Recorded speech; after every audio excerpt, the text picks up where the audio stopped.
Caroline Wanga, Essence Festival, fired. Flab Joe, fired. Collie Green Kamala, fired. Jasmine Crockpot, fired. And you see, without a shadow of a doubt, Joyless Reed, fired. And Buster Rhymes, fruity as hell. And that FBA effect is in full effect. And Tether, you might be next. Checkmate, checkmate. Tupac, let them know. I don't care what y'all think. If you whatever the fuck you think you are. And until we own some shit, I'ma call it like it is. How you gonna be a man and we starving? Go ahead. You know? And you can walk by 5 different houses, ain't a man in either one of them motherfuckers. How we gonna be a man? How we gonna be African Americans? And we out here dying. We thugs and we niggas until we set this shit right. Trust me when I tell you that shit.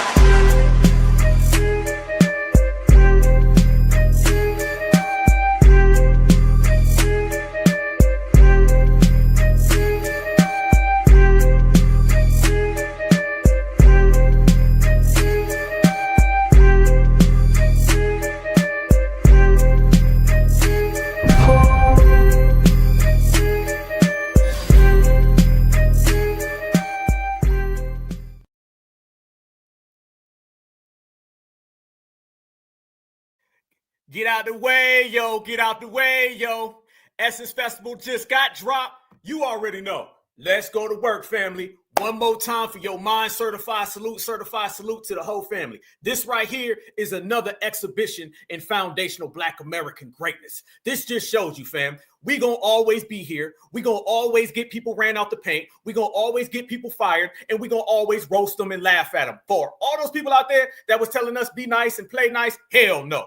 For all them folks out there that were saying, well, it's the past and let it slide. Hell no. We ain't letting nothing go. We ain't nothing letting slide, fam. We getting everybody out of the way. And that's the way we do it on the certified time. You know what it is. Let me say this first, fam.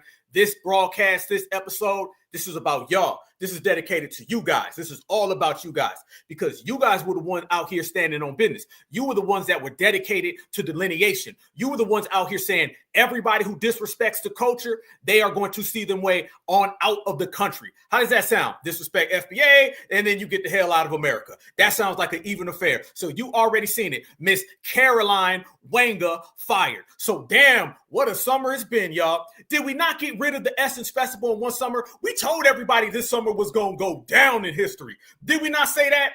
I mean, if you look at it, the summer started off with the Essence Festival when they was talking crazy, jambalaya and jollof. And by the end of this summer, family, I mean, damn near to the T, all of them is gone. They popped up around Memorial Day, didn't make it to Labor Day. Damn. The FBA effect is in full swing and everybody's got to deal with it. We are out here exhibiting, our power. Everybody's starting to really see it and understand it. We got them shook too. Man, they scared. They scared. When I tell you these people are scared, fam, don't let them tell you different. Don't let nobody tell you different. Oh, by the way, welcome to the block party. Welcome to the block party. Because we told Tethers it was just a matter of time. We told Tethers they was going to have to get the hell out the way. They thought it was sweet. They thought it was fun. They thought it was dandy. They thought we was bullshitting. Now they found out, like the world already knows, FBA don't play, never have, never will. And if you come across us with any of that off-code behavior, then we going to toss your ass off of the boat, off the inner tube, and we know you can't swim. You dig. Family, this right here was some pleasant news that I woke up to. And I seen the family and I knew y'all was bubbling. And I said, let's go ahead and get in. Let's celebrate ourselves in the process, okay? Because this is the era of foundational Black Americans. Say what you want. Talk what you want to talk. But this is all about foundationals. We run the whole damn world. Everybody's talking about us. We make the headlines. We make the front page. And everybody else is just falling back. Don't be mad. And you got to understand, we started this country. We built this country. So therefore, you're going to have to leave this damn country. Y'all check this out right here. When we tell the world that foundational Black Americans are in full control and we don't give a damn about nothing, this is what happens to you. See ya, wouldn't want to be ya, Miss Caroline Wanga. You can wang your ass the hell up out my country. Easy. Well, Shamia, what a difference 25 days later makes. Caroline Wanga, Wanga woman, Renaissance woman, whatever. She's gone. Essence Venture put out a statement about it or whatever here. But now, Wanga woman threw a little jab out there, if you ask me now. These some weird people, I tell you. Y'all, the Africans are grasping for straws at this point. They're trying to find any which way for them to stay relevant. They still having this conversation that we finished 2 weeks ago. They still having this conversation, y'all. Look, I'm joining the block party. I wasn't going to, but I am. I'm joining the block party. I'm just going to block all the Africans that I be seeing that be coming up on my For You page because they still talking shit about us. We've moved on twice already. Y'all are off the chopping block for right now. Go back into your hut and shut up. So the CEO of Essence has stepped down, citing health concerns. Nah, I think Black Americans have proven that they're tired of all this cosplaying going on with Essence Fest and how it has been Africanized, and this pushback and backlash has caused her to step down. No, wasn't no health concerns. And if it was health concerns, it's because of the lack of deodorant. It's because too much bush meat. That's about the only health concern. It's a nice way of saying you got your ass fired on your day off. That's what it is. You know, FBA, we fired him. Don't believe it? Look at the beginning, family. Look at all the names that are out here getting fired. You only get that if there's an FBA effect. How you know? Because that didn't go on 5, 6, 7, 8, 9, 10 years ago. Nah, that only goes on now because we on code right now. We running the game right now when we running them out the paint. So you didn't step down. You got stepped over, and now your ass is getting sent out of the country. Checkmate, checkmate, FBA. And she's not returning. Caroline Wanga bids farewell to Essence, embarks on next chapter of purpose. Y'all done embarrassed the lady so bad with that bush meat shit. She had to embark on the next chapter of purpose. Y'all pipe rodents in a suitcase, drag that shit across the airport in the plane, got it to where it's supposed to be at, and get mad at us because we boycotting the goddamn Essence Festival. Y'all was really finna eat that out. Oh, so I see Caroline Wanga, the CEO of Essence Ventures, has stepped down.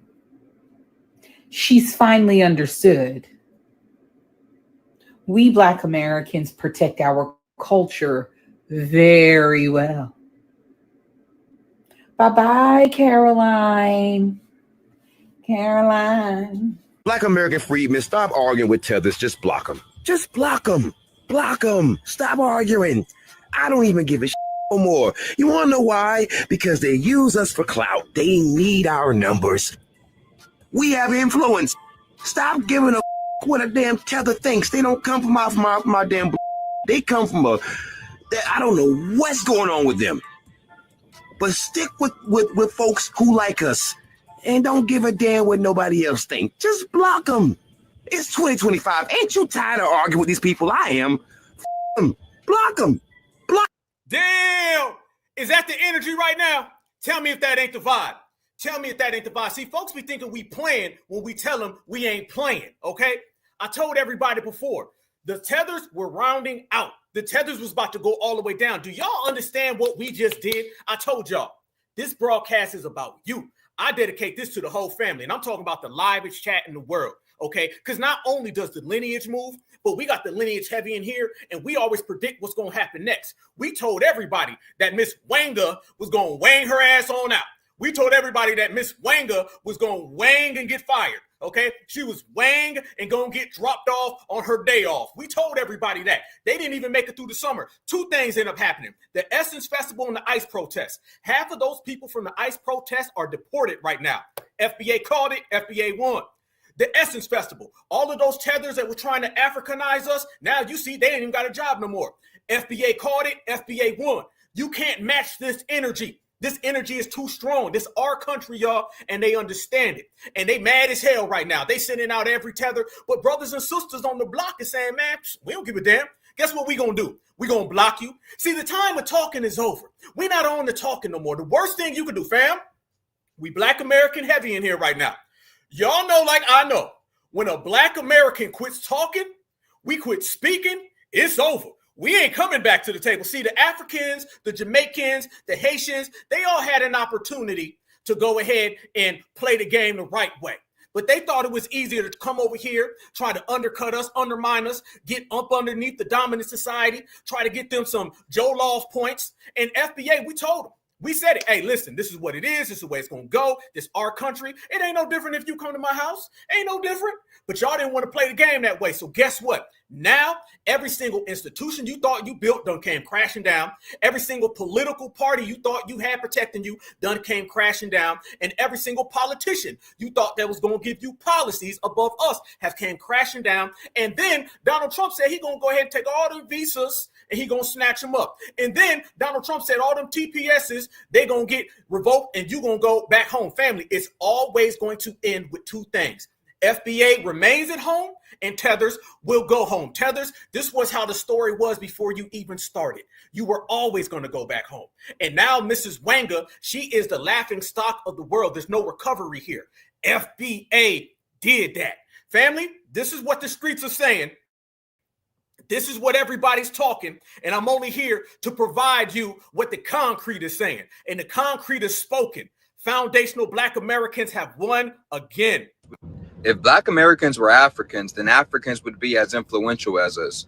Africans have not had any influence on the world compared to us. We have created most of the world's inventions from black-skinned people. They're a whole continent of 54 countries, and they cannot compete with us invention-wise. It's sad. Really let that sink in. We are only 13% of the American population, but we have created so many inventions. We have had such a heavy impact on the world. They are 54 countries, over 1 billion people, and they cannot compete with us culture-wise or invention-wise or influence-wise. Family, right now in the chat, and shout out to Dr. Short. Much respect. Right now in the chat, I need y'all to tell me some of the inventions that foundational Black Americans created. Can you go ahead and give me a couple?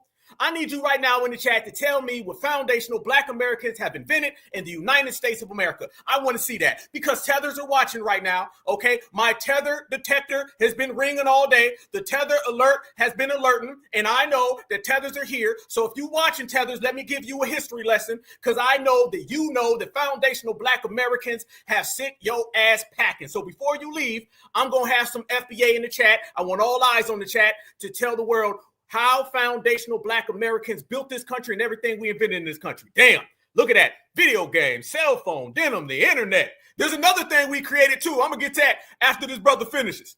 Or fashion-wise or lingo-wise. These people have to come to what we've built in order to get a leg up. Woo! Boy, the chat is on fire. Damn.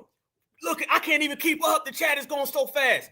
Look at this. Computer chip, GPS, muscle. I like that. The AC. I love that. I'm from Georgia, fam. So, you know, we love the AC down here. This is where the GPS, heart surgery. Notice, fam, these aren't a bunch of repeats, okay? I'm seeing a bunch of new ones right there. Peanut butter.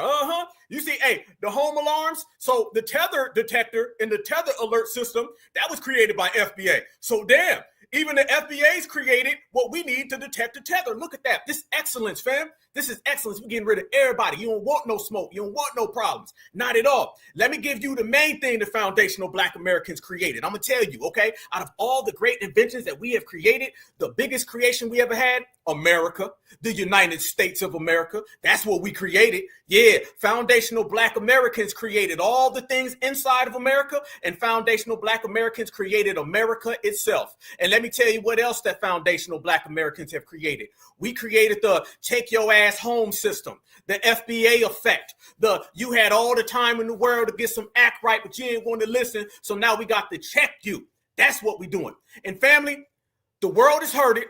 The world knows, and I'm going to let them know right now that foundational Black Americans are in full service. Look at this right now, fam. This is what I mean when I tell everybody we run the game.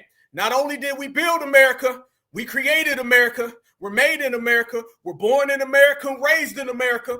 And that same America that I'm talking about is the same America I told them about in Washington, D.C. In Tethers, I was talking directly to you. So who would have thought a year later we would have brought down the Essence Fest? Watch this. Black Alpha, certified salute to you, handsome.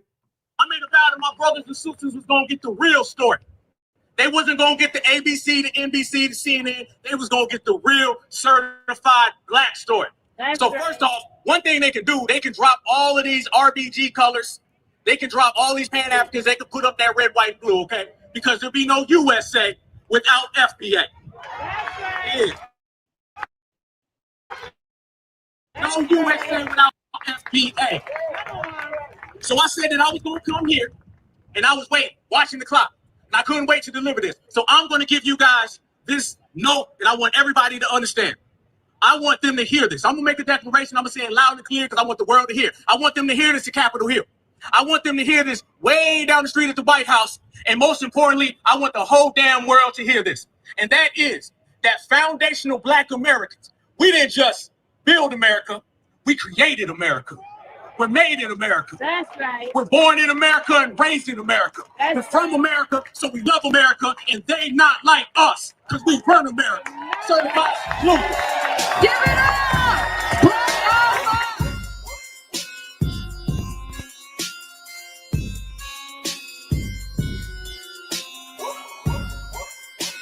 They know what time it is. They know what time it is. Shout out to my brother Tariq.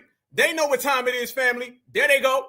Yeah, this is what I'm talking about, fam. Boy, we done started off. We got 1.7 thousand people in here in less than 20 minutes, and it feel like we going a million miles an hour, okay? But that's what we've always been, fam. We've always been going this fast. This is what FBA's always done. There's no slowdown in our game, okay? We are out here really putting in certified work, and we're out here really holding it down at another level, an all-time high. We breaking every record, y'all, and you got to enjoy the moment, all right? Because we're focusing on people. Notice, y'all, when somebody gets out of pocket, we see them, and then we run them out the paint. That's beautiful. That's the way it should have been a long time ago, and that's the way it is. And notice, fam, like I said, there'd be no USA without FBA, which means we hold weight. And a lot of people are upset that we hold weight. And the fact that we hold all that weight, family, exactly what you get is that right there. Fired, gone, won't see her no more.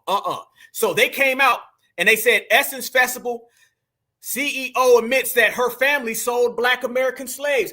That was the first thing. On top of all the Africanizing, that was what they said. And brothers and sisters was like, hell no. This is who they tried to be as the person that was going to represent us, family. Look at this one right here. Right there, she resigned. And FBA, we was on her bumper. She thought it was going to be sweet in these streets. And I tell everybody, no, the hell it's not. So they came out and they said that she resigned. No, you didn't. You got fired. From your position, it will not be returning. Hell no, you not. You on leave. You are on leave and you on a permanent one now because FBA created that. But family, this individual right there is the individual that's supposed to represent 50 million certified foundational Black Americans. Where they do that at? At what part? They were trying to use her as the final Africanizer, all right? They already tried to Africanize us with all the other individuals, and we ran them out the paint. Don't believe me? Remember, this person tried to Africanize us, and when she put down the Hennessy, she was fired, okay? This person tried the Caribbean, Puerto Rican, everything, us, all right? And when he's done with his little suit that he has, okay, for all the charges he has, then he had to go as well. This individual as well, fired. Why? Because you were trying to Africanize foundational Black Americans, all right? Busta Rhymes was trying to Fruit Loop us, and we don't do the Fruit Loop. So Busta Rhymes, with his tongue out, he still is crashing out. That's what they do. So all of them are gathered up right now, and they're mad because we have ended all of that. And the Essence Festival, I'm here to tell you, we're not going back to the Essence Festival. It's a wrap. And family, let me tell you something. The social media meltdowns are real. This person, if that's what you want to call him, or him, or hey, or they, or whatever it is, this person had a full meltdown, and I want the family to see this. This is the new reality. This is the acceptance that you no longer will dictate to FBA. We will dictate to you. And in the process, we will send your CEO back to Kenya. This is what I'm talking about. To another panel of grown Black Americans, right? Well, that's what you want to call yourselves now. Very happy about that African woman stepping down from the Essence Fest, right? You know, I'm glad that it took something to finally wake you guys up to want to spend your money in your own community and set up your own festivals. Even though that Essence Festival is not run by Black people. It's not owned by Black folks. It's owned by BlackRock and Vanguard. But you guys don't think, you haven't looked into it that deep to figure out who really owns it. You still think it's that African brother who owns it, but it's not. It got sold a while ago. But anyway, I digress. But you guys are really a trip. You guys are really a trip. I hear you also talking about telling Africans on your panel how that's why we sending y'all back. We meaning who? You talking about Trump? Now Trump is we? That's funny because I guarantee you guys didn't vote for Trump. You got people thinking that you did vote for Trump, but you didn't vote for Trump. You just jumping on the bandwagon now because he seems to be doing something that's xenophobic, which you guys clearly are xenophobic. So you want to jump on, yeah, that's why we behind Trump. You didn't vote for Trump. I know you didn't vote for Trump. There's no way that you guys voted for Trump. And it's interesting to me. It's interesting to me that this is just a matter of fact. Don't let facts hurt your feelings. It's just a matter of fact that it was a white woman who raised the first black president in America. It was a white woman with a Kenyan father, not an African American, not an indigenous American, not a foundational black person. So you guys are speaking super bold on this app, super bold with your whole chest, like as if you have the right and the power. You don't have no power in this country. Most black women, not most, the ones who are having abortions, because there's a big number of black American women that are having abortions. Fam, we done put out so much foundational black American energy. This individual's talking about abortion. And this individual, and I refuse to use the term female, is looking at the ground. You looking at the ground.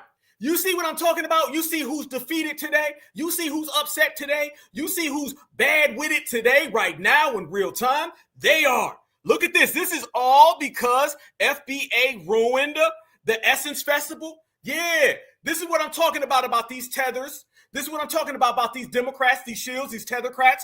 They cannot accept the new America, y'all. They can't accept it. So homeboy right here is having a meltdown, and homeboy right here is having a crash out. Why? It's because they know that when FBA puts our focus on somebody or anything, it's a wrap for them. Family, the new era of the reparations generation FBA effect is in, and it is huge. That percentage up to have any kind of political power.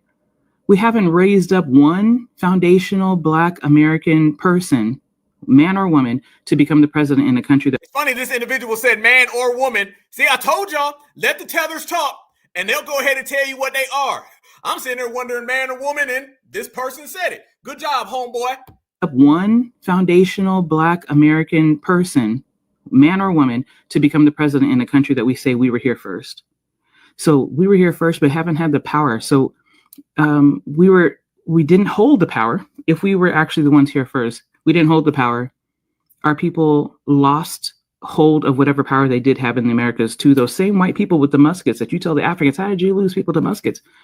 Hello, the foundational black people here, supposedly that were here, indigenous here, they lost it to white folks with muskets too. And you must have never heard about the Seminole Wars. You must have never heard about the Civil Rights era. We ain't never took no losses. You must be talking about your homeland, all right? And I'm sure when you get to your homeland, RuPaul is the mayor, all right? And Bruce Jenner is the governor. That's where you from. FBA don't take no losses. You see they mad though. They mad, stay mad. Stay mad. That's the theme of it, family. Stay mad. FBA stay out here winning. Still haven't gained the power back after all these years. Not to the point where you can have one foundational black person be president. And even the first black female vice president to reach those heights was also raised by an Indian woman. She wasn't. And Kamala Harris was defeated because FBA, because she wasn't black. Did you just use Kamala Harris as an example of why FBA isn't winning? Kamala Harris is the example on why we're winning. That's why Kamala right now is in a bathtub with her collard greens, drunk as a skunk, because foundational black Americans ruined her. She's supposed to be the president right now and ain't. And are you trying to bring up Barack Obama? Foundational black Americans are the reason why Barack Obama's name ain't good in these streets. No, and you can take it from me because at the reparations rally in Washington, D.C., a few blocks away from the White House, I'm the one on the microphone told the crowd that he's an H to the Izzo without the V to the Izzy. So no. Barack Obama and Kamala Harris are both tethers, and we don't represent them. And foundational Black Americans stayed winning. Raised by a Black woman and didn't have a Black father. Her father was African. So here we go. If Obama's father was Kenyan and Kamala's father is Jamaican, Jamaicans also don't disclaim their Black African heritage. So that means that the two closest people to the presidency that we've ever had in this country, Barack and Kamala, were both African, raised by white women, Indian women. So I really think that we don't really have any space to be talking. Black Americans don't have any space to be talking the mad shit that I hear them talking on this app. You are not in the position to talk. You don't even know who really owns the Essence Festival. If you were able to really organize and get your own shit popping off, you would have already done it. So until you're ready and you get organized with your foundationalness and whatever, until you get all that organized and you start showing, like talk less and show more. Show and prove. Get your people up into the higher powers of office in this country. Take over the country if you really have the power to. And if you can't do it, then you need to just stop talking like as if you do have the power to control immigration status and all. You don't have the power to control any of that. You don't have the... Whoa, family, if you let them talk long enough, they're going to tell you what's real. Notice how this individual keeps going on this thing. You don't have power. Notice that this individual, by the way, hiding that damn Adam's apple and that forehead. Yeah, I'll tell you what, we got the power. We got the power to know a tether when we see one. We got the power to know a transformer. Fam, I don't want to hear nothing from a transforming tether. All right, when you a transforming tether, you can't talk to me. But this whole thing is about FBA power. Why are you so worried about FBA power if we ain't got none? Last time I checked, a powerless people, you wouldn't have to be having no meltdown talking about Barack Obama and Kamala Harris if it wasn't for foundational Black Americans having power in the first place. It looked like foundational Black Americans got you triggered. Foundational Black Americans got you afraid. See? The realization is setting in, family. Now we're affecting people's pocketbooks. We're affecting people's livelihoods. This has never been done before. Let's make this clear, y'all. It's never been done in America where foundational Black Americans and the grassroots is in control and we ruining careers. That's never happened before. You typically see things where other individuals are out here trying to get us to do it the democratic way, the fake way, the phony way. Now the grassroots are the ones out here, and the grassroots are telling people, we will ruin your damn career. And we will put you on Front Street for everybody. And they don't like that. So you're starting to see more and more people popping up left and right saying, whoa, wait a minute now. This ain't the way it's supposed to be. You damn right this is the way it's supposed to be. This is why foundational Black Americans are ruining everybody. This is why foundational Black Americans is getting people out the way and out the paint simultaneously. It's because we've seen what it's like when people come here. They don't come over here to be on our side. They come over here to side with the oppressor. And I mean everybody. And this is why we say, fam, delineation at 110% for anybody who want it, all right? Because I'm loving the muscle right now. The muscle's strong. All summer long, they were trying to get us involved with their little issues. This protest, this anti-Trump, anti-ICE, the Tether protest. We said we ain't doing none of that. And we stuck to our game. And now, look, fam, we bringing people all the way out. And the streets are letting it be known. This was the Black American, foundational Black American effect. And it is more powerful than ever. So when you getting CEOs out the way, you ruining all the festivals, you ruining all the political parties and the award shows. It must be extra special. So the CEO, the former CEO and president of Essence Festival, has stepped down from her position because of health purposes or health reasons or whatever. And they're trying to absolve her of the responsibility of the Essence Festival flopping. And I don't really think that that's how that works. If you want to be the president and CEO, or you accept the responsibility of being the president and CEO, you take that responsibility as well. And basically for the festival flopping, like, because you didn't have that same energy when you were talking about how the originals are here or whatever weird comment that she said that made everybody upset. You know what I'm saying? If you want to say things like that and assume position and responsibility, then you do just that. And that includes the Essence Festival flopping, right? You don't get to pick and choose when to accept responsibility. You can't accept responsibility when things are going good and everybody's making money and the rainbows and unicorns and all that other stuff, and then not take responsibility for when things go bad. That, you know what I'm saying? So What do y'all think? Was it because of like health reasons? Is it a little bit more than that? Is it a little bit of mixture of both, or what do y'all think? Because I think it's something deeper. You feel me? What y'all think? Was it health reasons, or was it you got fired because FBA ain't rocking with you reasons? Y'all tell me what you think it is, and I think I know exactly what you gonna say. So it looks like she stepped down. It looks like she stepped down, y'all. She stepped down. There's a lot of reasons as to why. You can go on her Instagram. She has a statement, and Rich Lou has a, the owner of Essence Ventures has a statement as well. But yeah, she stepped down, you guys.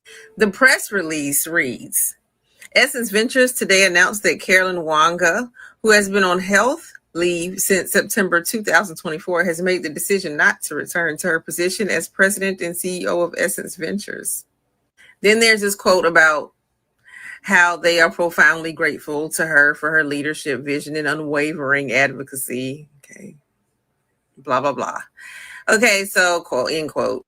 And then they go on to say Carolyn served as a transformative leader of Essence Ventures from June 20th through the start of her leave in fall 2024. During her tenure, she guided the company through a period of growth, innovation, and renewed cultural influence. She remained deeply committed to uplifting and championing Black women, reinforcing Essence Ventures' legacy as a trusted voice and community for the generations to come. Just there. Just press pause to read if you want to read it. So yeah. We're still boycotting Essence. Black Americans know how Essence is supposed to be, and if Essence isn't how it's supposed to be, it's getting boycotted, period. So it's not Essence anymore. It's not Essence anymore. Okay. So I guess I don't know. They're finding that out now. Like you can't do it without Black Americans. Okay. So yeah. So I don't know what to do. So that part right there, I can go ahead and frame that for you. You can't do anything without Black Americans. And the world now is starting to understand that. We had to show them forcefully. We had to do it, fam. I'm telling you, delineation is getting stronger every single moment. We're getting powerful every single moment. You can't stop this right now. They thought that they were going to give us this Kenyan woman, and she was going to low-key come up underneath and take away everything that we've created, all right? Take the Essence Festival and not give no love to the essence of our culture. They thought that they were going to take Louisiana. They thought they was going to take New Orleans and not give no shout out to New Orleans. Fam, they were celebrating Kenya in New Orleans. And remember, just a few months ago, prior to the Essence Festival, they were running around here trying to make it look like we were still in their culture. The days of people just disrespecting us in our face is done. And we knew exactly what it was. And brothers and sisters start pulling out receipts, okay? We started pulling out receipts that they just could not run from. And if y'all notice, the heat was getting hotter every moment. So they started putting out all types of things. Fam, they threw this out there. They came out there with a whole excuse. They came out there with a whole thing. They said she was going to step down for health reasons. What we have to understand, family, is all that health reason stuff, that's flop, all right? That's all flop. All them people running around here talking about health reasons, we got to understand, family, what they really saying is you got fired. And they're never going to come out on national television and say, oh, by the way, they got fired because foundational Black Americans stood on business and we ain't want them no more. They ain't going to come out and do that. And we have affected them by the millions. There's no way that you can come back and try to tell anybody that this wasn't the FBA effect. Hell no, because we're just doing it to too many people. You name it, fam. It was just BET and the Soul Train Awards that they took from FBA and twisted it. It was just that a few weeks ago. So how the hell you got all these situations that are popping off left and right in the same delineation era, but you mean to tell me it was health reasons? Fam, the only health reasons was tether fatigue. She may have been tether fatigued, but that's about it. Because outside of your little tether fatigue, you know damn well FBA ran you out of here. And it's the Africanization, the Africanizing of our culture, fam. We just made it clear that we weren't going to stand for it. And this is why right now they're doing this. Look at them tethers, fam. Everywhere you go, shout out to Red Joker. Everywhere you go, tethers are doing that right there. They're upset. Tethers know that the days are over. Fam, they have to come to the realization that it's a wrap for them.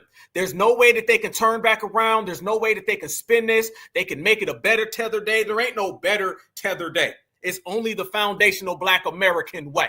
And we've been pulling out receipts on these people beyond just the simple Africanizing of our culture.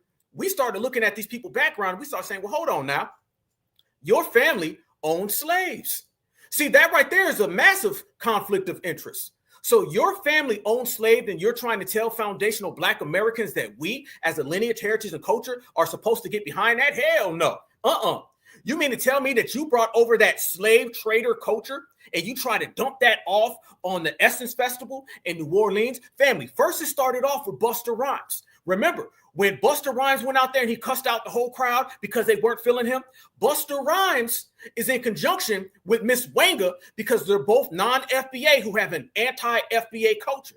It's time now, family, we make it clear. There's no such thing as anti-Blackness. It's only anti-Black American hatred, vitriol, spite.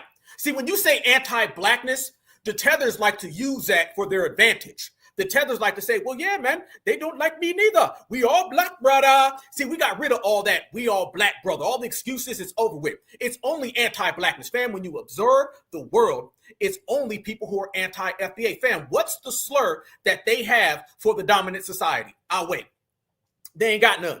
They ain't got no slurs for the dominant society. Y'all know when Africans, Jamaicans, and Haitians call the dominant society, you know the word they identify them with? Massa. Colonizer. Nothing bad. No. It's always something that is of affection. It's massa or colonizer. They'll call them that real quick. What do they call Black Americans? And I'm not just talking about a one-word slur. They got phrases for us. We said back to them. Work harder, nigga. I came over here with 1 penny. Quit complaining. On top of the Jareer. On top of the Akata. So, family, they got slurs that identify us in their own way.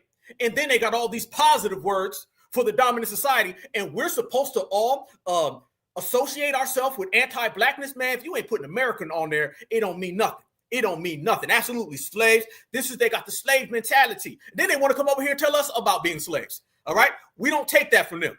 So, family, the same way that we do not identify as an African American is the same way that we do not identify with the word anti-Blackness. It's too flat. It's too flat. Anti-Blackness is as flat as African American, minority, or people of color. Every single thing better have American on it. If you gonna have extra special hatred for FBA, then we gonna have extra special focus on delineating and self-identifying. We gonna play the game how you want to play the game. Everybody's got extra special way. You go out of your way to hate on FBA. Well, I'm gonna go out of my way to love FBA and to delineate from your ass. That's the way the game is played. And fam, shout out to the brothers and sisters. This is what I told everybody. This is about y'all. I dedicate this whole broadcast, everything forward to you guys, because you guys were the ones stomping the ground. Y'all were the ones delineating at 110%, not 5. Y'all were the ones out there saying, I don't believe you, Tether. Y'all were the ones letting it be known. If you disrespect, you will get checked. Look at this. Shout out to this sister right here. I see her all the time. She posted one of my videos as well. If you're listening, certified salute. This right here, this sister, as well as a lot of other brothers and sisters, put out this where Mrs. Wanga was going on this whole thing against delineation.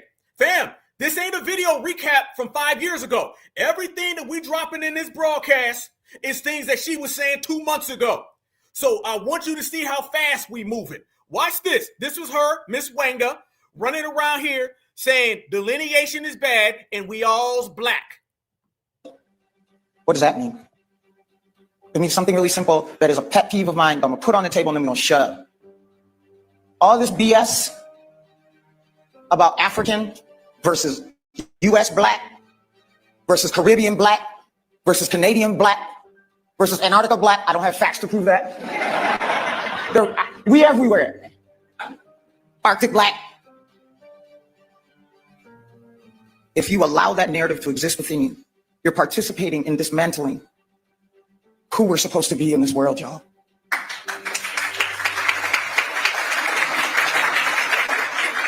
Rich and I are no less dedicated to the Black community in the US than we are to the Black community in Africa and in the Caribbean and in Europe. And the fact that our descent is African and your descent might be different does not mean that we can't represent all. And we're not fighting for all. And we keep letting this narrative exist in the fucking world. Who said that we wanted you to represent us? See, the time where these people just tell us that they gonna lead us, tell us we family, tell us that we all on the same page, you can't tell me nothing. Straight up, that's another foundational Black American thing. You can't tell me nothing. Wait till I get my money right. Shout out to Kanye. This is what we saying, fam. We ain't on that type of time. No, these people saying you can't tell me that I can't represent all. All is the most overused term, and we're tired of it. We're tired of all. All doesn't do anything but get people to have all of my money, all of my reparations, all of my tangibles. How come I don't get anything from you? I want y'all to notice when it comes to us, they use all. But then when it comes to assisting us, we don't get any from them. This is what I'm saying. Shout out to y'all because y'all was peeling out receipts. Y'all was going into the vote, pulling out receipts. And she right now is giving an anti-delineation speech. And the anti-delineation speech is said with the purpose of connecting us to them so they can take all of what we create. I told y'all this is me. If you were calling me, this is how it would come out, y'all. And I'm gonna tell you why I'm triggered on that in a second. Anybody can believe what they want to believe. What I need the world part of this to do is to proactively dismantle the part of that conversation that is about if you ain't a Black, I certify you don't deserve to help make Black better. And Black, I certify you don't deserve to help make Black better. And a Black, I certify you don't deserve to help make Black better. Doesn't have a life. Whoa! Did y'all hear that? Y'all know I played this before for the family. Did you hear her say certified? Who's been running around saying certified? You. This is the certified chat. Y'all certified Black society. You mean to tell me soon as we get certified popping, now she starts saying, you know, don't let nobody tell you that if you ain't certified Black, then you ain't Black. Notice y'all using our statements, using our sentiments against us. They love taking foundational and attaching foundational to everything. She is now trying to take certified and attach it to everything because those are the two terms that nobody can remix. You can't remix foundational. You cannot remix certified. It separates the real from the fake, okay? All the real ones on this side, all the fake ones way the hell over there. So she gave an anti-delineation speech with the main thing to try to get us to stop saying delineation, stop saying gatekeeping. And remember, she said it. She said dismantle. Dismantle means destroy. So she was giving everybody the notice that I want y'all to go out there and stop them FBAs from delineating. Because delineation messes with my money. Delineation messes with my thievery. My self-identity being snatched away and given to another person is what they've been trying to implement on us, but we don't wear that jacket. And family, this is coming from the same individual who said this right here. These people are Tether's full time.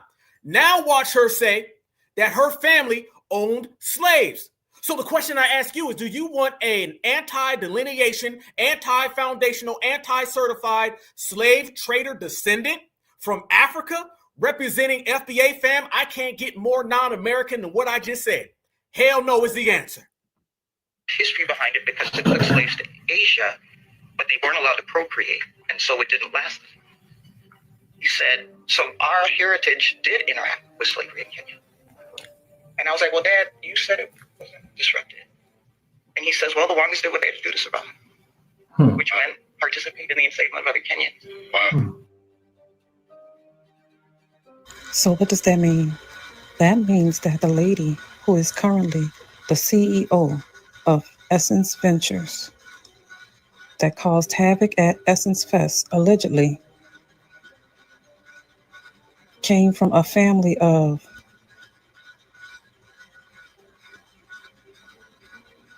slave proprietors of slavery? Excuse me? Wow, that's big. See you in the next video. Y'all heard that? Y'all heard that, family? Anti-delineation and a descendant of slave traders. You see why we got to pull paperwork? You see why we don't let just any tether weasel on into our lineage? On top of they don't come over here with our best interest. You hear that right there? You see now why brothers and sisters was pulling out receipts on her. And every last one of those receipts, fam, I'm talking about every single video, every single post, every single tweet, every single broadcast. That's the reason why she got fired. She got fired because of y'all. And if you notice, fam, brothers and sisters are on the main thing now of what? We're talking about a block party, getting rid of these people. But I want y'all to see this. Notice that this, and this is the main thing. Notice how fast we moving? Y'all notice it's not this drawn out thing? No longer do we say things like, one day my kids will delineate from Africans. No, we don't do that. Y'all notice the one day talk is gone with our community? Now it's the right now era, right? Y'all notice this, family. Every clip that we're showing and every receipt that we're putting on the table about Mrs. Wanga, that's all just from a few months ago.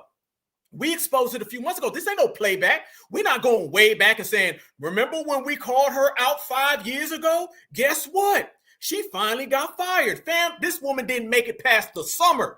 She didn't make it past the summer. Memorial Day didn't make it to Labor Day. You know that's powerful. So I want you to see the speed in which our G-checking is moving. If anybody out there is trying to tell you that we ain't moving at a phenomenal rate, you go ahead and tell them what we just did to the Essence Festival.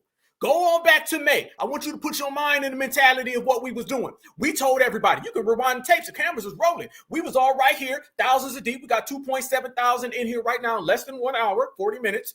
And I'm going to tell you right now, you can go back to May and June, and we was telling everybody the Essence Festival won't make it out of the summer. You won't make it out of the summer Essence Festival. And them tethers were saying, yeah, right, nigga. Yeah, we'll see, nigga. Delineate how that worked for you. Working fine. Because Wanga is fired. Wanga did not resign, not for health reasons. She didn't step down. She got thrown out the house. This is foundational Black Americans' house. It's our house. And you're going to wipe your damn feet because you ain't got no say-so over here. That's the way we're moving with it, fam. And it's a change of attitude. Our attitude has gave everybody a rude awakening. That rude awakening right now has got everybody tangled up. The only people standing strong are foundational Black Americans. The only people moving strong are FBA. That's the beautiful thing about it, right? And when I tell everybody that that's the case and we're watching it go on in real time, let me tell you how shook they are. Fam, now they're going into different tactics and ain't none of them going to work. The same way we gave spoilers months ago, let me give you a spoiler today. Now, the fact that they cannot Africanize foundational Black American culture, let me tell you what they're trying to do. They're trying to Europeanize our culture. Yeah, that's the new step, right? See, before they was trying to say, you know you're from Africa, right? We say, hell no. We start hitting them with receipts. Where you want to go with? You want to go DNA? You want to talk about chronology? You want to talk about family stories, passed downs? They kept trying to put Africa on us, and we kept sending it back. I'm going to make this clear, y'all. The Africanization of foundational Black American culture ended right now.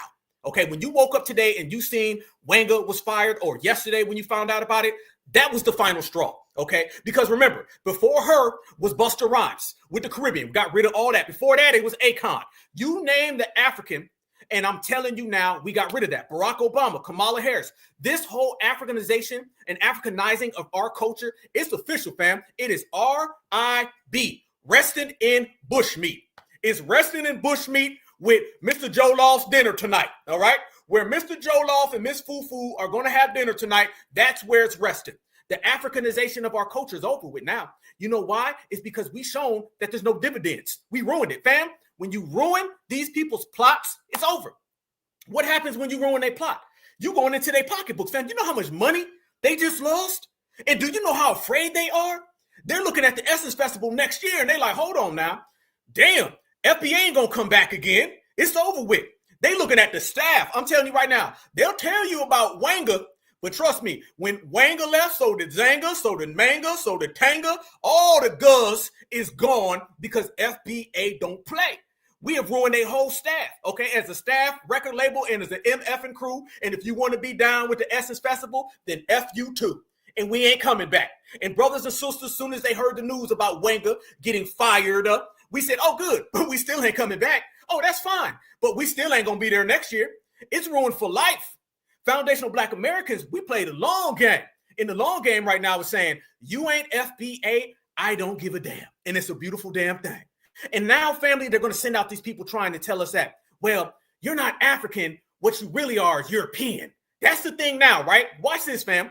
They sent out a Fleeny a couple weeks ago. Y'all know I found somebody look like a Fleeny number 2. I'm telling y'all, fam, this is like a Fleeny number 2, okay? This is a Fleeny Akata. All right, watch this, fam. This individual claims to be FBA, by the way, and I don't believe so. That forehead is blinging off the sun. This individual now is saying that Black Americans don't have a culture, and our culture is really just European culture. So they hop off the NUTs of Africa, and now they're trying to hop on the European one. But what they will find out is that everybody knows there ain't no USA without FBA. Even Mayo Bob knows it. Watch this. Embrace the stereotype Black American culture, because Black American culture is just American, European, post-colonized culture. We celebrate the same holidays as them in our culture. We eat the same foods as them in our culture. We have the same practices in our cultures as them. It's not really Black American culture. We have not separated ourselves from the toxic European American culture that was forced upon us. We have not separated ourselves. We can't separate as far as the church. We can't separate as far as the holidays. We can't separate as far as the foods and things. There are certain foods that we shouldn't be eating as Black Americans. We shouldn't be celebrating these holidays that are not from our cultures, that have really no cultural significance or importance or morals or values back behind them, and it's nothing but capitalism. Fam, ain't that same old Fleeny talk? Be very cautious of these people talking about capitalism. It's capitalism. We have to bring down the capitalistic structure until we remove the capitalistic mind state. They use capitalism as a proxy for America. See, at first they were trying to get us to denounce America because that's what they want. Now they're trying to say denounce capitalism, and by proxy, that's you denouncing Americanism. This is a backdoor way of saying it, okay? And first off, all of those holidays, half of those holidays were started by foundational Black Americans, okay? Foundational Black Americans are the ones that got everybody on board with these holidays. So don't tell me there's no cultural significance of the holidays in America when foundational Black Americans are the ones who put them into service. This right here ain't nothing but a Fleeny number 2, y'all. Watch this.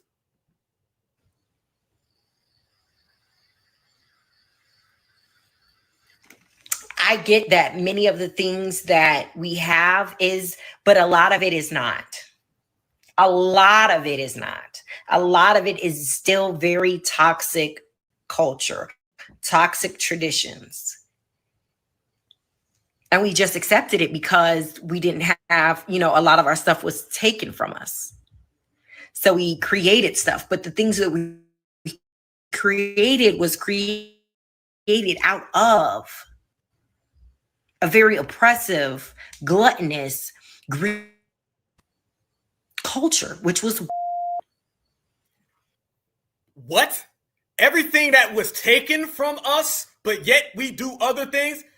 The main thing about foundational Black Americans is the fact that we are the rose garden that grew from concrete.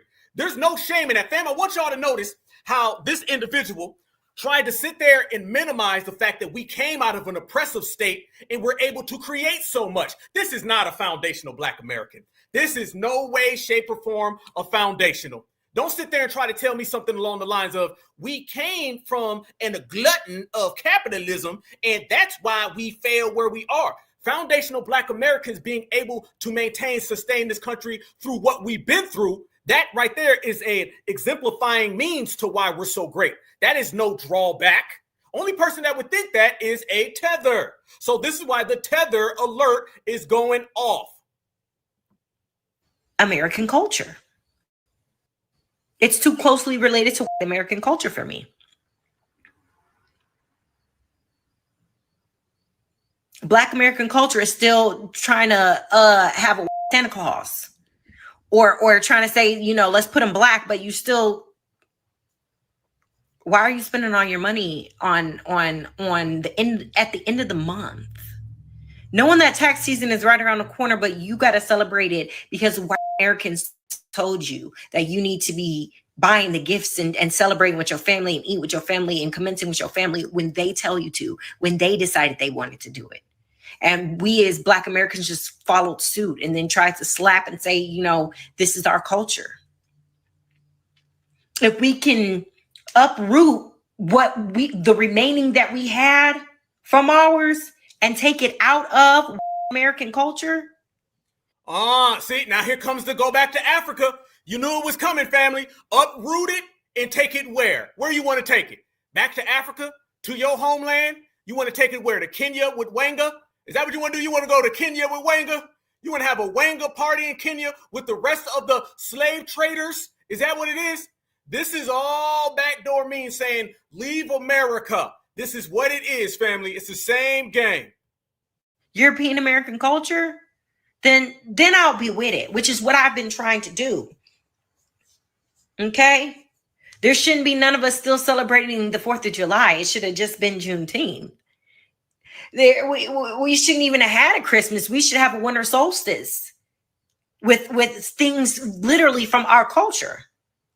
A winter solstice. So we're going to all barbecue with the winter solstice. This is what this individual was trying to tell us. You hear what I'm saying? This flop right here, fam. That's all this is. And what you mean we? Ain't no we. See, they think that we stuff still works, fam. If they running around here still think we falling for the we. And they always overemphasize it. Well, you know, we and we. Nah, you, not us. Never have. Even the one that we created here. You know what I'm saying? No, I don't. We have too many close ties still to their toxicity, their capitalism, their patriarchy. Black culture shouldn't have no patriarchy involved in it. It should be a matriarchy in tradition and culture. Black culture shouldn't have none of that. So until we can strip ourselves, unindoctrinate ourselves, remove ourselves, separate ourselves from European American culture, which is what we need to do. And you need to go back to your homeland because it's clear that you ain't from mine. Listen to the talk, y'all. The desperation is setting in, right? Now, every time they speak, they're going to start throwing out capitalism, because they're trying to remove us. Like I told my mother earlier today when we were talking, 99.9% of all communications with non-foundational Black Americans are going to be them trying to trick you. That's exactly what it is. Anytime you deal with somebody, whether you're talking to them, you see them down the street, at the store, on the job, everybody, when they communicate with foundational Black Americans, they're coming towards us with the same mind state of how do we trick Black folks? How do we exploit Black folks? It's politically, it's socially, it's at the school, it's in whatever system that is available. Everywhere you turn, these people are trying to fool us. And that's the backdoor avenue that she's trying to hit us with. She's trying to hit us with the, y'all don't need to be Americans. Why don't you cancel out being Americans? But here's the thing, family. Now everybody's seeing that foundational Black Americans are the indigenous people. There are 4, 5, 6 different movements all going on at one time. And it's beautiful. It's powerful. And this is what's got everybody scared. Fam, they're not just scared of one thing. They're scared of the fact that we now have reclaimed everything. So it's been a reclaiming, a renaissance, and reparations. So those things right there in movement are moving these people the way out. Okay, so they can't try to Africanize what we've been doing because, quite frankly, how can you Africanize something that just isn't African? That's what it is, fam. You're just not dealing with Africans. And the fact that you're not dealing with Africans, that right there already puts you at a disadvantage. The disadvantage that you have right now is that delineation is in full swing. And not only is delineation in full swing, the receipts are starting to pile up. Now you see brothers and sisters in every area letting it be known who the originators are, who the thorough are, and who is out here dictating the future. It's all a wrap. So once we got rid of Miss Wanga, they start sending out all these different people coming up with all these different excuses. They're mad. They're saying, well, I hope y'all happy now. Yep, I'm very happy. And I'm very petty with it as well. And we're going to continue to be that way. We're going to continue to be extra petty because we deserve to be. Because I'm foundational and I said so. You feel me? This right here is another thing, fam. So they were coming out and they was trying to place this on FBA, right? And they're talking about, what do y'all feel? I heard she was on a leave of absence. No, goes back to what we say, family. You were fired because of the FBA effect, and we're going to keep saying that because you're going to keep feeling that. Watch this. From Essence Ventures, let's talk about it. Well, it was announced today that Carolyn Wanga, the president and CEO of Essence Ventures, who's responsible for the Essence Festival, has decided to step down. Essence Enterprise faced a lot of backlash this year due to the 2025 Essence Festival. A lot of the attendees who attended this year's festival felt like the essence of Essence Festival had been stripped away and had been replaced by a more African feel, which many people did not appreciate. In addition to that, some of the performers who performed at Essence Festival this year also faced a lot of technical problems with their performance, and some went as far as to even write letters saying that they were not pleased with the festival. And many people place blame with Carolyn. Now, I did a report or a post on the Essence Festival after the festival had taken place in my series called I Think You Should Know Her.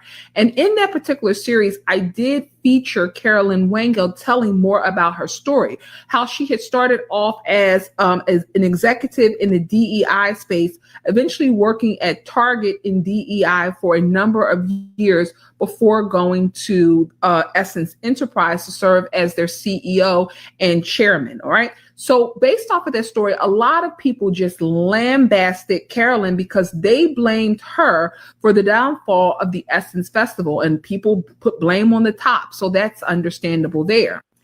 But as quiet as it kept, some people were getting down in my comments saying that Carolyn was not to blame for the way this year's festival had turned out.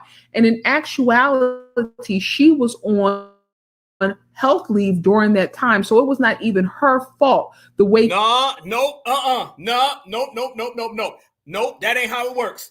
Nope, you are the CEO. Okay, you weren't on no health leave. All of this was put into play anyway from the first step. This was all put in place. She overseen the whole Essence Festival.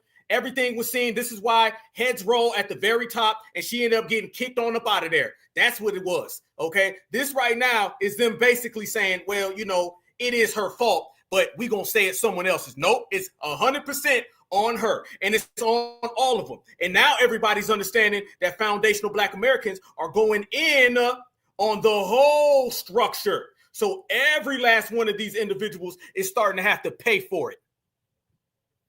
Things had shaped out with this year's festival, all right? It has been noted in some articles that Carolyn has been on extended health leave for some time. We're not quite sure what those health concerns are right now, but whatever they are, she is no longer the CEO of Essence Ventures. So get down, well, y'all done ran Carolyn. You damn right she ain't the CEO. You damn right. And that's because of who? Us, foundationals. That's the reason why she isn't anymore. Family, one of the things they love to do in business is they use proxy terms for someone getting fired, okay? They don't come out and say fired. They'll say things like, best of luck in your future endeavors. She resigned. She stepped down. That's really another way of saying she got canned. And if you were on health concerns and you resigned, how come you didn't resign until afterwards? How come it took immediately when foundational Black Americans was on that neck that you decided that now was the time to step down? And by the way, if you were on some type of health sabbatical, then how come you were still running around here doing interviews talking about being a descendant of slaves? You were clearly on the Kamala Harris campaign. Yeah, you were running around here with Kamala Harris trying to get FBA to vote for Kamala because she was your fellow Tether. So we expose all the lies about it being health, about resigning, about you being on some type of absence and leave. No, you have to leave your position because foundational Black Americans wouldn't allow you to come over here into our country. And when we've been pulling out receipts on you, the main thing that we started to see is your whole damn staff is going down. Yes, indeed. Remember, fam, when heads roll, they roll all the way together. Y'all look at this right here. Y'all look at this right here. There you go. The organizers of the Essence Festival. That right there. So I'm telling you now, family, all of those people are gone. Trust me, when you send in new management, especially the fact that foundational Black Americans been telling everybody who these individuals are, oh, that means every last one of them is out of a job. You see this, family? Look at all that damn foo-foo and mayo. That's all it is, family. It's foo-foo and mayo. And this is who they thought we was just going to sit back and play sweet. Y'all getting a crash course in the delineation era.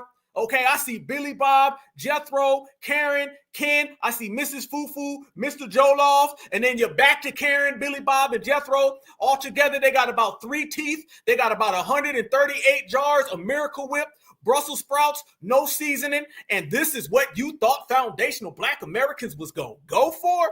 Hell no. Hell no, hell no. You in for a rude awakening. And everybody woke up with the news. And let me tell you this, fam. When they end up getting fired, I'm talking about the main people. Oh, everybody else goes right along with them. All the people out of a job. They all out of a job. They're not going to be able to stay with no job. Hell no. We're making them clean house. So all of that is different, family. All of that's a wrap. It's over with. Foundational Black Americans put about 50 people all out of a job in one. Okay, who's next? Who's next to come get this FBA smoke? The Tethers, I'm asking a question to you, all right? Who else wants to come and get fired effing around with foundational Black American lineage, heritage, and culture? That's what I ask everybody. Because now it's clear that you thought that you had a free pass to disrespect someone else's lineage, and now you're finding out that you have a pink slip in your mailbox, and it says sponsored and courtesy of FBA and the delineation movement. And that delineation movement is moving right along. So she's fired. Everybody else is fired. And we're still on gatekeeping, y'all. We telling them we still ain't going back. We already got our plans for the Essence Festival 2026, which means we're going to boycott that. Look what we've been boycotting, family. I'm talking about all the African shops, right? The African Union, the Essence Festival, the BET Awards, everything that we say we're going to focus on is done. We're yielding results. And like I said, look how fast we're going. Because like I said earlier, family, when it comes to these people, they want us to use the term all, okay? All, when we say it, means everybody can get in on what we got. But they don't ever give us any. So think about all and any, all right? We don't get anything from them, but they get all the things we create. That just right there ain't gonna work. That don't compute. So we canceled it, fam. It's not hard. All it takes is certified brothers and sisters doing what certified brothers and sisters are doing right damn now. And we was calling out a lot of things because I believe that they sabotaged all of that, fam. You think it's a coincidence that Stephanie Mills came out and was like, oh, hell no. Lauryn Hill came out and was like, wait a minute now, I'll be late sometimes, but that's not the reason why I was late at the Essence Festival. All the technical difficulties were all with the Black people. All the certifieds, all the Black Americans had technical issues. All the Tethers, everything went off real good. Family, they strategically sabotaged all Black American presence. From the vendors that were scamming people. Remember all the reports about the vendors that were out there and they were taking money away from people? All the little Nigerian nail shops and everything. Y'all remember that? And brothers and sisters came out and called that out. It was a damn shit show. It was an absolute shit show. Nobody was rocking with it. And a lot of folks were saying it was a complete sabotage. And was it? Because when you look at it, family, it looks like only the Black Americans were having issues with the performance side of it. Watch this right here. The Essence intentionally sabotaged Black American artist sets because it seemed like they were the only ones experiencing technical difficulties. From Glorilla to Master P, from Stephanie Mills to Lauryn Hill, they all experienced technical difficulties while performing. It came to the Bantu artists, there was no technical difficulties. Nobody ended up sending Essence a letter about professionalism or the set could have been better or that they need improvement. Everything was smooth sailing for the Bantu, for the African and Caribbean artists.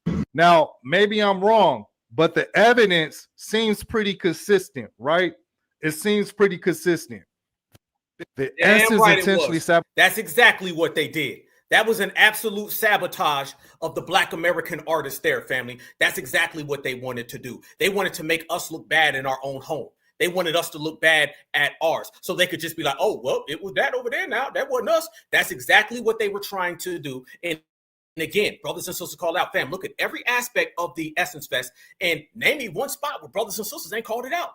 Because they come over here with this real jealous spite stuff. Things that they do in terms of spite, we would never do. That's why it's hard for Black Americans to really wrap our minds around some of the petty stuff that these people try to do to us. Fam, it ain't beyond the tether to try to sabotage the Black American artists at the Essence Fest because they sabotage people in their village and in their homeland. It's the same exact thing. Now they're starting to realize that they can't get it. Nobody can have it. So they're trying to do that to us. They come over here with that scam Africanism where they will sink the boat if they can't have none. So they purposely went out there and were trying to sabotage everybody. And this is why I went straight to the top. And that's why everybody woke up and she got fired. And I'm happy about it and I'm laughing because you deserve it. And everybody deserves it when you're that petty, because this is the way they move. You got to understand, in their mind, they're the perpetual victims. They're the individuals who swear that anything that goes on is really someone else's fault and someone else did it to Africans. Do y'all know now they're coming out here with all these different videos and all these different Africans, and what they're trying to say now is that we get taught to hate on them? Okay, this is what they say. It's funny though, because they always come over here and tell us one story, and then the other tether tells us a different story. You got all these different tether stories, but it's saying the same thing. So when they out here trying to sabotage the Essence Fest, that's right up the cell of what they typically always do, because in their mind, they believe that they're the victims and they believe they're the one who gets the brownie points from the dominant society. Family, this is what I'm talking about. This is what I'm talking about.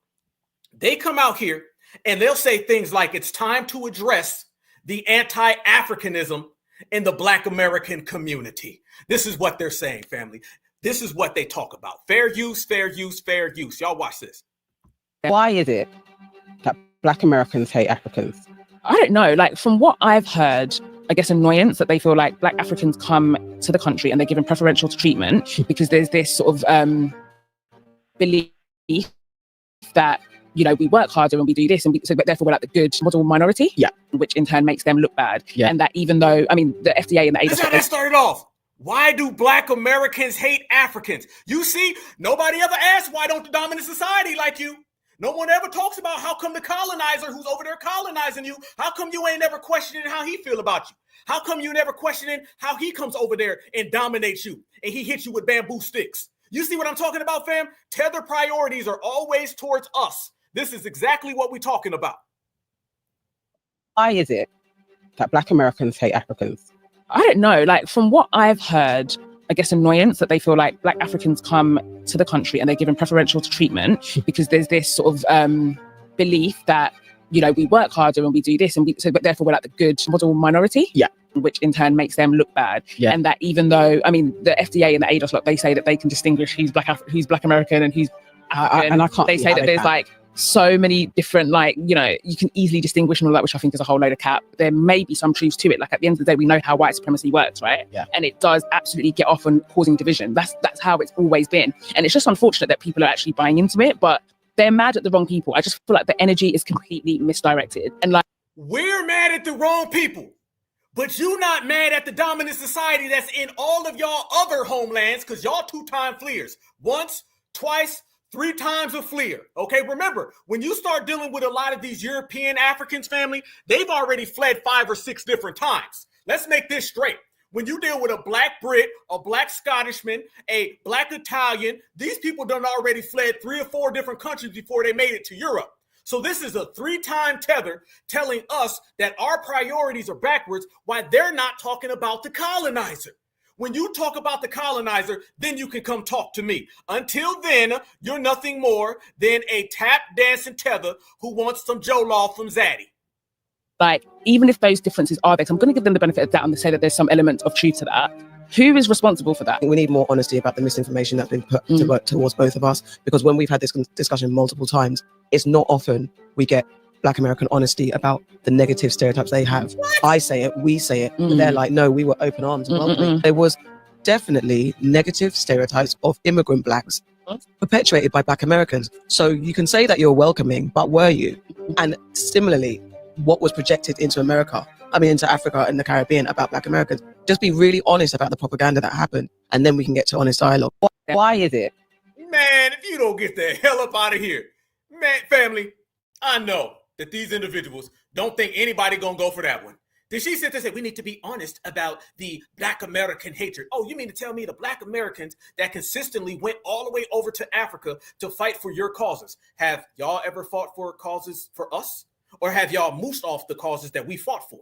Okay, fam, if you want to go down the receipts, you want to go down the line, then you can consistently see that these individuals are exactly where they are based on the fact that you love white folks and you don't like anything melanin. That's really what it is. They don't like melanin from anybody, whether that's themselves, whether that's another community, wherever they find it. Whenever they see blackness or darkness, they fight it. That's what it is. And their priorities are clear. Fam, it's like this.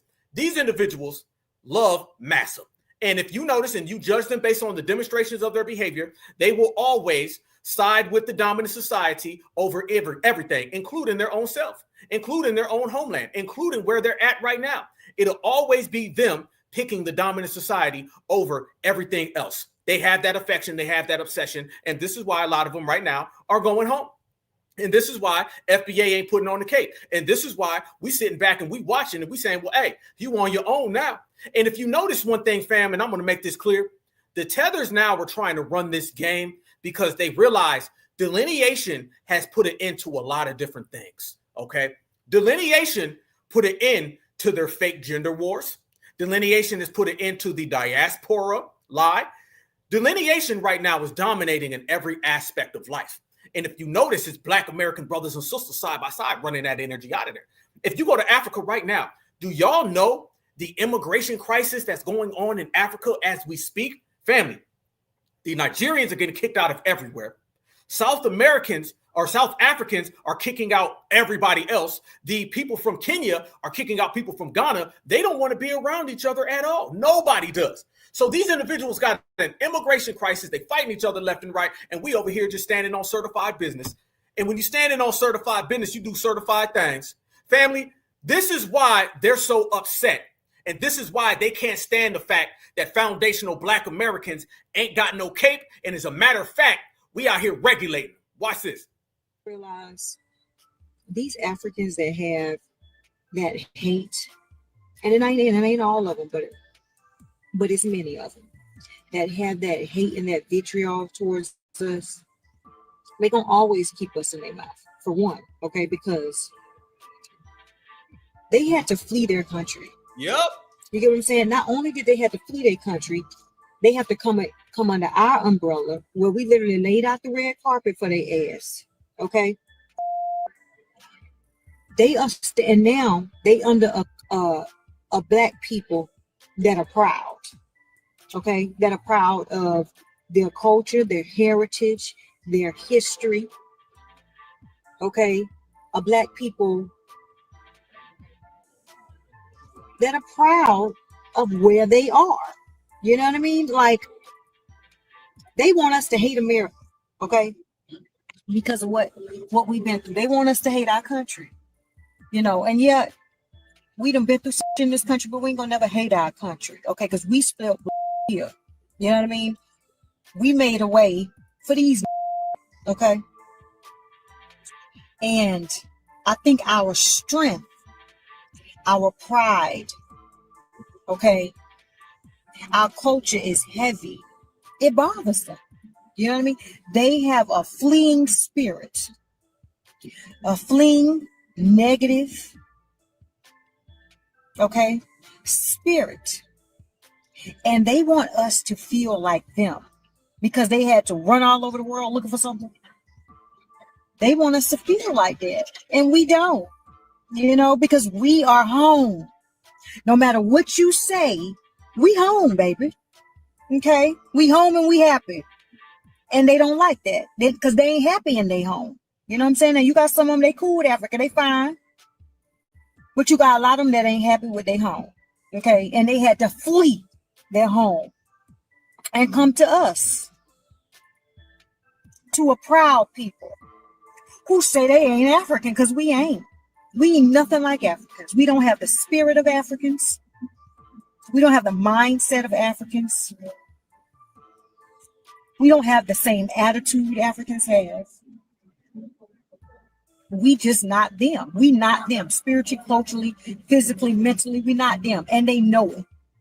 You get what I'm saying? But because the government gave us that African American trying to detach us from this land, because they attached that to us, and a lot of people went along with it, they feel like what we've done belongs to them. You get what I'm saying? And that's just not the case. Okay? It's just not the case. You know, and now that we have delineated, because we have no choice, these people are degenerate. Okay? And not all of you. You know, and again, I'm always said I'm not talking about all Africans. No. I'm talking about the goons. Woo! Okay? Because y'all got goons too. Y'all probably don't even know what the hell that is. But talk your talk, sister. Whatever. That's that culture that I'm speaking right there, that you know nothing about. Okay. So yes, the goons that come over here, the degenerates, the ones that don't have no history, no culture, you know what I'm saying? They want us to feel like them. They want us to feel like fleers with no place.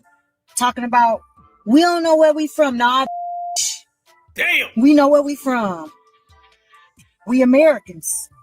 Okay? Most of us American Indians. Yeah, you hate that? I know it. Sorry. Okay. Okay. I feel sorry for y'all. You know what I mean? To be on platforms talking about us like that. You know what I'm saying? Without us, y'all wouldn't even exist in this country to have a platform to open your mouth. You feel me? Like, you people are sick. Okay? Sick and sad. Y'all know. Man, that's what I'm talking about. Look at that simple energy from our sister and the way our sister let it be known. Family, these people need to thank FBA. That's what you need to do. See, I'm loving the energy now. Now we getting bold with it. We getting very brashful with it. You need to thank foundational Black Americans, because without foundational Black Americans, you wouldn't be in this country in the first place. Gone are the days where we would tiptoe with delineation. Okay, gone are the days where we would sit there and kind of play sweet with it. Now we letting them know. I seen somebody in the chat said it, and you said it damn good. I'm conceited when it comes to foundational Black Americans. You're damn right. I'm very conceited when it comes to foundational Black Americans. And the reason being is because these individuals got spite for us. I got love for us. All right. And I don't love nothing more than my family. And I understand that this whole world got a problem with me. So guess what? Then we're going to bring the smoke. That's what I'm loving about us in this era. It's a wrap now. And when you see a sister like that, then there's another sister, and there's another sister, and there's a brother. And we putting it together. Delineation now is moving as one collective. It's only getting stronger. The days of delineation are growing, and the best is yet to come. And what we've been doing by that, family, is breaking it down. Look at it from a big lens. The big lens shows you, fam, they don't want us to be American, right? Yet we're getting more in tune with our American culture. And it's only growing every day. The babies, all of us, the family, we moving, right? Now, if you notice, y'all, when it comes to delineation, the final stage of delineation is foundational Black Americans understanding our indigenous culture, right? Our indigenous culture is what's so powerful, so they've been trying to separate us from it. Every day, every type of person is always trying to get us to separate from who we are now, who we're going to be tomorrow, and who we used to be. And family, the who we used to be era, the who we used to be energy is strong, and nobody's making us move. This is why we looked at Mrs. Wanga, and we was looking at her funny style, and this is why Miss Wanga got her ass fired. The reason why Wanga got fired is because we ain't dealing with nobody who sold slaves and they want to come over here and tell us to stop delineating. Hell no. Get your ass out my country. It's a wrap for you. We ain't dealing with nobody that wants to come over here. This is why we got Joyless Reed fired, because we ain't dealing with nobody who's Congolese trying to tell me about Dr. Martin Luther King. Hell no. Get your ass out my country. We ain't playing these games with these people. It's all about delineating, regulating, separating, and that gets you your reparations. And if you look, fam, brothers and sisters are putting the dots together. Brothers and sisters are making it bigger. It's bigger than a record, right? This is where we're at with it. Y'all look at this. This is what I mean. These individuals are so mad because not only are we delineating, regulating, and separating foundational Black Americans, we're also letting the world know that we are the originals right here. And that pisses them off. Stay mad. Now y'all mad. You wasn't mad when y'all been claiming our land through federal paperwork, $5 rolls, and colonizer treaties. But now the truth coming out and ICE pulling y'all receipts. Suddenly, everybody want to cry. Real indigenous don't need immigration paperwork. Our ancestors were already here, building the mounds, mapping the rivers, and carrying the copper. You tried to laugh at us. You said we were lying, making things up, pretending. But who's being exposed now? Your roots? Asia, Siberia, Bering Strait. Our roots, Mississippi, Missouri, Georgia, Kentucky, Carolina, Oklahoma, Turtle Island. And woo, they in trouble now. They in trouble, fam. Throw your hood in the chat right now.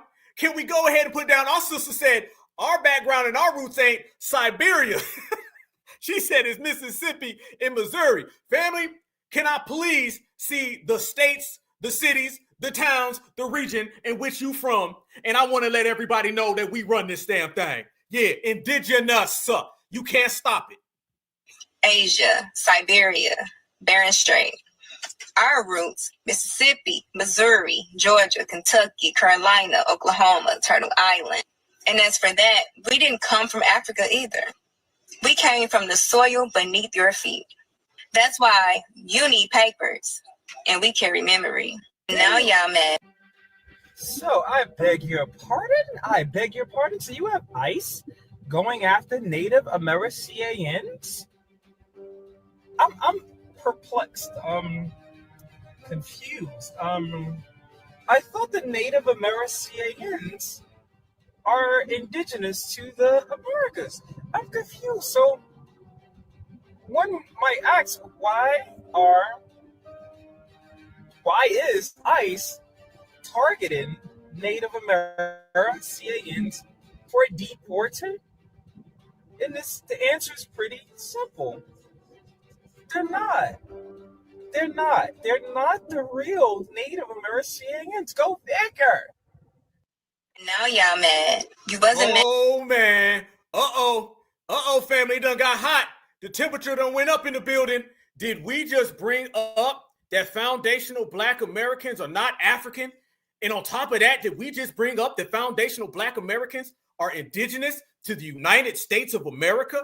Meaning 400 years ain't nowhere near as long as we've been here. You better take 400 and multiply that by about 400 and 700, and you might get it halfway. Did we just talk about the biggest thing that nobody wants to speak on? The elephant in the room everybody quiet about? Yeah, and being bold and brash like we are, we gonna talk about it even louder. Foundational Black Americans are the indigenous people of the United States of America. When the small amount of slaves came here, they intermixed with people who were already here by the millions. Why do you think the population grew way further than what anybody ever talks about with slaves, fam? You can't bring over 4% of slaves and then somehow you got millions of people in a few years and the population grows. The population would have went down. And also, I thought they said when they got here, the native populations all disappeared. And I thought they said they were all wiped out. How in the hell does the native population get wiped out, yet the population grew? Last time I checked, wiped out means down, grow means up. Oh, that's why. It's because we were already here. Oh, and also the people that they say were the originals, there's no exact way that they ever could have been here, and we predate them. So everywhere you turn around, foundational Black Americans are just predating everybody. So if we predate everybody, doesn't that make us the true foundationals? Doesn't that put the foundation in foundational Black American? You damn right it does. You damn right it does. And this is what's got everybody afraid right now. We have been putting the receipts on the table about so many things, but that indigenous, boy, they don't like that one. They don't like that one because it tells the world who we really are. It tells the world. And speaking of who we really are, I'd only be right if I showed y'all this. See, it's a game of reclassification where they're trying to classify us, but ain't nothing new under the sun, y'all. Look at this right here. What is the first classification that they had foundational Black Americans under? Go ahead. You can see the chronology. Go ahead. We went all the way down the line. You look all the way down the line, look right on down it, and you can see where and how we were classified and how the classifications all came to. You can see it. I see it. Well, the first one that I see does not say African. No. The first one I see doesn't say African at all. Nah. It looks like by their own classifications, the very first classification that was given to us says Indian. So why does Mr. Mutombo and Mr. Tonto have so much of a problem with foundational Black Americans being foundational? Oh, it's because just like tethers today, those tethers back then still needed foundational Black American muscle so they can exploit it to get things that they couldn't create on their own. Family, y'all know I always say there ain't nothing new. There ain't nothing changed. There ain't nothing different. And you can see all the way live, foundational Black Americans been here since day one. Fam, you can't make this up. And now, brothers and sisters are simply taking what we knew. So here's a problem. Let me tell the world what the problem is, okay? For all them people out there that are trying to Africanize us, Essence Festival, you see what we did to you, right? canceled, erased, over. And also all the BET Awards, the Hip Hop Awards, the Hip Hop is 50-50, all of y'all join Miss Wanga in the Essence Festival over there in the trash can, because that's where we threw your asses at. All of y'all are done. Now let me proceed to the Africanization that they've been trying to put on our classifications. You know what really gets everybody upset? The fact that grandma didn't have the internet.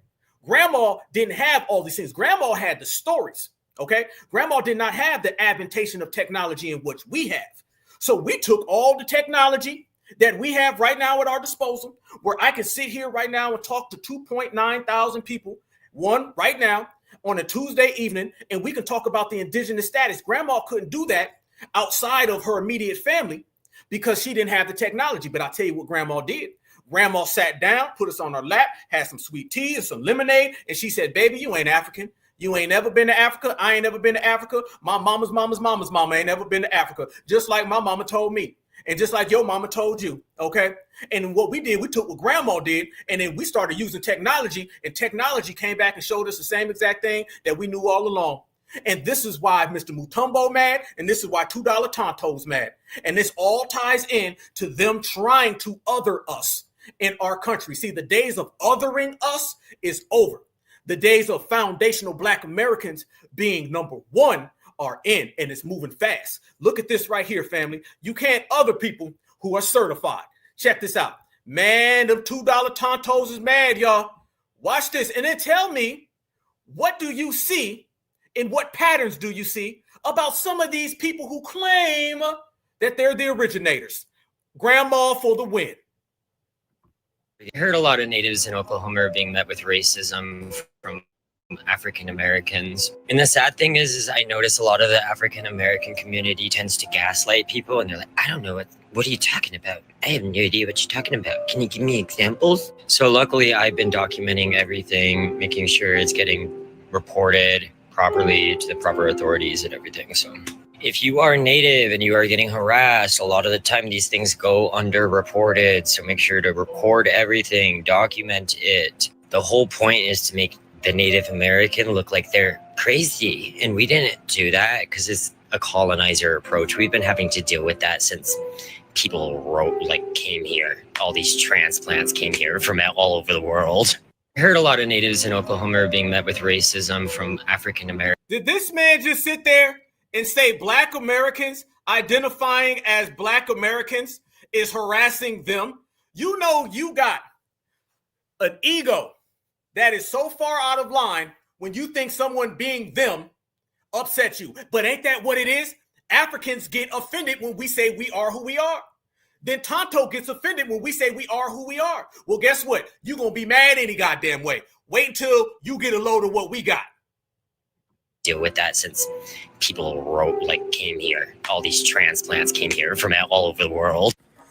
Question for the African Americans that claim to be true Indians. If you're the true Indians, then why do you have to take headdresses and feathers and stuff and base your basis off another culture instead of having your own and making your own? You think the original Indians would have their own culture, but no, you're taking from stuff you didn't make at all. So someone explain this to me. I'm kind of confused here. So I've been seeing this lately that people going back, they have 7 or 8 generations ago where they were actually indigenous. And, 7 generations ago, exactly 7 generations ago, I had a Black ancestor. So does that make me Black? Does that make me the real African? Then you need to go talk to the African, because you ain't talking to us because we not African. He thought he ate, didn't he? He thought he ate, but all he really did was end up with some of that reservation liquor. He on that reservation liquor right now, twisted, tangled, toe up, from the flow up, with no bucks. Yeah, this is what we saying. And what about FBA wearing feathers? We ain't got to do none of that. See, we ain't got to put on no costume and be like, hey, guess what I am now? We could be how we are because who we are is what got us here. So ain't none of that foundational Black American culture. No. When you are the originators, you don't got to dress up. They're the ones still playing dress up. Foundational Black Americans, we blessed up. There's a big difference between the two of them. You damn right it is. So does that make me Black? Does that make me the real African? Because I'm going to comment on here. He said, "You're Siberian, bro." And like they always say, "You're Siberian, bro." And I just put. Well, they don't like that one, do they? They don't like that. Why are you running from Siberian? If that's who you are, that's who you are. Why you run from Siberian so much? Family, you say Siberian, they start spazzing out. They start spazzing. I ain't no Siberian. Yes, the hell you are. Yes, you are. Siberian, and the last guy was European. Put out there that, I have an African ancestor from the 1800s. And like I just said, so does that make me the real African here now? The pretendians on this app are literally white supremacists. What? They degrade people of African ancestry. Their sources are old racist white dudes from hundreds of years ago who are probably... What? This is their version of indigenous? Wait a minute. When the hell did Julia Roberts become an Indian? This is who is your representation. This is who you tell me was the indigenous person. How in the hell did Tonto come out looking like Elizabeth Warren? Damn, this is Elizabeth Warren's people. Oh, so you ain't really the originator. Y'all see, it sounds like everybody can be them, but only us can be us. Supremacists. They degrade people of African ancestry. Their sources are old racist white dudes from hundreds of years ago who are probably on cocaine and various other substances. Like, their sources are slave masters, and they're calling indigenous Americans colonizers because of these elaborate conspiracy theories. It's a cult. It's a cult. It's a white supremacist cult at this point. What else would you call people who are obsessed with phrenology, hate Black people, say derogatory things about having African ancestry? They threaten people with ICE. They dox people. They're not victims in this scenario. You know who the victims are? The indigenous Americans that they're harassing in real life and online. Pretendians are non-native people who claim to be native for social, personal... Wait. Rosie O'Donnell is an Indian too? Oh, wait a minute. Or is that Roseanne Barr? Wait a minute. So Rosie O'Donnell and Roseanne Barr. Rosie O'Barr is an Indian too? Wait a minute now. Fam, you learn something new every day. I guess they went to the Dolls Rolls and signed up for this too. Because this is getting more and more mayo everywhere you turn. This stuff turns super mayo. How in the hell did Roseanne show up here? I'm just shocked and appalled. Professional and monetary gain. They make false, unsubstantiated claims to Native American DNA as an attempt to reap benefits, grants, awards, money, land, cultural capital, fame, and professional recognition. Pretendians usually follow the same pattern. 1, they make vague claims to Native DNA. 2, they have no... I know she ain't talking about somebody pretending. This is what you got, Tonto. Tonto, this is your all-star team? Elizabeth Warren, Julia Roberts, and Roseanne? God, get somebody whose show didn't get canceled. I'll be damned. Tribal affiliation, or their tribal affiliation shifts. 3, they talk about some distant ancestor with no name, and there's usually some traumatic inciting incident that keeps them from knowing their history. Pretendians almost all have the same exact trajectory. They co-opt stories of real living Native people and claim them as their own. Dr. Kim Tallbear calls this the last frontier of colonization. Pretendians harm Natives in a lot of ways. They discourage real Natives from connecting or talking about our stories. So then the stories that people know that they think are Native stories are actually just the stories of Pretendians, because those of us that are Native but maybe are disconnected or are racially... Those of us who are Native, she said it with her chest, didn't she? Or with her third chin. She said it with her third chin. Damn. Pretendians, because those of us that are Native but maybe are disconnected or are racially white, actually just the stories of Pretendians, because those of us that are Native but maybe are disconnected or are racially white, we are... Oh, she threw that in there. Tell me y'all caught that. Those of us who are Natives or racially white. What? Did you just throw that in there like we wouldn't catch that, Rosie O'Donnell? Did you just say that, Rosie O'Tonto? Did Rosie O'Tonto just throw that in there real quick like we weren't going to catch her throwing whiteness? Those of us who are Native, racially white, wouldn't that disqualify you from being indigenous Native? Damn. But wasn't the last guy, this guy right here, wasn't he the one running around here talking about, maybe I'm Black now? Does that make me Black? They have 7 or 8 generations ago where they were actually indigenous. And, 7 generations ago, exactly 7 generations ago, I had a black ancestor. So does that make me black? Does that make me the real African?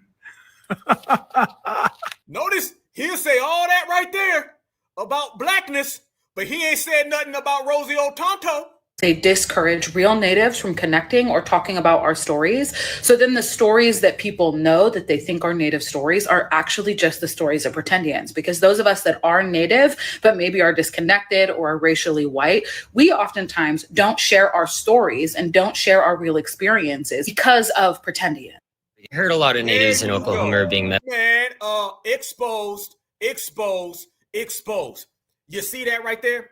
What you have is the $5 Indian who needs $2 Tonto because that's his proxy. That's his homie. That gives him ties to America. Because if the $5 ever got told that Tonto isn't real, that would expose the whole lie. He needs them there. He needs that presence. So this is why you see that. So now you're starting to see $2 and $5 team up. But you notice that $2 never has a problem with $5.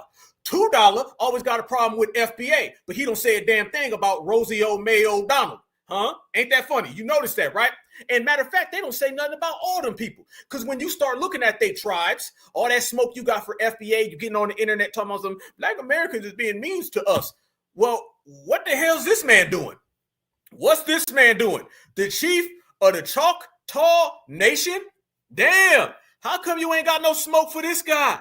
How come you ain't saying nothing about him? How come all the issues you got are with foundational Black Americans? I want everybody to notice how okay they are with the whitening of their tribe.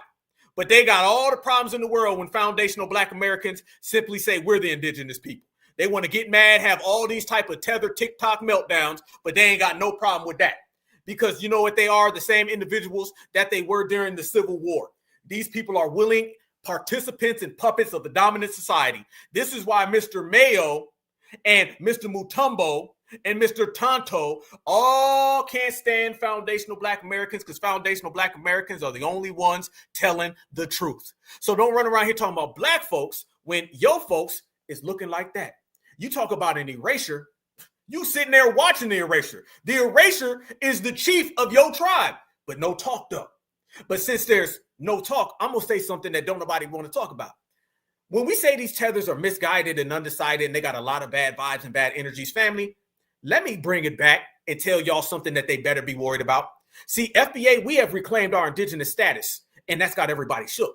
FBA, we're making it be known that we are the originals of the United States of America, and you can't change that. But y'all got another problem on your hand. So just like the African, just like the Jamaican, just like the Haitian, while you're so busy making videos about my lineage, you need to be worried about ICE, because I see them coming for you. Native Americans, I want to send you a shout out, because you've been so worried about foundational Black Americans and you've been hating on us and you've been allowing Mayo Tonto to talk to you recklessly. But why that's been happening, Tom Homan been hunting you down, because ICE is detaining them left and right. And FBA ain't nowhere in sight. Y'all look at this right here and tell me how you feel when it's real. Yeah, Native Americans, come on to the front. It's your time to shine. Guess who on the deportation list now? Yeah, they on y'all head. So recently, and I'm talking about recently, in this month, they're starting to detain Native Americans. ICE is detaining Native Americans on their own homeland. How can you be illegal on land your ancestors never left? On the U.S.-Mexico border, the Tohono O'odham Nation has lived since long before there was a United States. Their land stretches across Arizona and into Mexico, but armed agents stop them at checkpoints and even detain them. Here's the thing. Treaties guaranteed their right to cross freely. Ceremonies, harvests, family visits, they were all protected. Yet ICE ignores tribal IDs, rejects birth certificates, and erases sovereignty at the border. Imagine elders pulled aside, medicines confiscated, prayers interrupted. To Washington, it's security. To Native Americans, it's a message. Your land isn't yours, your rights aren't real. If Native Americans can be detained on their own land, what does sovereignty even mean? Comment if... You need to stop and listen to what is happening in the U.S. right now as a result of Donald Trump's executive orders. There are ICE raids that are targeting Native Americans Native Americans. They are currently being detained and questioned, and they are American citizens. This is not going to stop. The racism in this country has been unleashed at an unprecedented level, and many people are going to pay the price. Won't be us. And did she say this is not going to stop? Damn, Tonto, you got to get your priorities straight. Native Americans. Native Americans. They are currently being detained and questioned, and they are American citizens. This is not going to stop. The racism in this country has been unleashed at an unprecedented level, and many people are going to pay the price. This is truly dangerous right now. Please know your rights. Please share information with vulnerable people. And as always, please go ahead and follow me on. So the DOJ argued that Native Americans don't have birthright citizenship under the 14th. Freeze. This is what we were talking about. Why everybody was speaking about the 14th Amendment and us, a lot of brothers and sisters were saying Donald Trump was also aligning this with all of the natives. So when you start to see him start talking about the 14th Amendment and how it applies to Black Americans, a lot of the Tontos got upset because he was using the 14th Amendment to big us up and to go after them. Nobody really talked about this and it didn't make the headline news. But the 14th Amendment now is being used and weaponized against Tonto to go up on the reservations because a lot of people know that Tonto is just Jorge from Mexico, as well as Pedro in Estrada.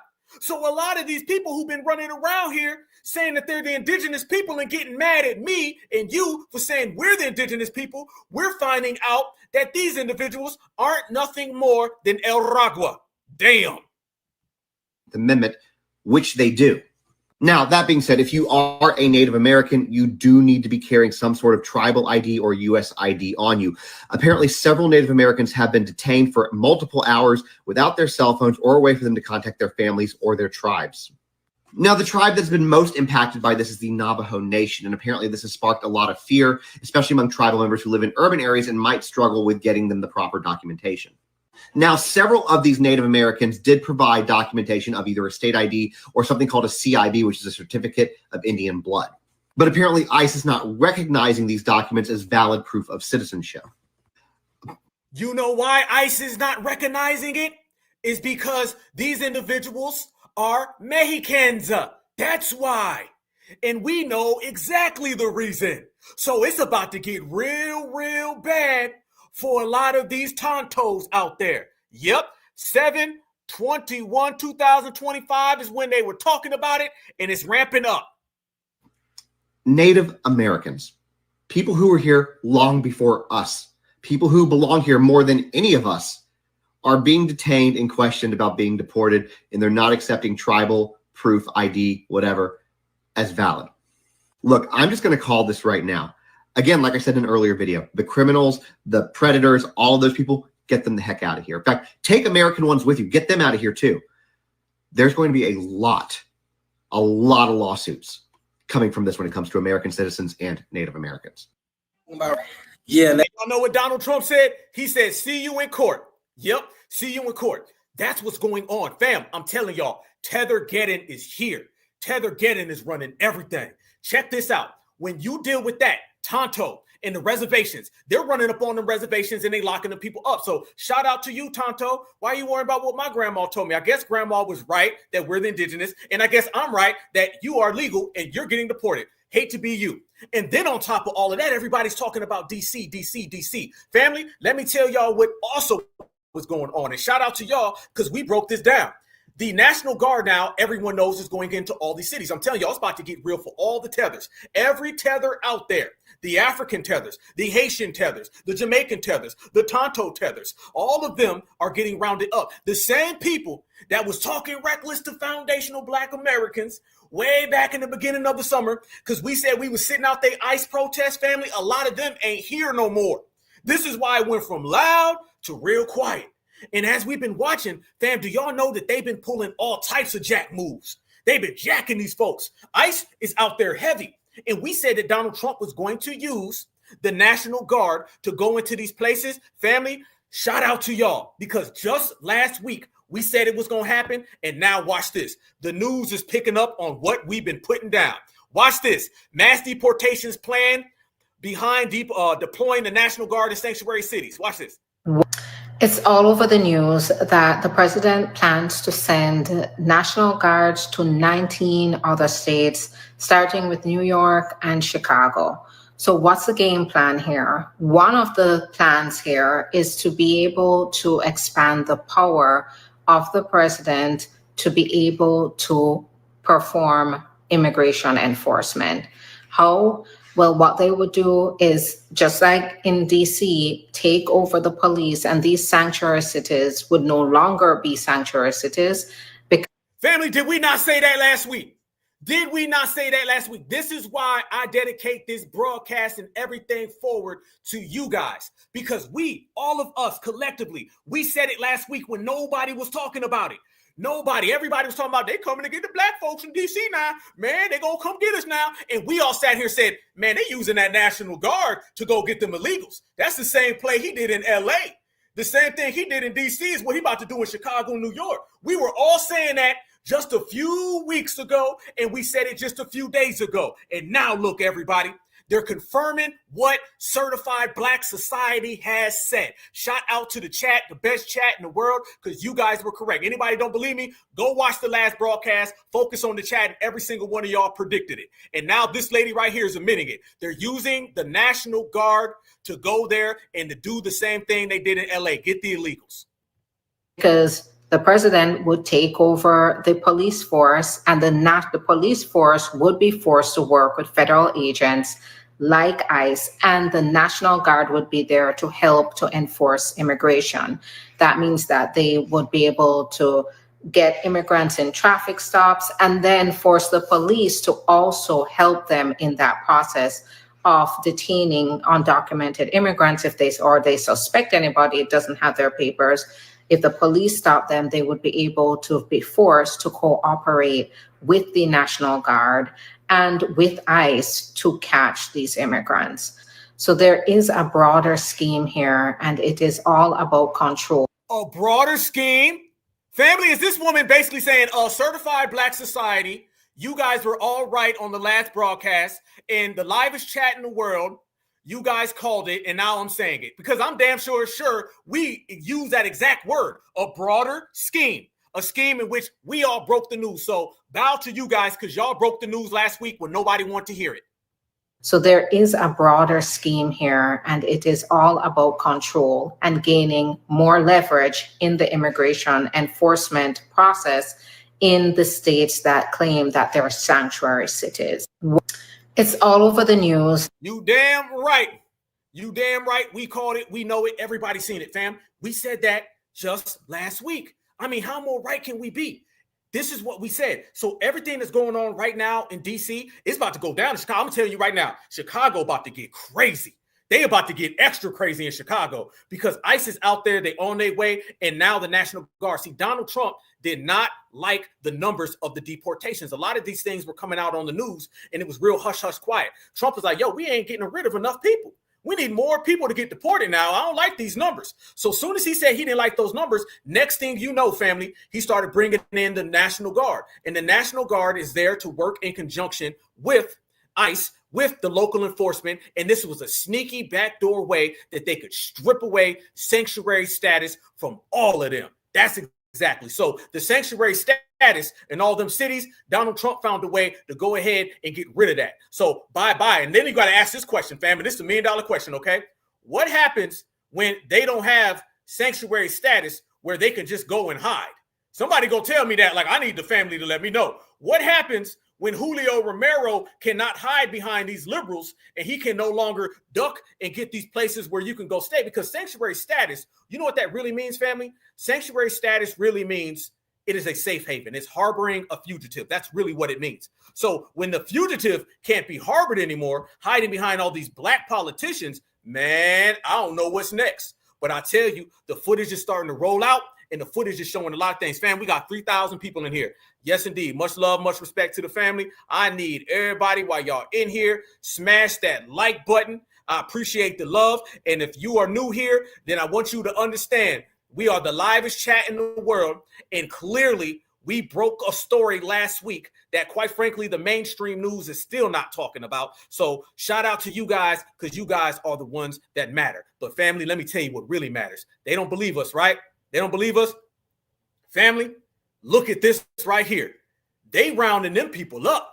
They snatching everybody up. So look right here, what I'm about to show you, at all of the ICE deportation. So where everybody's trying to get you to focus on the boogeyman Trump, I want you to notice that the National Guard, ICE together, they running up on everybody. And that goes for the Africans, the Jamaicans, the Haitians, the Essence Festival, Miss Wanga, Mr. Tonto, Mr. Jorge, and Mr. FBA. Don't give a fuck. Y'all look at this. Here we go. Enjoy the show. If you got popcorn, enjoy it. Come and please me wicked this. Come and please me wicked this. Come and please. We are getting word that the mass deportation raids are going to begin on Tuesday in the city of Chicago. I first learned that these raids would begin quickly at a town committee meeting here on Thursday. We did not know where they would begin. We did not know when. Now the Wall Street Journal is reporting that they will begin on Tuesday in Chicago. And here is what a lawyer told us. If you are an American citizen, carry identification on you that can prove your citizenship or legal status. That could be a real ID driver's license. That could be a passport. Have that with you, particularly if you work in a place where there are undocumented individuals or live in a community that could be densely populated with them as well. It is likely they are just going to round folks up and they're not going to ask that many questions. So please, this involves personal safety and liberty.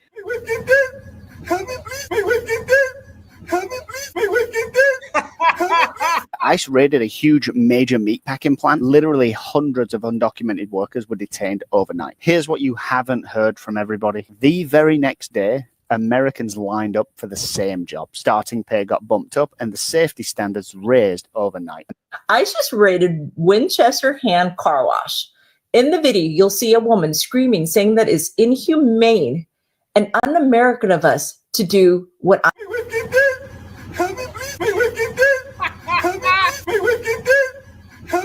My wife did dead, and tell me please, my wife did dead.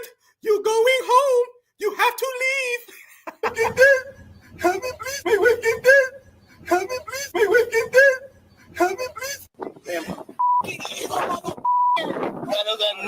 No tengo nada. Get out of the car now. Get out. Stop playing. Stop playing.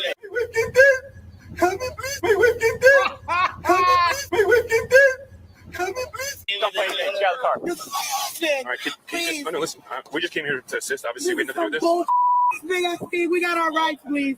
So here's what's going to happen. If he doesn't get out of the car, we're going to break the window and drag him out. No one wants to do that. I don't have any money for it.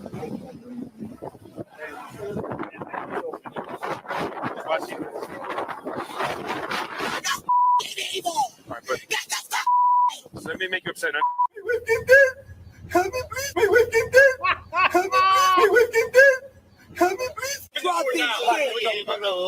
me talk to my husband. Back up. Dale. I'm a woman. Don't fucking touch me. Back the fuck up. Back the fuck up. Don't touch me. Don't touch me. You're gonna get touched federally. You're gonna get touched federally. Back up. Back up. Back up. Back up. Back up. Back up. Back up. I'm backing up. You're gonna get OC spray. Back up. I'm backing up. You're gonna get OC spray. Back up. I'm backing up. What the fuck? Back.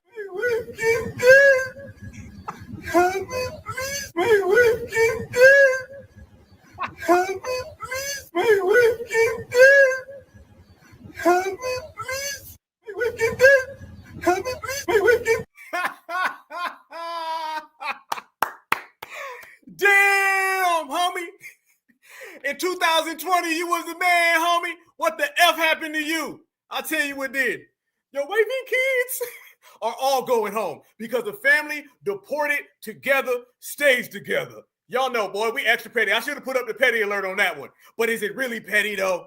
Is it petty or is it true? I don't really know the difference, fam. It sounds like foundational Black Americans called it. We said this was going to happen, and it happened. Sound like foundational Black Americans was right again. So I'm sorry, I slowed that all the way down. Can we put it on the line, family? These individuals don't have it too good in the United States, man. It looked real bad and down bad and real sad, okay? Because you came over here wanting to be next to Brad and Chad, but it ain't working, okay? So your wife and kids can go in that van with you, and when they get in that van, all y'all got to go home. And foundational Black Americans already are home. See, that's the difference, fam. You got individuals who got to go home versus those who are already home. Y'all cold, boy. Y'all cold. Y'all cold. There's been a lot of things going on because they don't want us focusing on what's going on with immigration. Notice immigration done slid out the news. Y'all see, he say stomach hurt. You know what I'm saying? It's funny. I'm just being real, y'all. I'm just being real. These individuals know that foundational Black Americans is good. We living good. We outside, but we outside and we smiling and we line dancing. We two-stepping. When they're outside, they got to deal with a lot of this right here, family. Look at this. Tell y'all, there's been a lot of things going on, and Tether getting is here. All the TLCs, Tether's a color. How you going to handle this? Trump announced that immigrant families without work permits will no longer be allowed to rent or buy homes in the United States. Starting tomorrow, landlords will be forced to act like border enforcement officers. For decades, housing in cities like New York, Los Angeles, and Houston has been the foundation for immigrant families beginning a new life. But under Trump's new plan, landlords and real estate agents must verify work permits before signing any lease or completing any transaction. A Republican lawmaker said, "Housing must belong to the people who built this country, not those who broke its laws." What? But critics warn that the consequences will be catastrophic. Families who have lived in the U.S. for years could find themselves... What? It must belong to who? I'm sorry. I didn't catch that. Can I hear that one more time? Housing must belong to the people who built this country, not those who broke its laws. But critics warn that the consequences will be catastrophic. Families who have lived in the U.S. for years could find themselves homeless overnight. Civil rights organizations say the move is unconstitutional and discriminatory, and lawsuits are already being prepared. Landlords will also be caught in the middle. If they rent to immigrant families, they could face federal fines worth thousands of dollars. This is not just about housing policy. It is a battle over identity, legality, and who has the right to call America home. Trump announced that immigrant... Who's got the right to call America home, family? That whole thing was littered with foundational Black American language. Tell me that wasn't foundational Black American language. As we talk about Amanda Seals, and as we talk about all these shields using our language, y'all hear that? Fam, the political discourse in the United States of America is littered with foundational Black American language, meaning that foundational Black Americans are the dictators. We're dictating not only what's popular, not only what's cool, what's in, what's justified, what's real. It's all based on us. If we say it, it goes. At this point, fam, if you ain't waving that FBA flag high in the sky, then you ain't right. FBA's winning. These individuals saying, who built this country? We said that. She also said foundational earlier in that. She says foundational and who built this country. Foundational Black Americans built this country, and foundational Black Americans say it all the time. So that's us, and us. But I did not hear tether.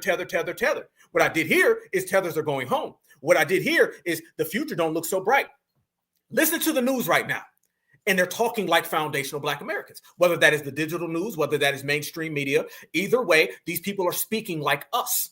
You don't hear anybody with them old, outdated talking points. No one's saying African American. We got rid of that. No one's saying people of color. We got rid of that. No one's saying Black and brown. We got rid of that. They damn sure ain't saying Essence Festival. We got rid of that as well. Peace out, Wanga.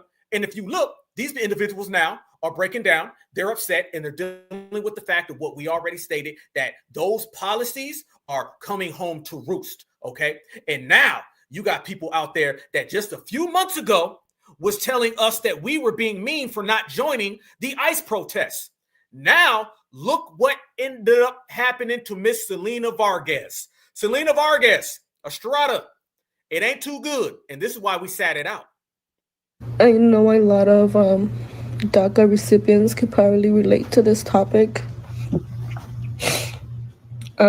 I was called by my HR with my current employer this morning to inform me that my official last day with the company will be the 21st of this month.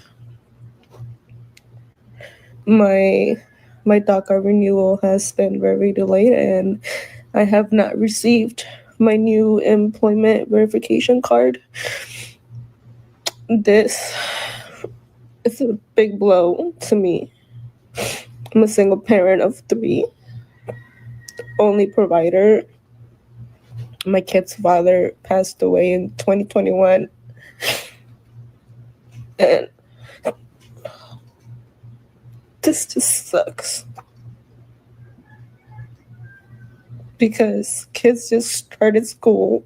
Wait, fam. I'm sorry. I got to be extra petty. I mean, I got to be extra petty. I'm talking about things coming home to roost. Did y'all hear a damn rooster in the background? I'm sorry. I'm just being real. I just heard this for the first time. I swear to God. Did y'all hear a rooster in the background? Did I just sit here and say that the chickens are coming home to roost and the goddamn rooster started roostering in the background? Let me know if y'all hear that. This just sucks. Because I heard it. Can I get 100s in the chat if y'all heard it too? I did not pre-plan this, y'all. This is what the ancestors is shining on us. I can sit here and say all those people that wanted foundational Black Americans to drop reparations, to drop tangibles, to drop an anti-Black American hate crime bill and go join the ICE protests. They're all deported now. They're all upset now. They're crying right here like Miss Pedro, Selena, Estrada. And the chickens was coming home to roost and the goddamn roosters in the background. Even the damn rooster know you about to get deported. You know it's a cold day when the rooster says, pack her goddamn bags and send her back to Mexico. Damn, we win it. And this just sucks. Because kids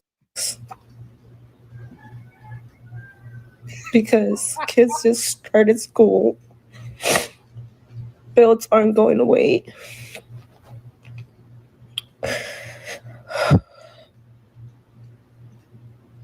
I've never been put in this position before. It did it again. I'm currently still waiting on that. Hey, is the rooster calling ICE? I could have swore I heard the rooster calling Tom Homan. Fam, it did it 2 times. The rooster don't even believe you. The rooster said, get out my damn country. The rooster got citizenship. You know the difference is that the rooster got citizenship. The rooster in the back calling Tom Homan right now. But you was worried about foundational Black Americans back in May. Nah, we sat on the couch, and now you sitting on the couch crying while the rooster is calling ICE. Before. And I'm currently still waiting on that permit to hit my mailbox. It ain't gonna happen. No, it ain't gonna happen. No, but I'll tell you what, they hitting that damn phone and they calling up Tom Homan and you're going home. You see the difference, y'all. This is what we mean, okay? Delineation is a real thing. Delineation is powerful. Delineation is winning. We're winning, and it's beautiful, and you got to enjoy it, okay? I'm always talking about enjoying it. Fam, this is the reparations generation. We're having a lot of fun, okay? I want to keep on stressing that, y'all. We're having fun, and we're rejoicing in everything we're doing.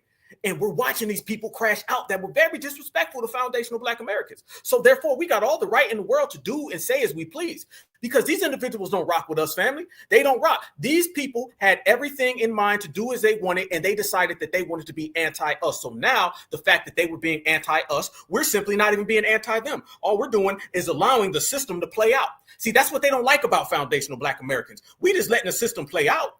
This is why we don't get involved in things. Wait, you want me to help you do something that's illegal? That's not how we rock. You want me to go and get involved with a situation where you broke the law? That ain't how we rock. So what we're doing, we're exercising our rights as foundational Black Americans, taxpaying citizens, to allow the individuals that disrespected our lineage, heritage, and culture to just fall out. I didn't fire Wanga. Wanga fired her damn self. I may have laughed at it in the process, and I'm going to laugh at it again later on tonight. That's just what I do, and I'm going to continue. I may laugh at this individual right here who's crying, and I may say, hey, damn, the rooster got something in common, but that's between her and the rooster. monster. I'm a foundational Black American. My people built this land. And apparently everybody's saying the same exact thing, that we built this land. And when we tell everybody we built this land, everything now is coming back to the originator. See, being the foundation, that gives you a lot of perks. And one of those perks means that you have everything going in your favor. And when I say things are going in your favor, I mean things are going in your favor. Remember when they told us this individual was a Black issue? I know y'all remember that, right? Remember when they was telling us Mr. Cartel was a Black issue? And what did we do with Mr. Cartel? We sat that out as well. Well, y'all, can I tell y'all breaking news? And I think you might have heard it, but let me say it again, family. Mr. Cartel is getting deported. Can y'all tell me, if you know in the chat, please, where are they about to send him to? This is the irony of everything. All right, let freedom ring. Hallelujah. He is about to get deported to Uganda. Yes, they are about to deport Mr. Estrada to Uganda, because a lot of people don't know, but all of them Africans was over here a couple weeks ago. Remember when they were making deals with Donald Trump? Remember when Donald Trump gave them that gold coin and we were like, damn, you gave him a gold coin? Why do you think the Africans were over here a couple weeks ago? Because the Africans were telling Donald Trump, I'll do whatever it takes, master, so you don't put them terrorists on me. The Africans, they said Pan-Africanism under the bus. They said people of color under the bus. They said Black and brown under the bus. Because technically, the Black and brown coalition would be Mexicans and Africans, right? And that's what they say. They say we all Black, brother. So if you all Black, brother, then how come all the Africans are throwing the Mexicans under the bus? Yes, the hell they did. They opened the doors, and them African leaders, if that's what you want to call them, they did exactly what African leaders have historically done. They looked out for themselves. So they cut deals with Donald Trump, and now you're about to see Pedro, Jorge, and now what we've even shown, Tonto. Y'all about to wake up in Uganda. Damn, I love being us. Damn, I love being certified. And apparently this sister right here feels the same way. Thing about Kilmar Abrego Garcia. Like, I'm so sick of y'all. Y'all say y'all care about people. Y'all say y'all going to bat for this person who has absolutely no right to be here. Kilmar done been overseas, back, Tennessee, Baltimore, all on your dollar. And then to watch these liberals standing outside protesting. I could tell you one thing. You weren't protesting when the little kid got shot, the 3-year-old got shot in DC. You weren't protesting outside for nothing. There's innocent people all the time that get picked up by the police and they get a, oh my God, I'm so sorry that happened to you, and a move on. It's your tax dollar. It's my tax dollar. This is so annoying that I'm even having to listen to this. Like, and all I can hear is about Abrego Garcia. How about Tyrone? Woo! How about Jaquan? How about Jordan? I don't care nothing about Abrego Garcia. This is, y'all. He's not even married. With their Moody's bond rating downgrade. He got a baby mama here. The highest taxes. An anchor baby. That are, he has no legal right to be here. He came here because of asylum. He hung out with the wrong people. Got caught in the game. Okay, that's the way. That's what we say in HUD. He got caught in the game. Gobierno corrupto. All right, yeah, get him the hell out of here, will you, please? Get him out of here. Throw him out. Well, everybody's favorite Maryland man, Kilmar Garcia, is back in ICE custody. I'm taking all bets. What country do we think he'll be deported to next? I'm thinking Uganda's very nice this time of year. Uganda just agreed to take in U.S. deportees, and they're not the only African country. Let's unpack it. Uganda has agreed to a temporary deal with the U.S. and will start to accept third country deportees. And these are people that have been denied asylum in the U.S. and are unwilling to return home. But there are a few stipulations. They must have clean records. They can't be unaccompanied minors and preferably be of African origin. Honestly, you guys, I feel like we should be prepared to continue to see deals like this being made between the U.S. and other countries, especially as President Donald Trump's deportation plans continue to expand and take place. And as of 2025, 3 African countries have also signed similar deals, including Rwanda, South Sudan, and Eswatini, and Uganda, but just became the most recent one. And now you might be wondering why Uganda and other African countries. Look like Africans are throwing them African tethers under the bus. Look like Africans are throwing them Mexican illegals under the bus. How come you too worried about talking about foundationals? How come you so concerned with what we doing over here being great like we always are? You should be worrying about how Donald Trump cut a deal with African leaders that cost millions of dollars to send all of y'all over to Africa. How good y'all think they gonna treat them when they get over there? You talking about an illegal immigrant deported from America and you going to Uganda? Family, I wouldn't want to go nowhere in Africa as an illegal deported immigrant. Are they going to be doing a lot of bad things so they can get on Donald Trump's good side? I can see it now. Mr. Mutombo, the warden of the jail cell in Uganda, he got direct orders to do whatever the hell he wants to Mr. Kumar, Dr. Kubar Vasquez's buddy. He got anything he can do so he can get Donald Trump brownie points. Countries would even accept deals like this. And to be real, it's economic pressure. Under President Trump's tariffs, exports like coffee, vanilla, and fish face a 15% tax, and that hurts their economy. So maybe they feel that accepting deportees could unlock better trade, diplomatic deal making, or even just create a better relationship. Wait, did she just say they sold them out for some coffee, vanilla, and what? Did she say some chips? Hold up. Deals like this. And to be real, it's economic pressure. You guys, I feel like we should be prepared to continue to see deals like this being made between the U.S. and other countries, especially as President Donald Trump's deportation plans continue to expand and take place. And as of 2025, 3 African countries have also signed similar deals, including Rwanda, South Sudan, and Eswatini, and Uganda, but just became the most recent one. And now you might be wondering why Uganda and other African countries would even accept deals like this. And to be real, it's economic pressure. Under President Trump's tariffs, exports like coffee, vanilla, and fish face a 15% tax. Coffee, vanilla, right? You know they love white over there. Coffee, vanilla, and fish made them make a deal so they can imprison other Africans based on Donald Trump's deportation process. Where are all the Pan-Africans at? Pan-Africans, get your ass in the building. Come to the stage. Come on. I need all the Pan-Africans to tell me why African leaders just cut a deal for some damn vanilla and some fish so they can lock up African immigrants. Dr. Umar, you left that out in your speech. Come on, Tethers. All y'all Uber drivers, y'all left all that out. Are they selling each other out for vanilla and fish? I would think that the African leaders who are supposed to be Pan-Africans, wait, hold up. All the African leaders who are supposed to be Pan-Africans, I would think that they would say, by no means would I accept an African who's been exiled from America. By no means would I take another fellow African, because you tell us we African all the time, and we ain't. Where's all of that you African? Where's the African loyalty? Where's the African solidarity?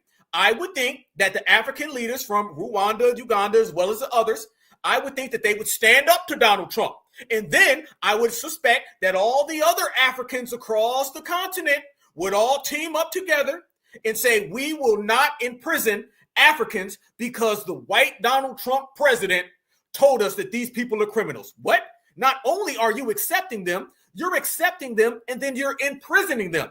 Shouldn't Africa use their minerals and their resources to take those people and to make them be civilians in society? How come you don't do that? Fam, think about it. Them African nations should buy those people.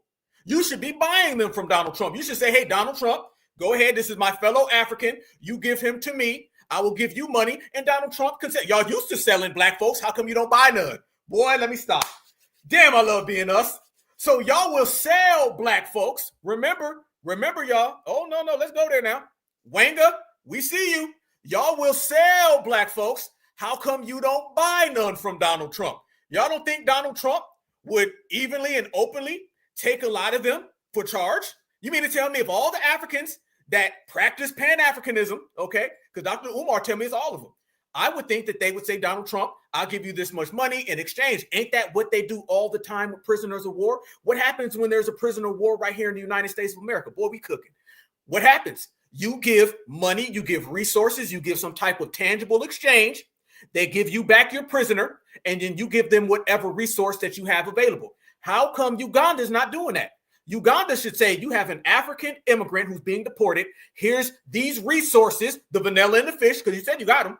The vanilla and the fish, give them to America. They'll give you back your person, and then you can send them back to their homeland. But you took them back, and then you delivered them back to their homeland in Africa.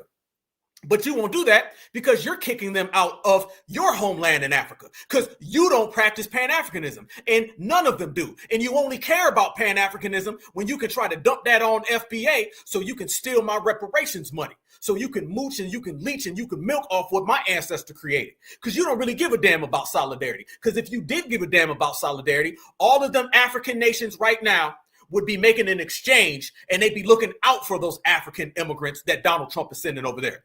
But to the contrast, what they're doing, they're actually taking them and putting them in prison. So you're not just taking them back, you're taking them and putting them in prison. And how long are their prison sentences? So every single African who's here getting deported, you're going to go back to Africa, and an African president and leader is going to put you in an African jail. Then you want to come tell me we all black, brother. No, we're not. We're all black foundational black Americans. We're all certified foundational black Americans. We're all of the lineage, the heritage, and the culture, the foundational black American family tree. Apparently, Africans care more about fish and vanilla than they do about their fellow African who's being deported. Not only are you taking these Africans from Donald Trump, you're taking them and then you're putting them in jail. So there is no Pan-Africanism. And just like the Essence Festival, and just like the BET Awards, and just like hip-hop is 50-50, we don't put it into that as well. And family, it gets even worse from there. And as we continue to break these people down and clown, everyone knows that we wear the crown. Watch this. And that hurts their economy. So maybe they feel that accepting deportees could unlock better trade, diplomatic deal making, or even just create a better relationship between them and the U.S. So now, right there. Create a better relationship with them in the U.S. So you're willing to enslave and imprison Africans so you can impress America. And you want me to go over there and say Wakanda forever? Hell no, for never. now I want to know what you guys think. Is this a smart diplomatic decision, or will it lead to African countries being exploited more than they already have been? You won't believe this. America suspended all visa processing for all Zimbabweans. This is crazy. And you want to know why? Because they are saying that Zimbabwean people, they go and overstay in America. That's crazy. They're saying that 10% of all Zimbabweans, they all go there and they don't return. That's 700 Zimbabwean people. They have not returned ever since they went to America. And now America is getting tired of it. And now they're putting a pause on all processing. Anyone with a visa already, they can stay there. It will still be valid. But any new visas, they do not be allowed. No student visa, no work visa, nothing. America has made it clear that this is not a travel ban. This is not a travel advisory. This is just them taking some time. They go and search for those people who are there illegally, deport them, and then they can talk on the way forward. They even said, if you have a valid visa right now, you can still travel to the US. Just the processing, it's the one that has been stopped. You cannot apply for a new visa. The people of Zimbabwe, they don't know what to do. Some people in the process of actually applying for the visa, then they were told, we got some news from the US embassy, you are not allowed to apply for now. Africans, especially Kenyans, talk shat about the condition in the USA as if their countries are better, but this is how they behave when being deported from the USA.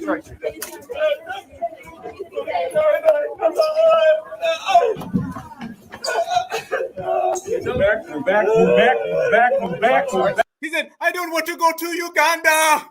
Why do I have to go to Uganda in exchange for vanilla and fish?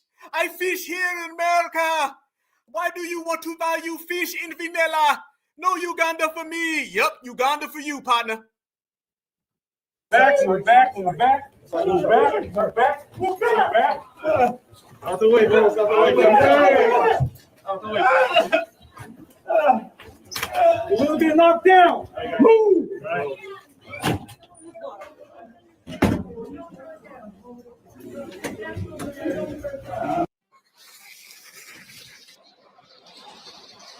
look, family, look at the African vendors running in New York. Because ICE and the NYPD who work together, ICE and the NYPD pulled up on these African vendors. Watch the way they start fleeing. You're going to see them flee. You're going to get knocked down. Move.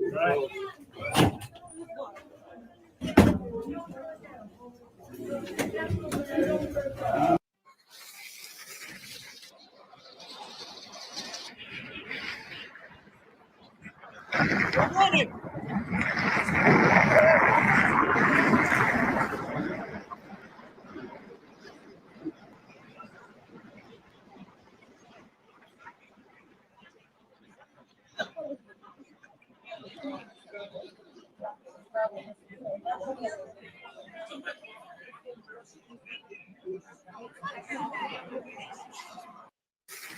They're literally fleeing, y'all.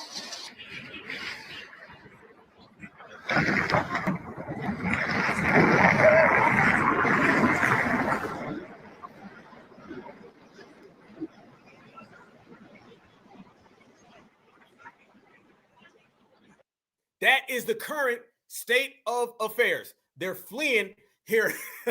Y'all cool. They're fleeing. Yeah, they're jockpod. You jockpod to get here. You jockpod when you are here. You just don't know what to do you? You don't know what to do.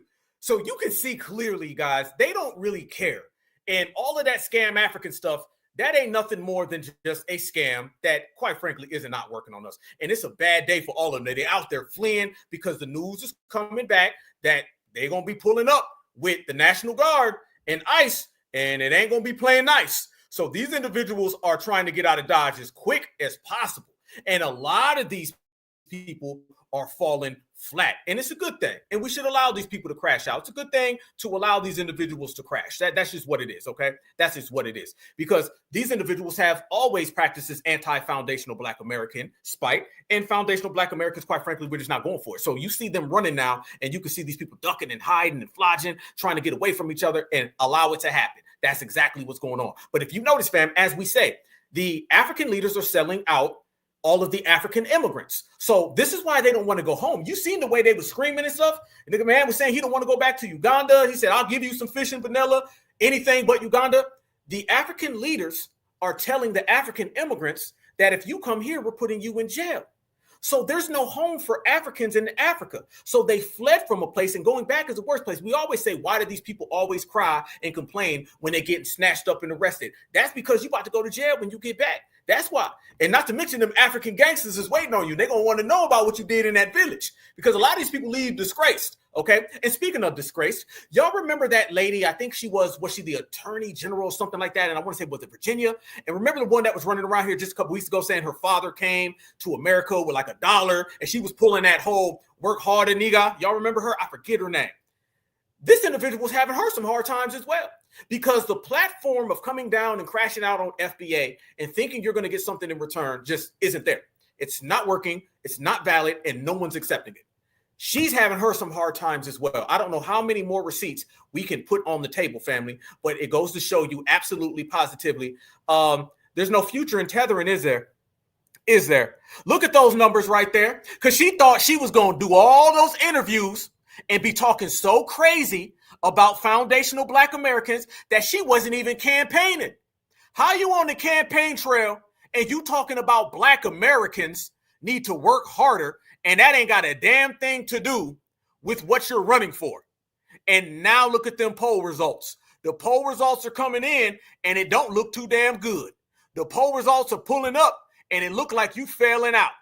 So this shows you for the billionth time that these individuals who think that they have a platform of slander towards Black Americans, they're finding out the hard way that that does not pay the bills, and apparently it does not win races. Okay, so look at her. Yep, these individuals thought it was good. These individuals thought it was sweet, and now it's adios. All right, she wasn't even campaigning, y'all.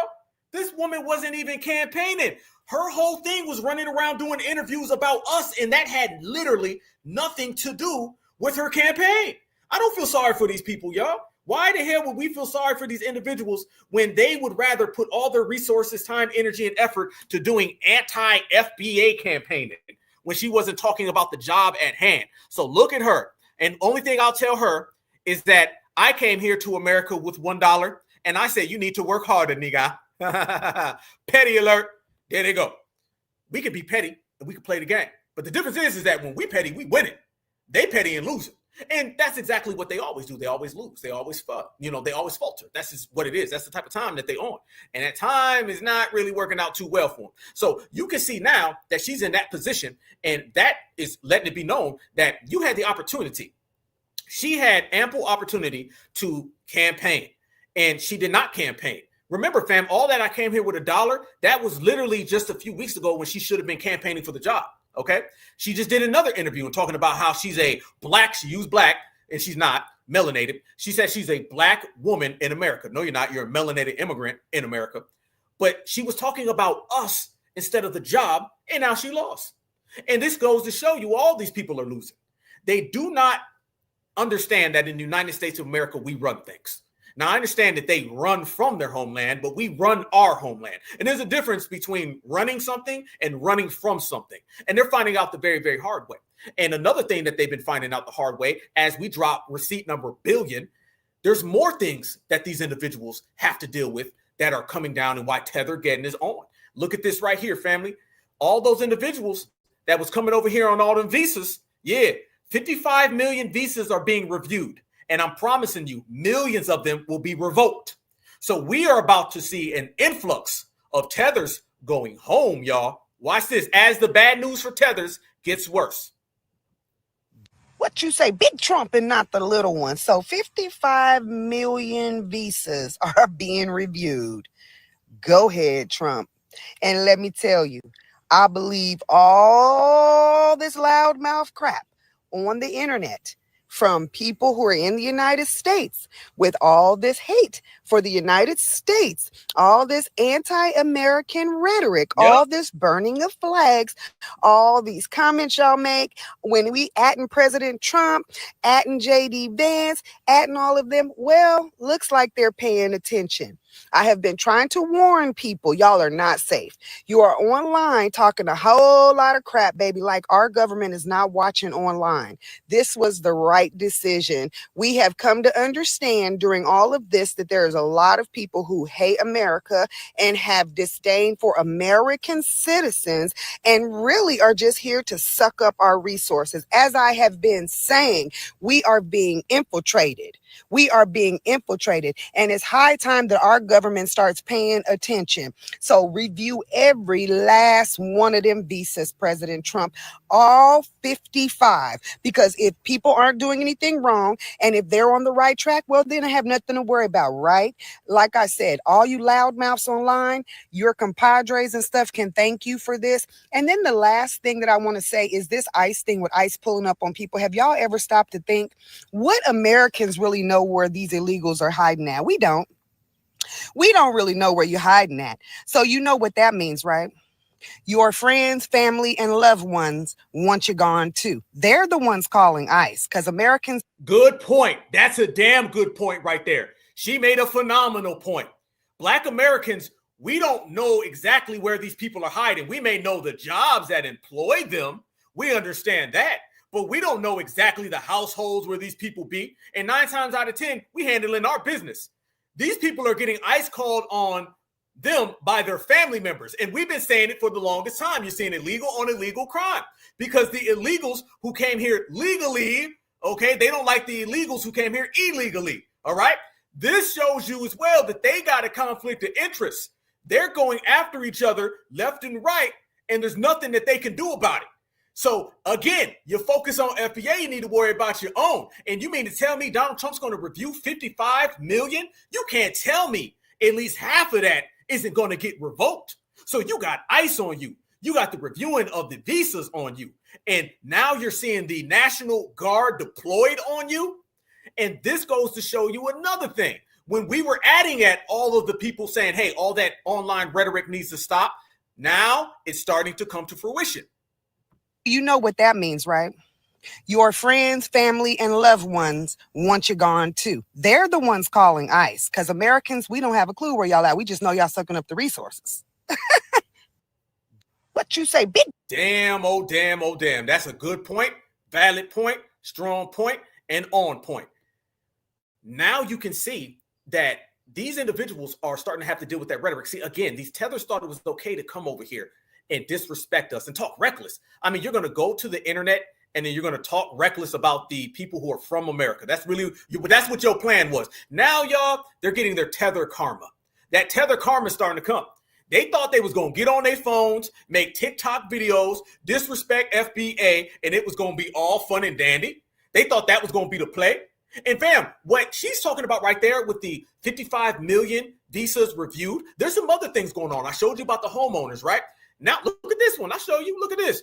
Fam, no. You can't sit here and tell me that Tether getting in the day of reckoning ain't coming. Watch this. This going to further let you know. Y'all see this, right? So next time these black immigrants talk about, well, if the police officer pulled over an African and a black American, do you think they would treat you differently? Let's try an ICE agent. Because as y'all could see, Haitians are not only losing their TPS status, but they're also losing their work visas. Employees are not renewing Haitians' work visas. There's hundreds of Haitians being laid off right now across the country as we speak because employees are refusing to renew their work visas because they don't want to be in the position where they're going to be deported anyway.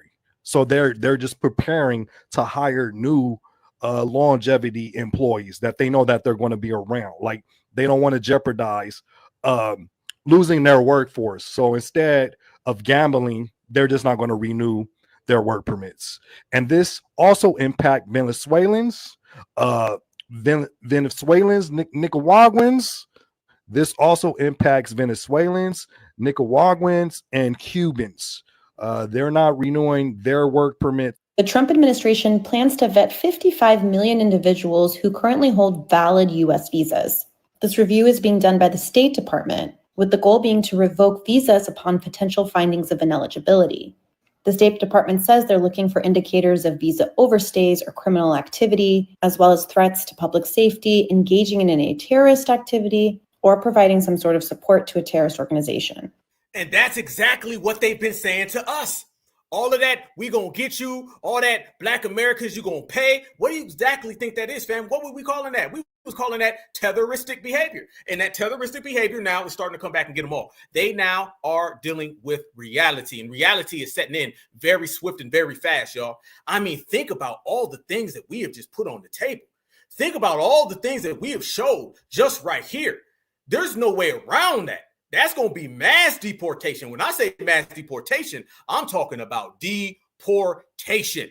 And these people cannot get around that deportation because they were the ones that were coming over here disrespecting our lineage, our heritage. And they also were the ones making these bold statements. And brothers and sisters, we was like, oh, yeah, cool, FBI, bing. Because I told everybody, as an American taxpayer citizen, you come around here on that type of energy, disrespecting us, you in my homeland. All right. And you're going to have to come with it. So, yep, you damn right, we're going to hit you up. And if you notice, fam, look at this. The only people really caping are these individuals. Family, who is this lady? Okay, what is this? Rep Summer Lee. What is this? Who is this individual? Watch this. It's always these black politicians that are trying to cape for these illegals. Y'all watch this right here. Do you hear an accent? Because I see the Fleedman forehead, but tell me, do you hear an accent? Because they're trying to send out these black Democratic politicians to save these people, and that's still not working. Y'all, I pulled up today at the Moshannon Valley ICE Detention Center, which is the largest in the Northeast, and it is one of the most notorious. We wanted to come here today, drove 2.5 hours because this facility has not been allowing relevant stakeholders in. It had a recent death, and we've heard about a number of human rights abuses. We got there, and they left us sitting, first of all, for over an hour, where they were scrambling to figure out what they were going to tell me, a member of Congress who has a constitutional right to enter these facilities. They came out with a weak letter, basically full of lies. And we asked them if they knew and recognized that it was unconstitutional for them to deny us access. But we know why they don't want to let us in. They don't want us to see these facilities, see the conditions that folks are living in. They don't want us to have contact with some of these detainees. And we know that there have been facilities that have U.S. citizens detained. So they, of course, did everything that they could to make sure that we couldn't get in. But we still have questions, and we want to make sure that we get answers. So if we have to come back, and we know that there are other members of Congress who hopefully will be able to come and pull up here as well, because we're not going to just go and not figure out what we came here to see. So it's really disappointing. It's really disappointing that they're keeping members of Congress out. It's disappointing that they are not being honest and forthcoming about the conditions that people, human beings, are being detained in. Man, if you don't get the hell up out of it, man, we don't give a damn about none of that. They still trying to send out these black Democrats to save these ICE detainees. No one cares, fam. You think any of that's going to stop that review? You think any of that's going to stop them from getting rounded up? This is all the Democrats have. They have that right there, the black Democrats that are going to do all the crashing out. And then they also have this right here. Y'all say hello to the protection for the illegals. Kilmar is our neighbor. You can't have him, Trump. No! Kilmar is our neighbor. You can't have him, Trump. Kilmar is our neighbor. You can't have him, Trump. No! Kilmar is our neighbor. You can't have him, Trump. Ma'am, that's who they have protecting the illegals. Are you kidding me? This is what I'm saying, fam. It was a wonderful thing that foundational black Americans, yes, people's champ. It's a wonderful thing that foundational black Americans got away from the Democrats because that's all they got. The Democrats sat there and gave these illegals everything, and now they out there reduced to singing songs. This is why we got off of the Democrats, fam. And this is why foundational black Americans, certified black society, we're the ones who led it because we understand being with the Democrats, all they're going to do is sell you out. Go sing for somebody else. I want y'all to think about this now. Think about it. Y'all notice that the Democrats are singing songs for someone else. Before, the Democrats were always singing for us. They were doing Negro spiritual, Negro spiritual, Negro spiritual. Nothing is more clear about black Americans not being on the Democratic plantation anymore. That all the songs are being sang for all the illegals, right? All the tap dancing, all the stunts are for the illegals. Remember, they used to always go sing songs for us. You get black Americans who are unalived and Barack Obama goes and sings a song, right? Black Americans have some type of racial situation that occurs. They send out 5 Democrats to go sing to us. They go dance. Y'all notice now all the singing and all the dancing are for the illegals. They took all of that singing and dancing, all that petty nonsense, and now they got to go do it for Jorge because FBA, we kicked their ass out. This is what delineation does. They shifted all of that unnecessary, unwarranted, unwanted politics, all those political stunts over there to the legal side. And you can have that. So Jorge, go ahead, have that. Go ahead, have fun. Have all the songs they can sing for you. We getting policy over here. Look where we are politically. Politically, we're ruining careers. We're getting rid of these conventions. We're getting rid of these festivals. We're forcing these individuals to meet us. They still getting damn songs sang. You getting a song sang, family. You want to come talk to me.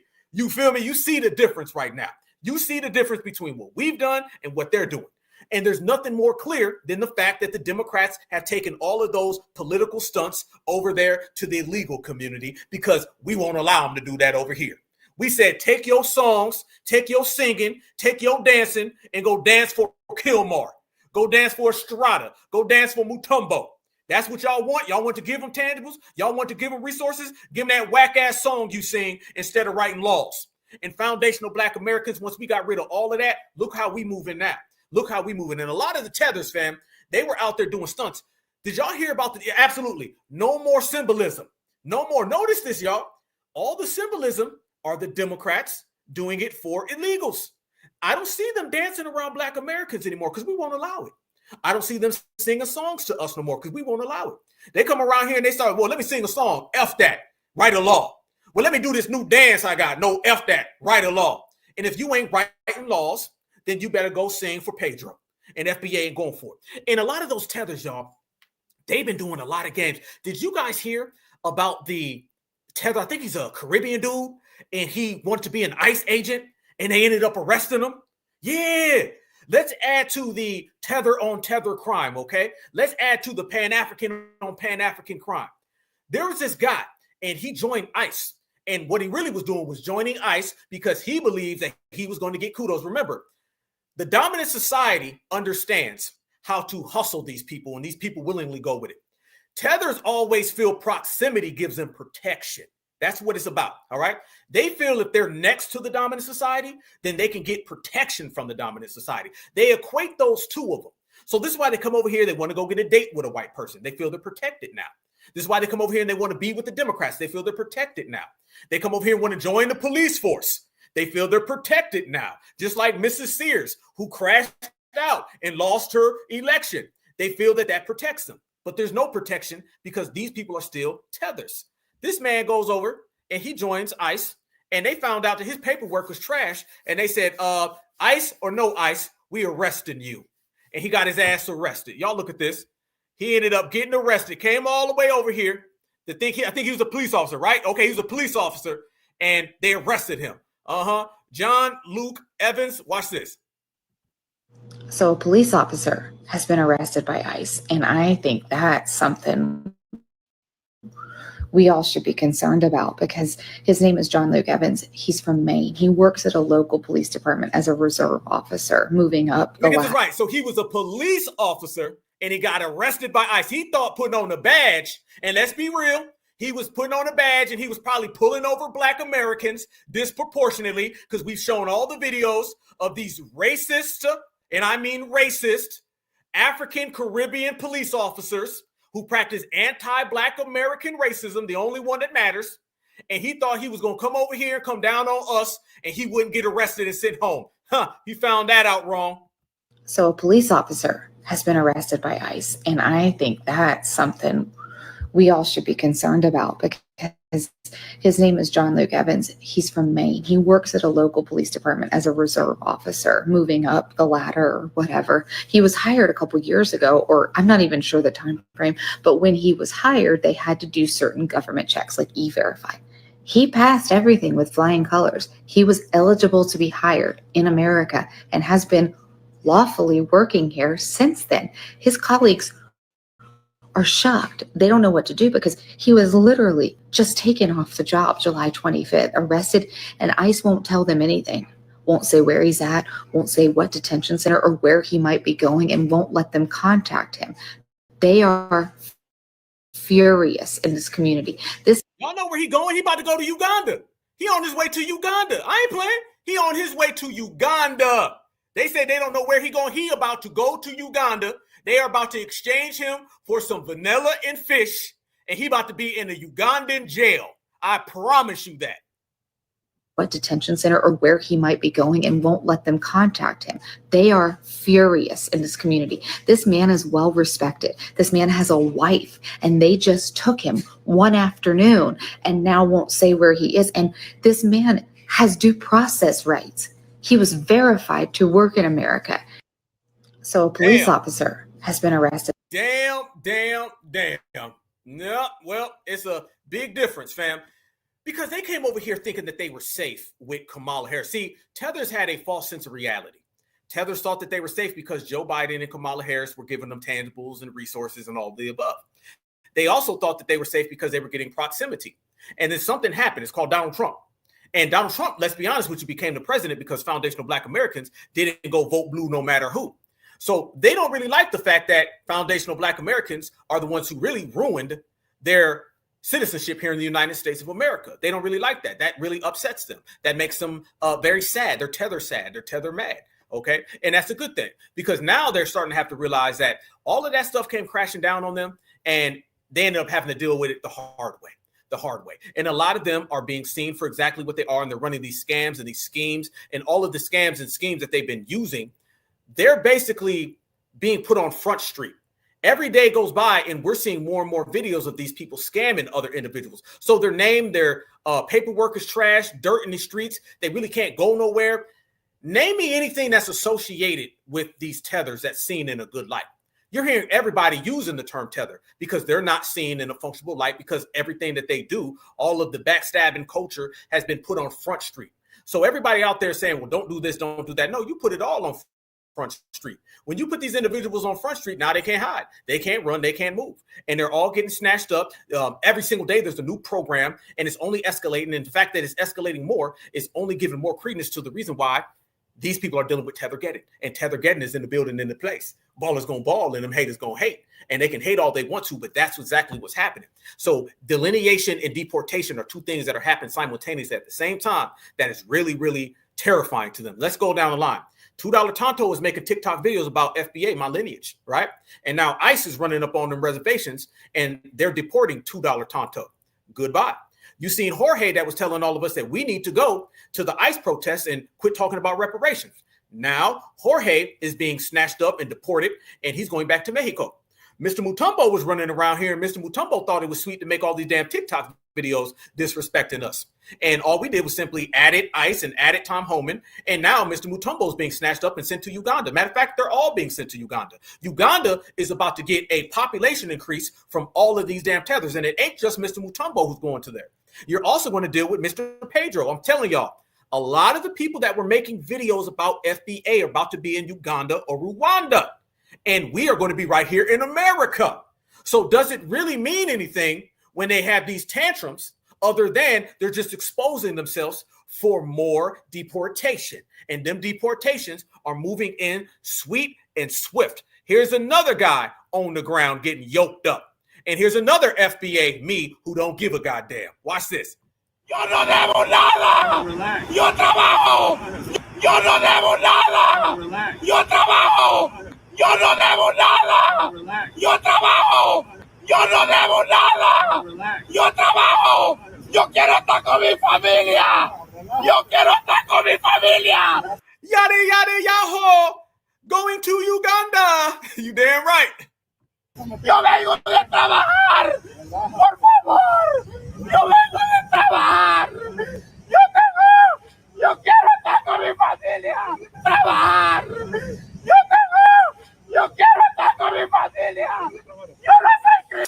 All right, ladies and gentlemen. So this gentleman here was pulled over today, it seems, by DC police and federal agents. This is original reporting by Amy Cho over at, where does she work at? NBC Washington. So she's a reporter out there. And this is what she had to say about this video. Breaking, just saw DC police and federal agents detain a man on the National Mall. He appeared to try to escape and then was quickly tackled to the ground by several agents and was screaming in Spanish, "Please, I'm not a criminal. I work here. I want to be with my family."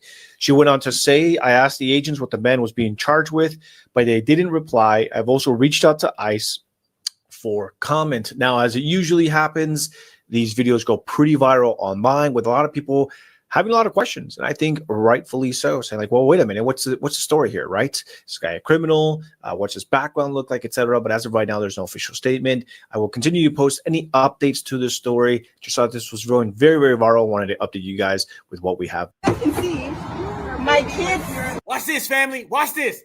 ICE runs their car into someone else's car. Watch this. Car seat on this side, and they kept ramming onto that side. And then they're like, "Oh, you can leave now. You can leave now."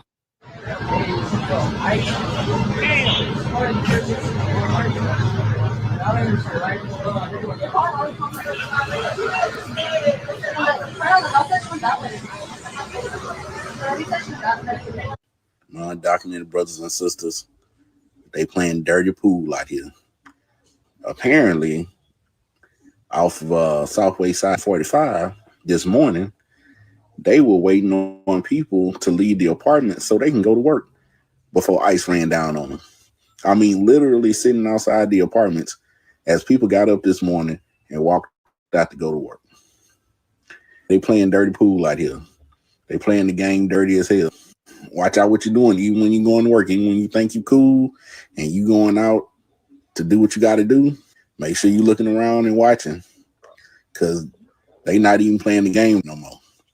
They doing the most dirtiest, underhanded tricks that they can to catch people slipping.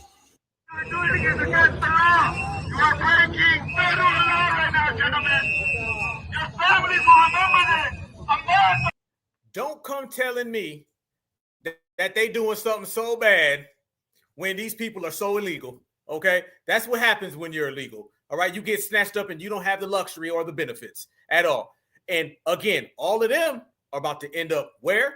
all the way over in Uganda, in Rwanda. Fam, they didn't sign that deal just for play.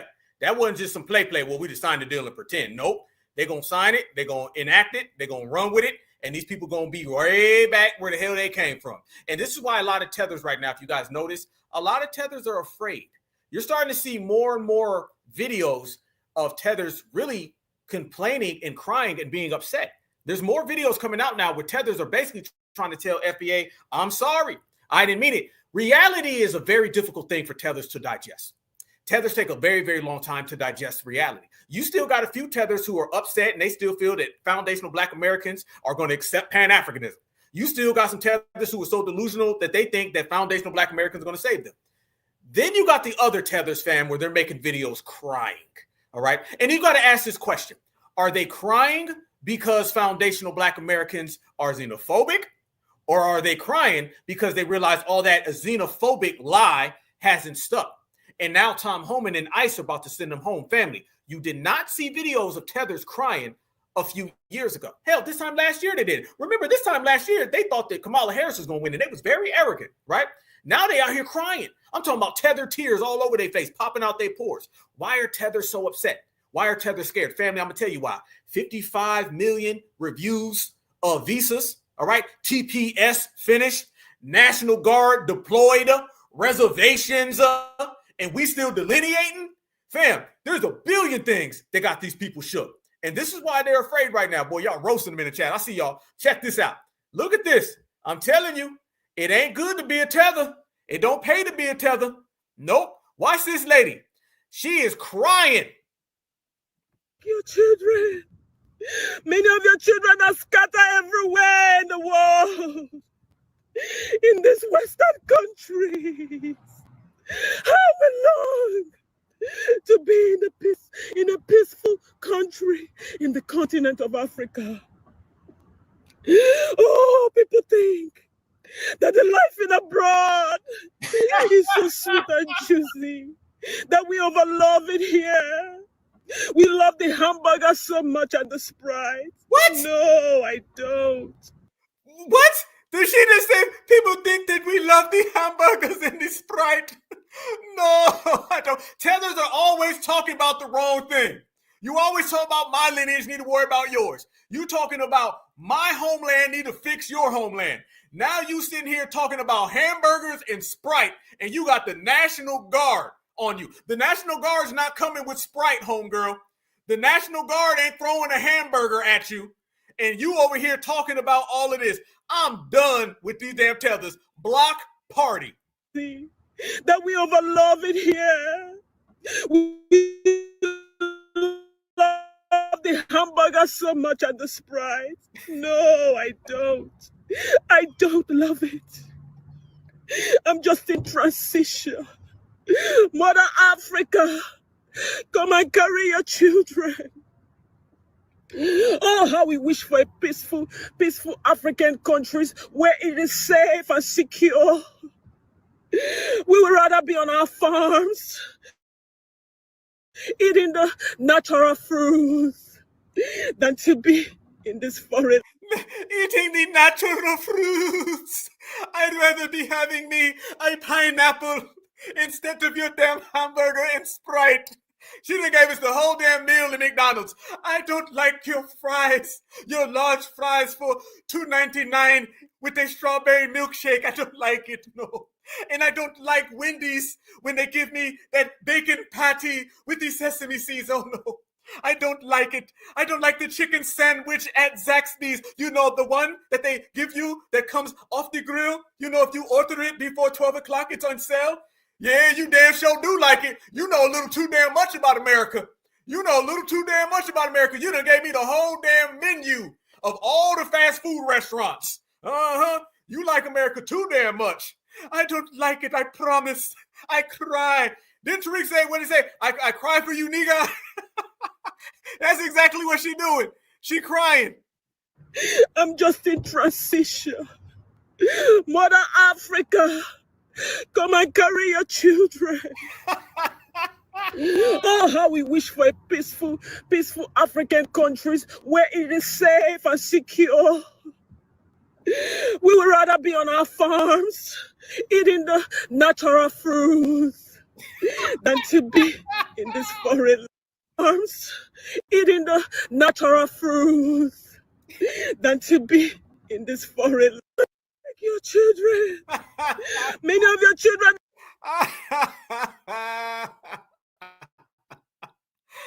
I can't, fam.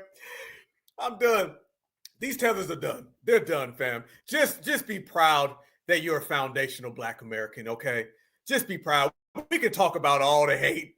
We can talk about all the jealousy. We can talk about the envy, fam. None of that evens up to all of that right there. This is the current state of these individuals. This is truly what these people think foundational Black Americans are going to want to be a part of that. No. You can take all your natural fruit. You can have all the natural fruit. All right. But what you really do know is that ICE is still coming. And what you do know is that the National Guard is coming with them. So this is why you're starting to see these damn videos. And this is why you see these people upset. Is because reality is knocking on that damn door. And you're going to have to answer one way or another. That's just what it is, fam. One way or another, they're going to have to answer. And it's getting louder, it's getting louder, and it's getting louder. And that is a them problem. A lot of them problems. Sam, you notice that? How many them and they problems do these individuals have? They got a hell of a lot of them. A hell of a lot of them. And foundational Black Americans, we ain't got no problems. That's why we ain't worried about nothing.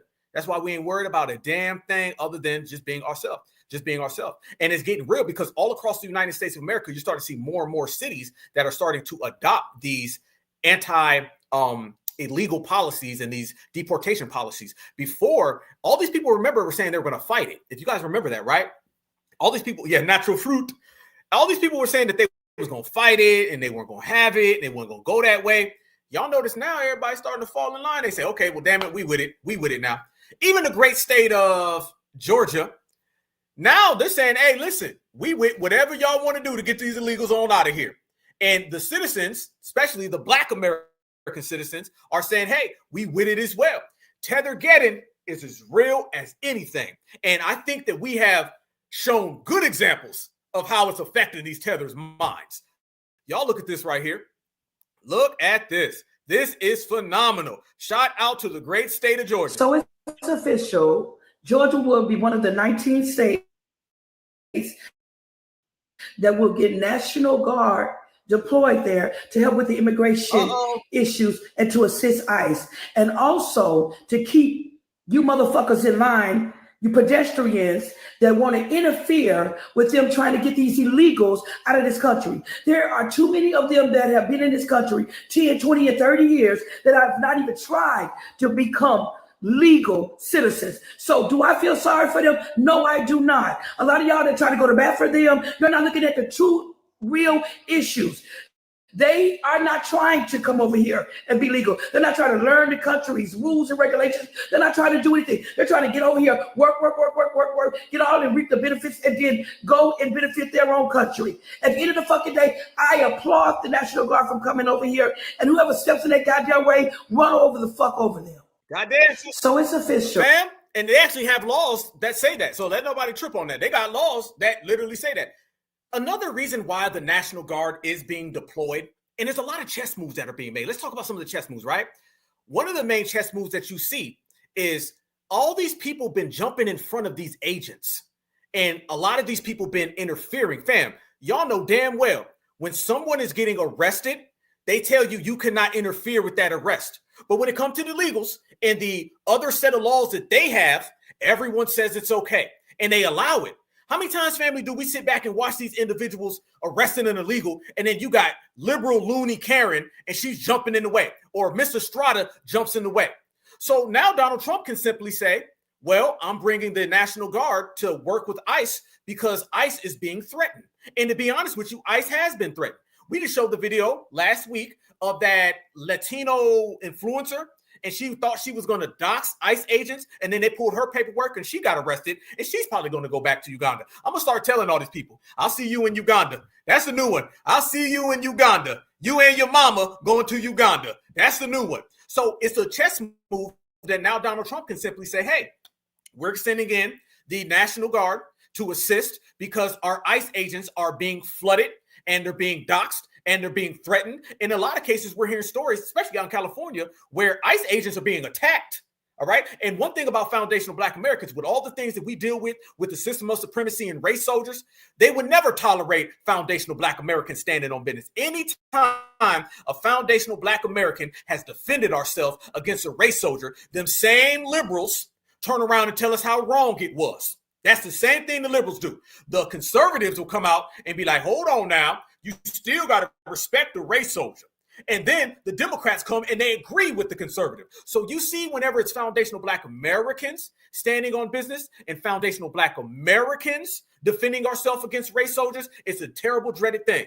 But let Julio get arrested for being an illegal and allow all of these pedestrians to jump in and interfere with the arrest. They say it's such a bad thing. Y'all notice you've never seen videos of Black Americans getting arrested and any of these white Karens start jumping up and down and trying to intervene with the arrest. You don't never see that when it comes to us. Y'all notice that, right? But they're real quick to jump in and get involved whenever it's an illegal, because they have to protect their investment. I've been saying that for 5 years. The reason why they always hide the statistics that go on with the illegals, the reason why they're always trying to interfere with the illegals getting arrested, because they have to protect their investment. Their investment is to keep the illegals in influx so the illegals can continuously vote for the Democratic Party. So this is why you see the Tether Protection Program. But Donald Trump came in and he got rid of the Tether Protection Service. And now he's bringing the National Guard with it. So that's the chess move that Donald Trump and his administration have pulled. So you really can't complain, because they're just going to say, hey, ICE needs the help. This is why they started asking people to come in. There's been a lot of chess moves that have been made lately. And more times, fam, that we're calling these things out, you're starting to see more and more of these Africans come out simultaneously. Because remember, Africans are watching what's going on with the Mexicans. The Mexicans are watching what's going on with the Africans. And both of them are looking at each other and saying, hey, how come Black Americans aren't helping us? And y'all know what we saying? We saying, help your damn self. Y'all remember last week I showed y'all that video of that African lady, and she was trying to tell us, how come y'all don't help Uganda and Rwanda and the Congo? Brothers and sisters now are sitting there saying, how come y'all don't help yourself? That's the theme, y'all. Help your damn self. That goes for Julio. That goes for Pedro. That goes for Mutombo. That goes for Tonto. Help yourself. Where is the outrage? Where are the protests, the rallies, the march, the chants, the songs, the fundraisers for the lives that are being taken every day in Congo? I don't know what's so eerie about Africans. They don't have no survival remorse. They don't care about the people starving back home or that's unalive to civil wars back there or tribal wars. They got up and they got out of here. Right? You even have people from the hood out here that made it big have survival remorse about the people they left back in the hood. Right? Africans, no survival remorse. That's crazy. Y'all, this is what the Congolese people are doing on this app. Check it out. How dare you? How did y'all get Nicki Minaj involved in that sport wars? The good thing is, Nicki Minaj is not rocking with FBA. This man can't stop talking about FBAs. He liked the taste in his mouth. He's so infatuated. 90% of his page is FBA. How do we get Congolese people involved in Congo matters? Well, here's another one. The Bantu doll. Check her out. More people talking about FBA, more people hating on foundational Black Americans. For all the other immigrants, except for your favorite ones, it's crickets. Because Nicki Minaj came here when she was 5. Drake came from Toronto. 21 Savage, England. Now check this out, Congolese sis. All those people that you mentioned, they came over here and blew up off of Black American culture. Nicki Minaj didn't bring Trinidad, whatever music they do in Trinidad. I'm sorry, I'm not familiar with the music out there. I know London, UK, the Brits, they don't have culture. So 21 Savage couldn't bring nothing over here to do as his own music. But they use Black American culture to blow up. And none of them, not even her talk about what's going on in Congo. Right? She's more fixated on Black American culture and Black American issues. Like I stated before, how do we get Congolese people or African people in general, Africans, all the Africans, talking more about African issues? Because y'all all fixated with FBAs and Black Americans. That's all y'all discourse is on. No mention of Congo, right? You have Africans in more support of the watermelon movement, the poly movement, than Congo, than Sudan. Good point. Because they are focused on being here. The reason why Africans don't focus on Africa, because Africans want to leave Africa and they want to come here to America. They're focused on the place that they want to reside. They want to reside in the United States of America. That's why all of their time, their energy, and their effort is focused on the United States of America. You focus on where you want to be.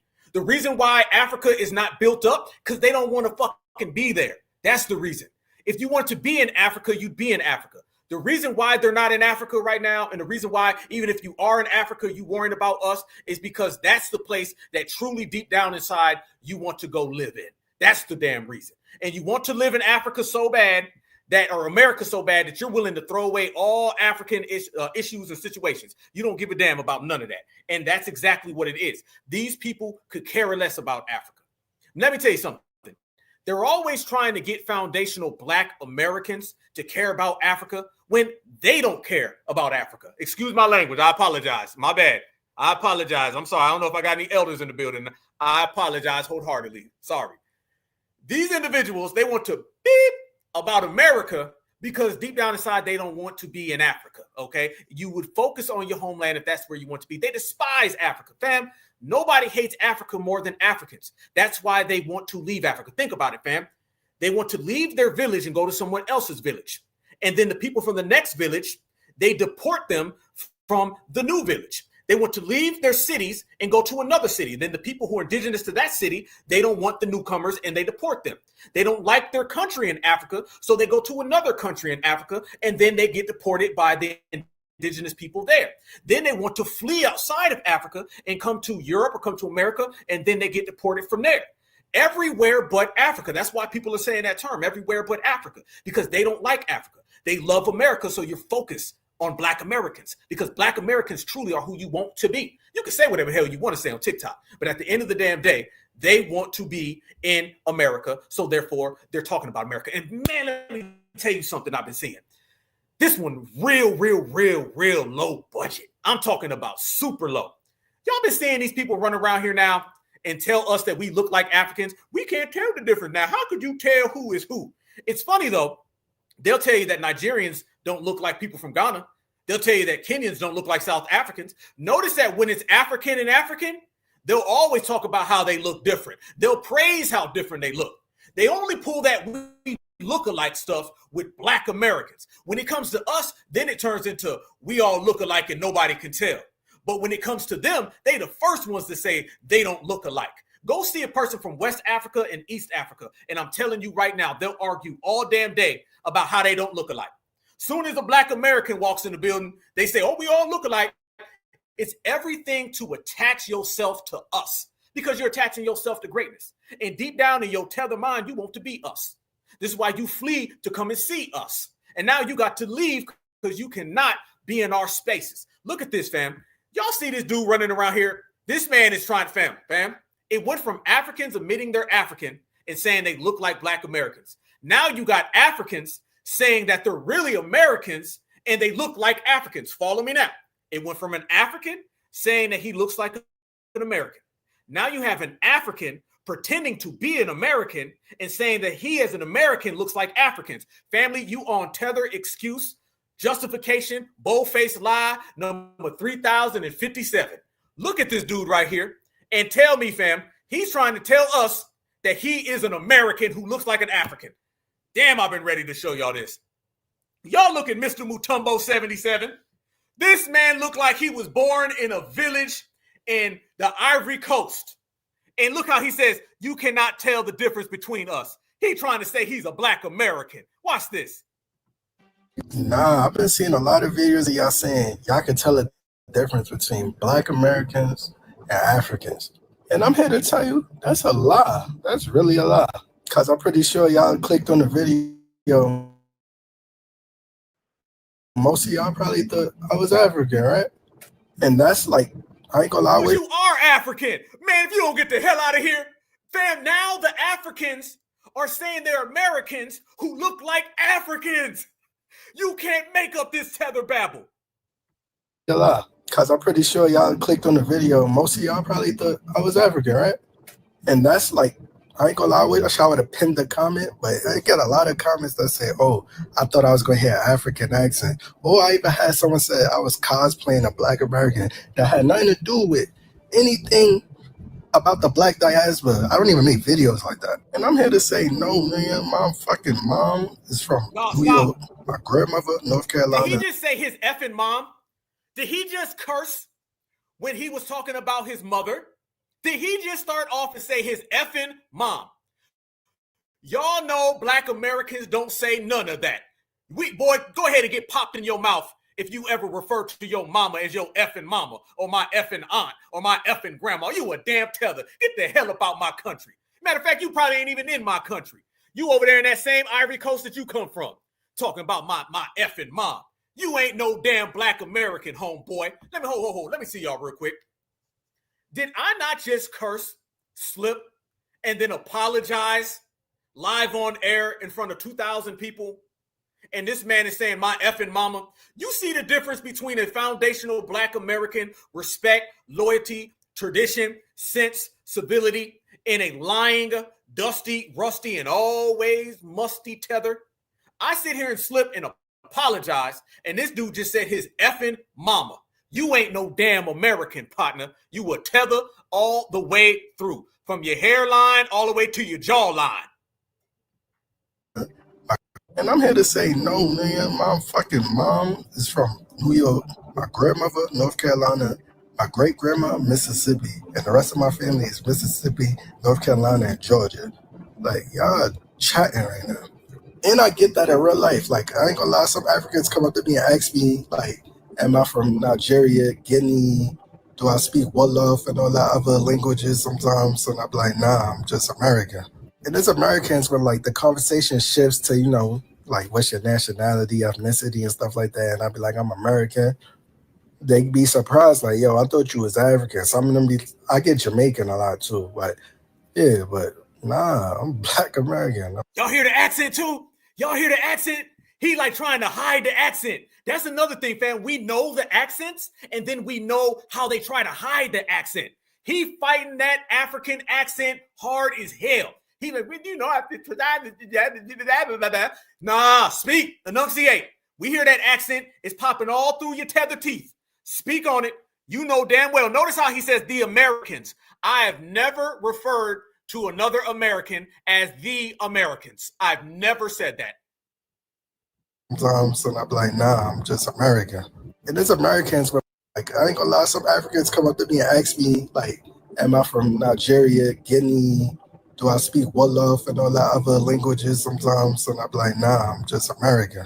And there's Americans where, like, the conversation shifts to, you know, like, what's your nationality, ethnicity, and stuff like that. And I'd be like, I'm American. They'd be surprised, like, yo, I thought you was African. Some of them I get Jamaican a lot too. But, yeah, but nah, I'm Black American. I'm from the United States of America.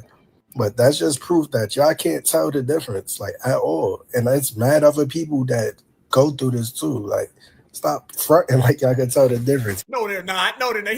See how he tried to add other people? There's more people now who feel the same way. This happens all the time. I have never met a Black American who says that he goes through being seen as an African. Never, ever. I've never seen a Black person say, man, Alpha, every day somebody thinks I'm an African. Man, I look so African, don't I? You see how he tried to make that like that's a problem in our community? Like, that's something we all deal with. Like, we sit down and talk to each other. I see my brother Voltron in the building. Salute. Like, I'm talking to my brother Voltron. I'm like, man, Voltron, I got called an African today and yesterday and the day before, man. Does that ever happen to you, Voltron? And Voltron like, yeah, man, that happens to me all the time. Man, that's a problem in our community, ain't it? Boy, every day people think we Africans. We try to tell them. Get the hell out of here. Nobody believes you, Tether man. That is not something we sit down and talk about. We don't have discussions about who's African and who's not and why we got this issue of being seen as African. No, you get seen as an African because your ass is an African. And you and your effing mama, okay, are Africans. But I tell you what, y'all ain't foundational Black Americans. We know that for certain. United States of America. But that's just proof that y'all can't tell the difference, like, at all. And it's mad other people that go through this too. Like, stop fronting like y'all can tell the difference. Y'all can't. Nah, I've been seeing a lot of videos of y'all saying y'all can tell the difference. Damn right we can tell the difference. And you don't like the fact that we can tell the difference because y'all hear the accent too. You want to live in a world where we can't tell the difference. See, if we can't tell the difference, then that means that you can tether onto us. If we can't tell the difference between your hairline and our hairlines, that means you can tether onto us. Notice that everything is them being upset that we can tell the differences. They get real upset at all the differences. Enjoy the differences. You got all the differences with Africa. Isn't it funny that on one hand, the Africans tell us they were able to be colonized because the colonizer exploited their differences amongst villages and tribes? You go tell them right now, how in the world did y'all get colonized on your own homeland?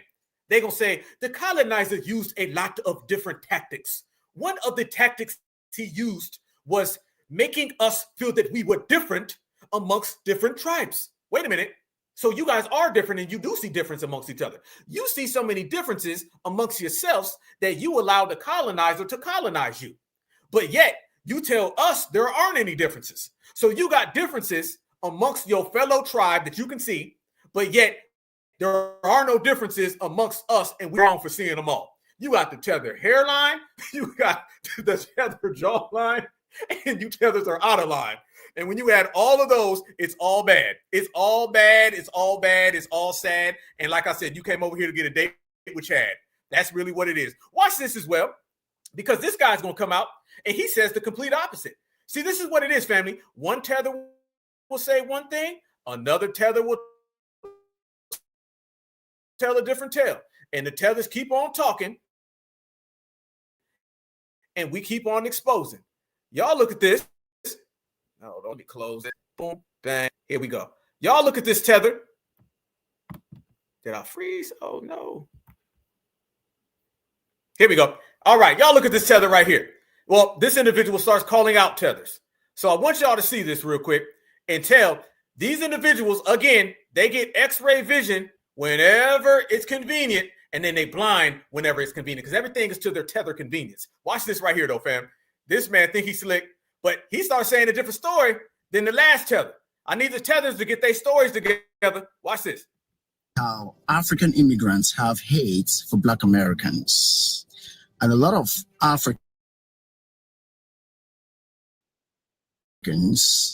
and comments like this one.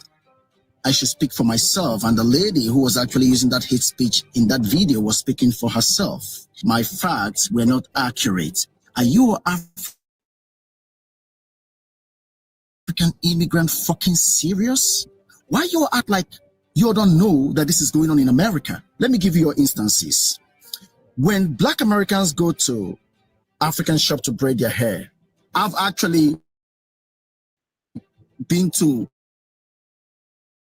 African shop where this attitude, this funky attitude that African women give to these Black American women. One beautiful thing I love about Black American is their diversity. They don't mind trying to share your culture, your tradition, and even if they... Family, is he trying to play good tether cop? Y'all noticing that, right? Y'all notice now? Focus on the good tether cop. He's trying to play good tether. He's out here coming out saying, don't listen to the other ones. Those are bad tethers. I am the good tether. Now you're seeing the tether on tether crime, and you're seeing tethers throwing other tethers under the bus because one tether wants to be friends with foundational Black Americans. So perhaps we can help him stay in America. This is what this guy's doing. Watch how he's throwing the braid shops under the bus. Remember now, they told us that we was being xenophobic. But Mr. Forehead Man right here, he said that the braid shops are bad. Which one is it, tethers? Get your stories correct. Shop to braid their hair. I've actually been to African shop where they're braiding hair with a Black American woman, and I see this attitude, this funky attitude that African... You ain't went no damn date with no Black American woman. Boy, stop playing. You lying. This attitude, this funky attitude that African women give to these Black American women. One beautiful thing I love about Black American is their diversity. They don't mind trying to share your culture, your tradition, and even if they're into you, they don't mind eating your food. The diversity about them is what I love. But even at that, you Africa still find a reason to hate them. And this is so common among African women. Even at the store the African store where they sell groceries, if Black American women go in there to buy stuff, they still give them funky attitude. These African women who are cashier at this African store give them funky attitude. It don't matter who takes side or who doesn't take side. This is what we Africans are doing. For some reason, we think we're special. We think we're better than Black Americans. Boy, he's snitching. I see you in the chat. He's snitching, ain't he? He trying to get that green card. Hey, he ain't trying to get his visa revoked. Can I translate this for everybody? What he's basically saying is don't revoke or review my visa. I'm going to do everything to be on Black Americans' good side. He telling all the damn tales, ain't he? They don't like you guys. They're mean. The women do not like you. The food is bad. Anything that you feel, I'm on your side. This man is trying to befriend us. He throwing the whole continent under the bus. He ain't losing his visa. He said, nope, green card, don't go. He's saying green card, hell no. You see, this man is throwing the whole continent under the bus because he is not trying to go back to Uganda. He said, I will tell on all Africans. I'll snitch on the whole village before I end up in Uganda. No, we're not. We are not. Black America have actually accomplished a lot. Better accomplishment in education, in science, before we even... Whoa. Y'all hear him? Family. Oh, no. Hey, I'm about to tell on the whole community. I'm going to say he's snitching there, y'all. He said, Black Americans do better than us. Black Americans wear deodorant. Black Americans have a hairline. You know, when a Tether's sitting there saying that we do better than Tethers, he out here turncoating. He telling on everybody. This man is Sammy the Bull. He's Tether the Bull. He out here throwing all of them under the bus. And watch, fam, he about to go extra with it. He gonna say, Black Americans are the sweetest. They're sweeter than all the fruit that the last lady was talking about, whatever the hell she meant. But Black Americans are like the sweet fruit of the earth. Watch, he about to start caping for FBA. A lot. Better accomplishment in education, in science, before we even come here. And it was because of what they have achieved. Boy, I see you in the chat. You said he dropping musty dimes. What they have fought that we are enjoying today. We African immigrants that come here, we're enjoying all that. So let's not act like we don't know. Whether you like it or not, I love my Black American people. I love them. I get along with them. Matter of fact, Black Americans are the sweetest and the coolest people to hang out with. And I get along with them. Matter of fact, Black Americans are the sweetest and the coolest people to hang out with and to even work with. About how African immigrants. Man, he turned it on them quick. Man, fam, these people out here throwing each other under the bus. These people so shook up, they're afraid. They out here dropping musty dimes. I like that one. They out there telling different stories. One Tether gonna say the next thing, the other Tether gonna say the other one. All of this right there, family, is clear as day. They don't know what the hell going on. These Tethers are lost and they just doing anything to get by. Anything to get by, fam. That's exactly what they're doing. That man out there just dropping dimes on everybody.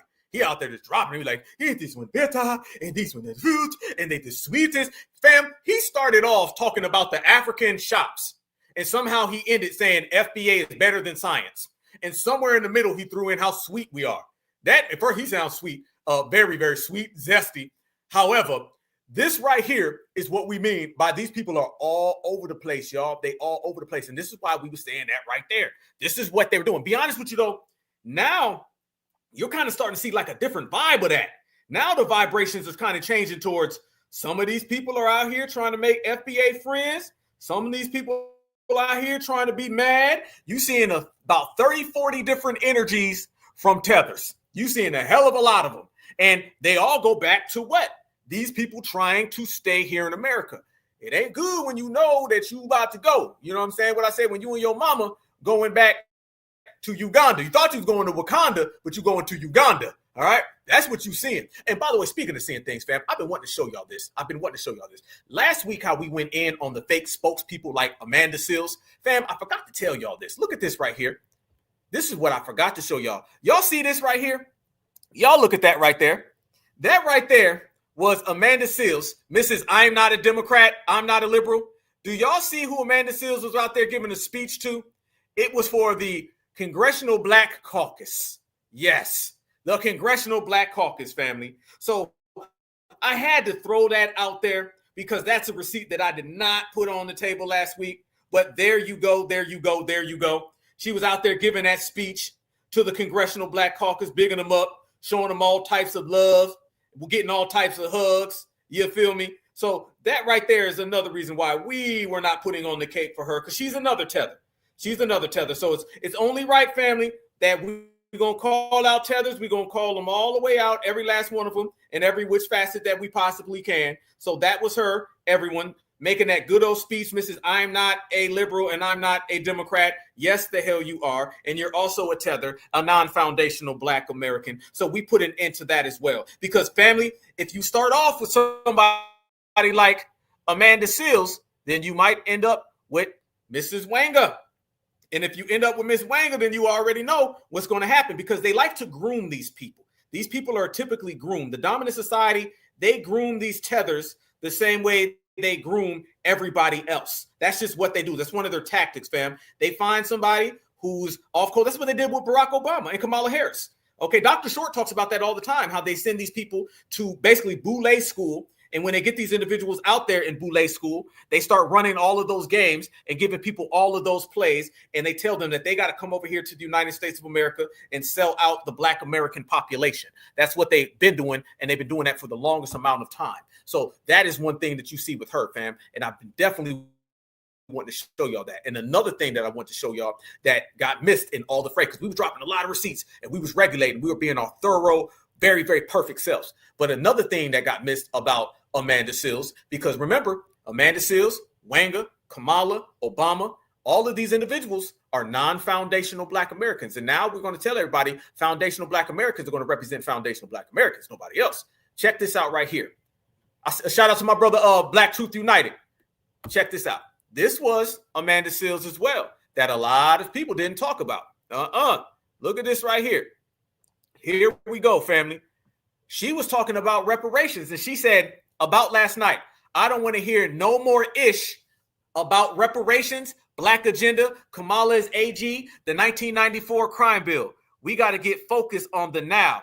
Get, I guess, the orange man out of here. Vote for us. That doesn't sound like the lady that was representing Black Americans, and folks were saying she made some point now. Man, boy, she said some things on some things, and I just wish I was her. Nope. You can see the difference. So that right there shows you why we have to delineate from tethers immediately. Soon as you see a tether, and quite frankly, the main thing when you delineate from tethers, and I'm going to tell everybody one of the main key points that you have to do, okay? One of the main things that we do as foundational Black Americans, there's two things. There's delineation, which means you can't come around foundational Black Americans. And then there, quite frankly, is all of these positions are made for foundational Black Americans only.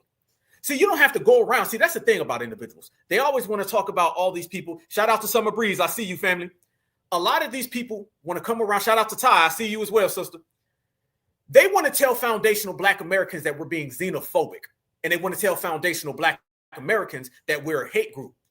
In every single community, you just can't have access if you're not them. That's just what it is. Damn anybody coming around foundational Black Americans with these hyperbolic terms, with all of these high superlatives that they try to place upon us. If you're not a foundational Black American, you just cannot have access to being in any type of leadership role as a foundational Black American. Listen, like this, family. There used to be a time to be the president of the United States of America, you had to be in the military. That's what it was.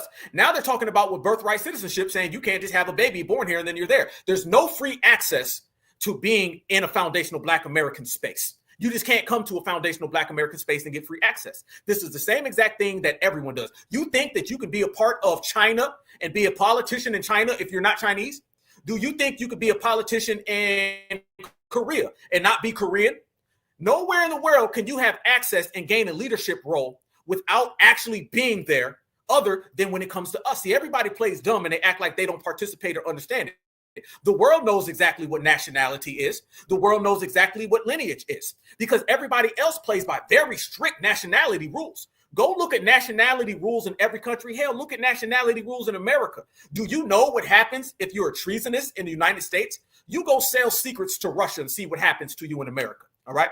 You can't go up any type of ladder or any type of pecking order in any country unless you are someone who is indigenous to that country.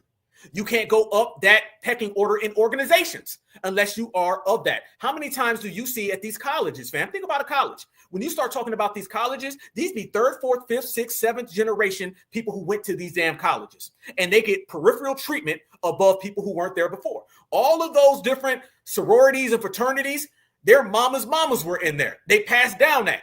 So when it comes to foundational Black Americans, yep, we got delineation, and we also have a strict policy of if you ain't FBA, then you cannot come inside and you cannot gain any leadership. And be honest with you, we don't want you around.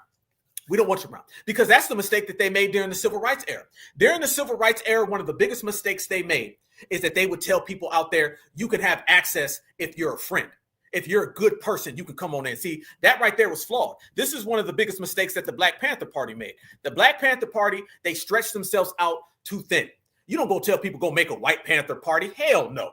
And what ended up happening? People came in. Martin Luther King said people can come on in. The reason why you still see the Nation of Islam is because the Nation of Islam did not have an open door policy. It was very strict based on your behavior, based on your demonstrations, based on how you acted, based on the person that you were. You don't go tell somebody, well, you can come on in if you got good intentions. Y'all know what good intentions are. Y'all know what good intentions will get you because somebody just show up and say, I'm your friend. You will let them on in. So this is why we don't let none of that. You cannot come into a foundational Black American space unless you're foundational Black American. That's just a strict ideology. That's a strict belief. That's a strict demonstration that we're going to continue to stand on. That's exactly what it is. This is why the Black Panther Party failed, fam. They started just letting anybody in. I've heard Black Panthers personally tell me. They said, we didn't have a policy of who are you and why are you here. They used to just say, if you believe in peace and love, come on in. If you power to all people, come on in. And then guess what? Your op is going to say, yeah, I'm power to the people. And next thing you know, this man a damn FBI agent. But you let him in because he got good intentions. We don't have a you got good intentions, come on in policy. We don't have I see the best in you, come on in. See, all that stuff for people out there saying, oh, they made some good points. Good points have never allowed someone to gain a high-powered position in anything. I can have all the damn good points in the world. Does not mean that I'm going to be the lieutenant colonel in the United States. I will never get any high position as a governor, a senator, or a president. Oh, I feel good. I'm down with what you say, because who's to stop someone from just saying it and not meaning it? So this is why we have a very strict means. And I salute all of us, and I'm talking about all the brothers and sisters who stand by that. Because I'm telling you right now, they're going to send out all of these individuals who are going to come and pretend that they're so down. You're going to have all these individuals who are going to say that we got your back. You're going to have all these individuals who are going to say, well, you know, I technically feel where you coming from. Can I come in? I agree that Black Americans should get reparations. Let me come on in. I agree with an anti-Black American hate crime bill.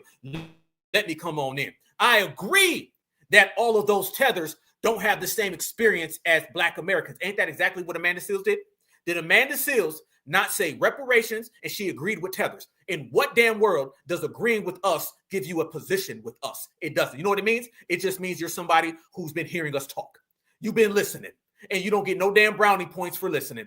You can't just sit there and say, well, I agree with reparations. Good. We got a lot of people who explain it. You should agree with damn reparations. You should agree with it. Why are we giving people the benefit for things that they should do any goddamn way? That's like a man running around here saying, I take care of my kids. Yeah, you should take care of your kids. You ain't getting no cookie. And we've been giving a lot of folks the whole damn bakery just because they agree. Agreeing with reparations is exactly how it should be. So now we're to the point where you just cannot come inside. I'm telling you, fam, it ain't. See, there's going to be two people. There's going to be the individual who says you can't get a high-ranking position, but you can come on in and watch. Then there's going to be us, and I believe I'm talking to y'all, who say, you can't even come in. See, that's where I'm at with it. I'm at the you can't even come in the building. Don't let people start saying things like, oh, he can come in, but he can't join. Or he come in, but he can't come to our think tank. Don't let nobody say that, because you let somebody come in, but they can't be a part of your think tank, eventually they're going to be right there in the damn middle of the circle. You don't let them in the first place, and then you ain't got to worry about these people infiltrating. You see where I'm coming from with that? Don't let them in. Sinners, told everybody. All these people watch Sinners, and they made all these reviews and breakdowns, and as soon as they left, got in their car and went home, they start opening the door and letting everybody come on in. You didn't get the damn message. You didn't get the lesson. They can't come on in the inside. If it's a foundational Black American think tank, if it's a foundational Black American conference, you can't come in. And we can't have this, well, he come in, he just can't, be a part of it. Fuck. Excuse me. F that. You can't come in or be a part of it. That's delineation. And let me tell y'all the way things go, family. And when I talk about delineation, separation, regulation, let me show y'all something that happened. How many of you guys seen the broadcast we did the other day? It was Indigenous Foundational Black Americans against $2 Tontos. Against TikTok tethers. Shout out to my good sister, Natural Tour. I don't think she's in the building right now, but she is. Certified salute to you. We had a guy come into space, and he was very hell-bent on telling us that we should not at all give our energy to the tethers. And we kept saying, who said we give them our energy? We're just doing our own damn thing. And I want y'all to notice that this guy was trying to basically derail us. And our sister came in and she checked him. She checked him real good. And this is the type of energy that you have to have with these outsiders. Let me show y'all the way it played out. And trust me when I say this, why in the hell should we listen to you or take time out to give you time? That you claim are taking money from us should people, okay? We Expecting you. Check people that's coming. Trying to say that we're really up right now. Okay. Which one? This tether comes into space and he tells us we shouldn't focus on them. We shouldn't give them our energy. Remember, y'all, anytime someone tells you that you shouldn't focus on tethers and don't give your energy to them, they're making it sound like they're saying it for your best benefit. In reality, they're trying to disarm you from checking people and handling business. They're trying to trick you, bamboozle you, and hoodwink you. So this man says we don't need to focus on tethers, and we knew exactly what he was doing, and he got checked. Watch this. One is it? That's what I need to know. And then I can get my clarity. So Natural, it's all on you, beloved. Nah, I had left and came back, so I don't know how much you have broken this individual down. I went and I looked at their profile. So you've been around since 2013, and you don't follow anyone in this space, and you talking that scared shit. Have y'all broke this person down, even know that? Because, you know, I am the tether detector. Because we don't talk like that. We don't talk that scary shit. We don't talk that, we beating them, so it's not fair to keep going in on them. So that's how I know you can't be us, because if you were us and you were around and knew what was going on, you know exactly why we're going in on that. So for you to say, oh, it's not fair and it's a waste of time, no, it's not. It's not a waste of time to check people that's disrespecting you. Check people that's coming over here, stealing your resources. We're going to keep doing it. And we're going to still be 10 toes down on the main damn ingredient, which is reparations. So who are you and who sent you? Because we don't talk like that. You're not following nobody in this.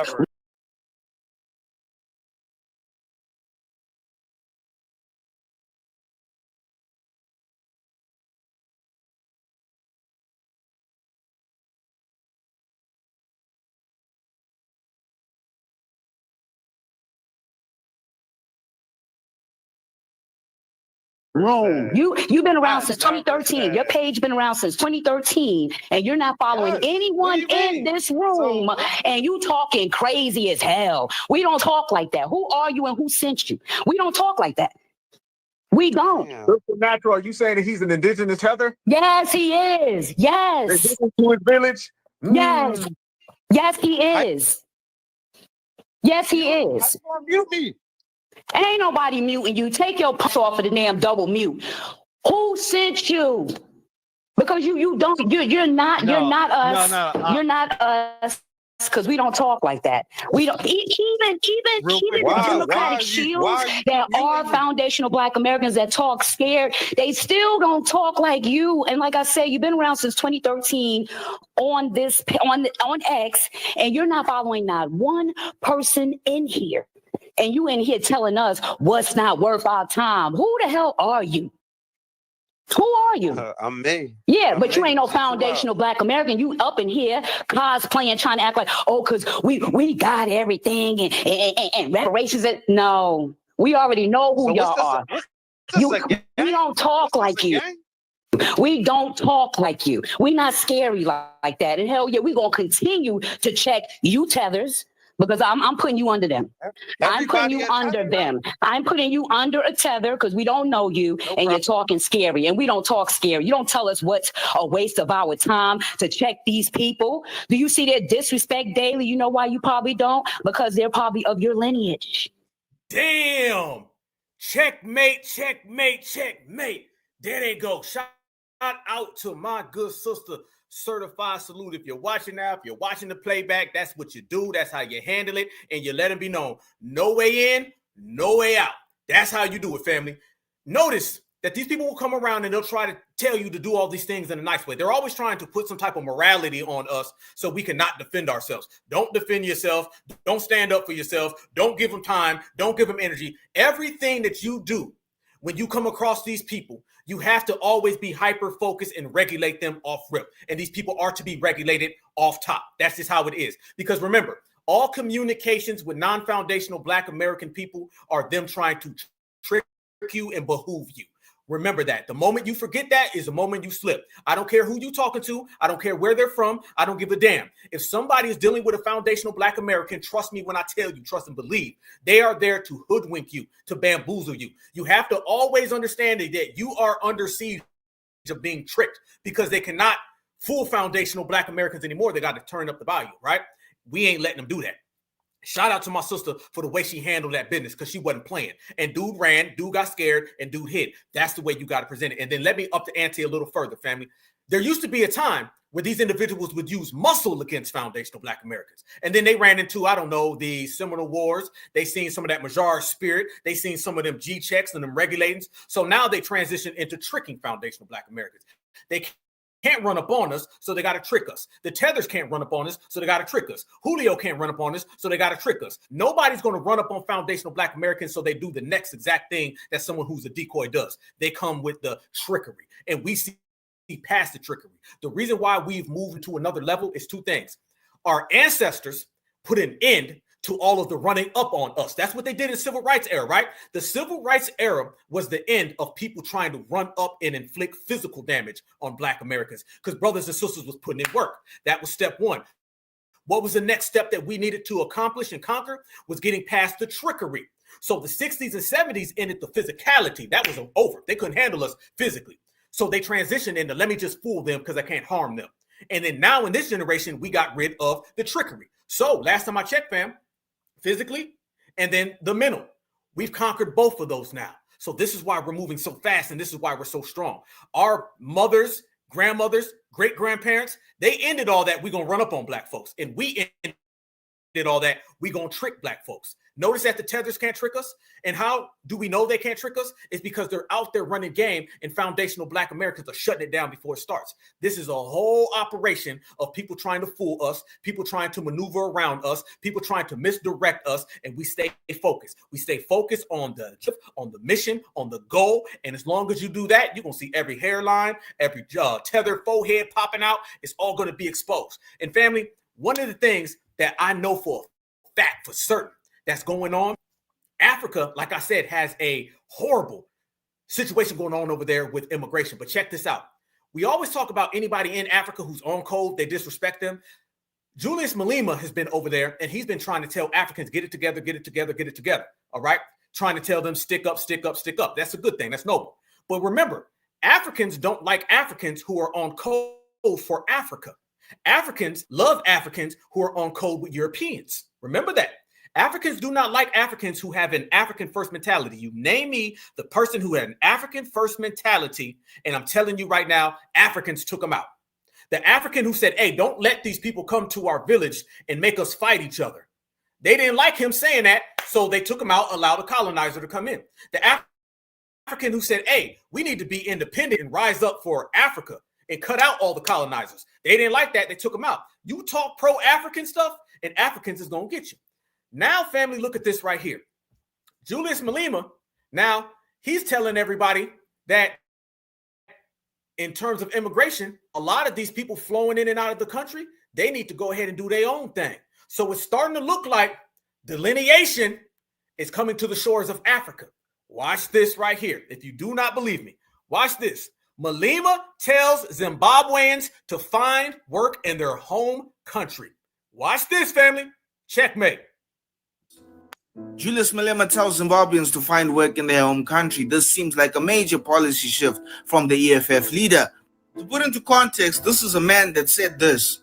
Even when we're told that this thing of foreigners and and being protective for foreigners and outsiders is going to cost you votes. We said, let it be so. It seems like Julius Malema does actually care about those votes. Now, looking back at 2024 elections that happened, the national elections, the EFF took an absolute battering. And I guess moving into 2026, as we approach the local government elections, I guess the EFF weren't going to take any chances, because the fact of the matter is... Listen what they said. Listen what they said.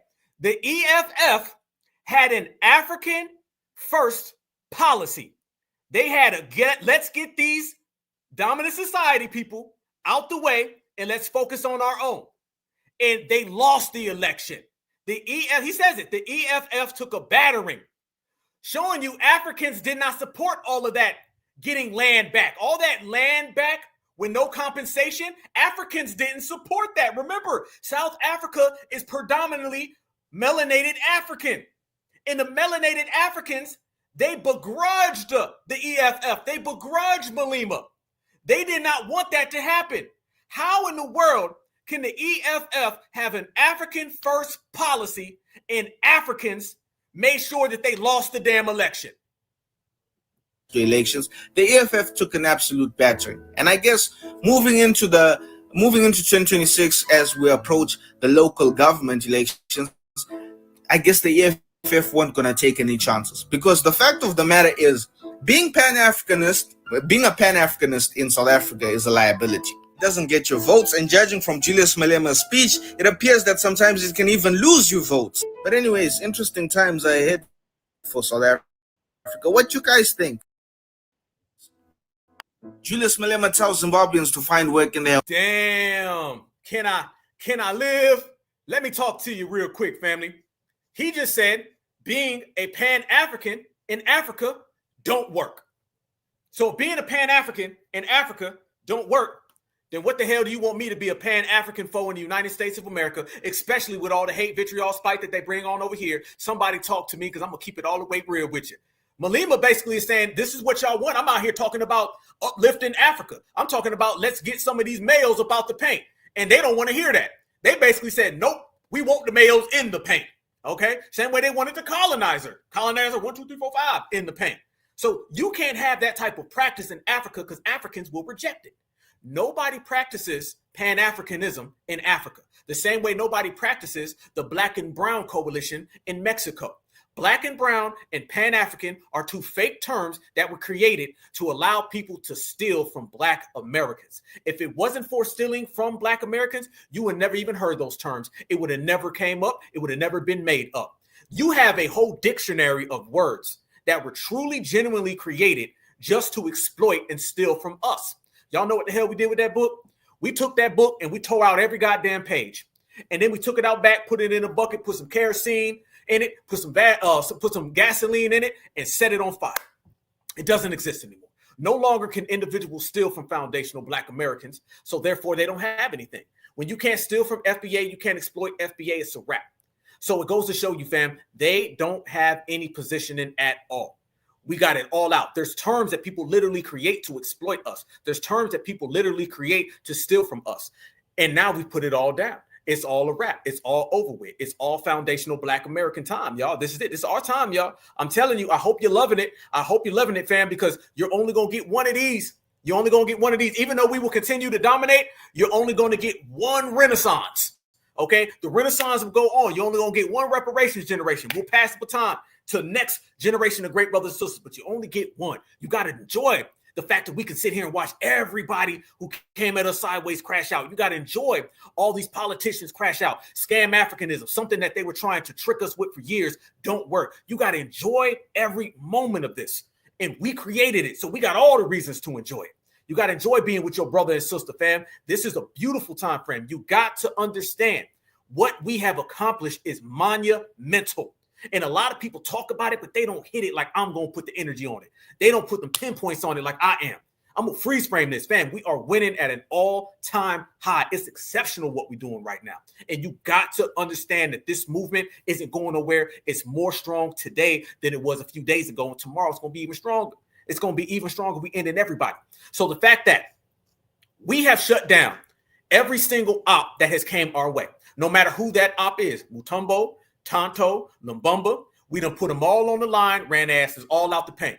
We done shut down every single festival. It's a wrap. Every single war show. It's a wrap. Democratic Party, Republican Party, any party. It's a block party. And foundational Black Americans is rejecting everybody. Delineation has already won. Gatekeeping has already won. We have created a new culture, a culture that will not be exploited, a culture that will not be played, a culture that will not be hustled. In turn, we've been doing all the hustling.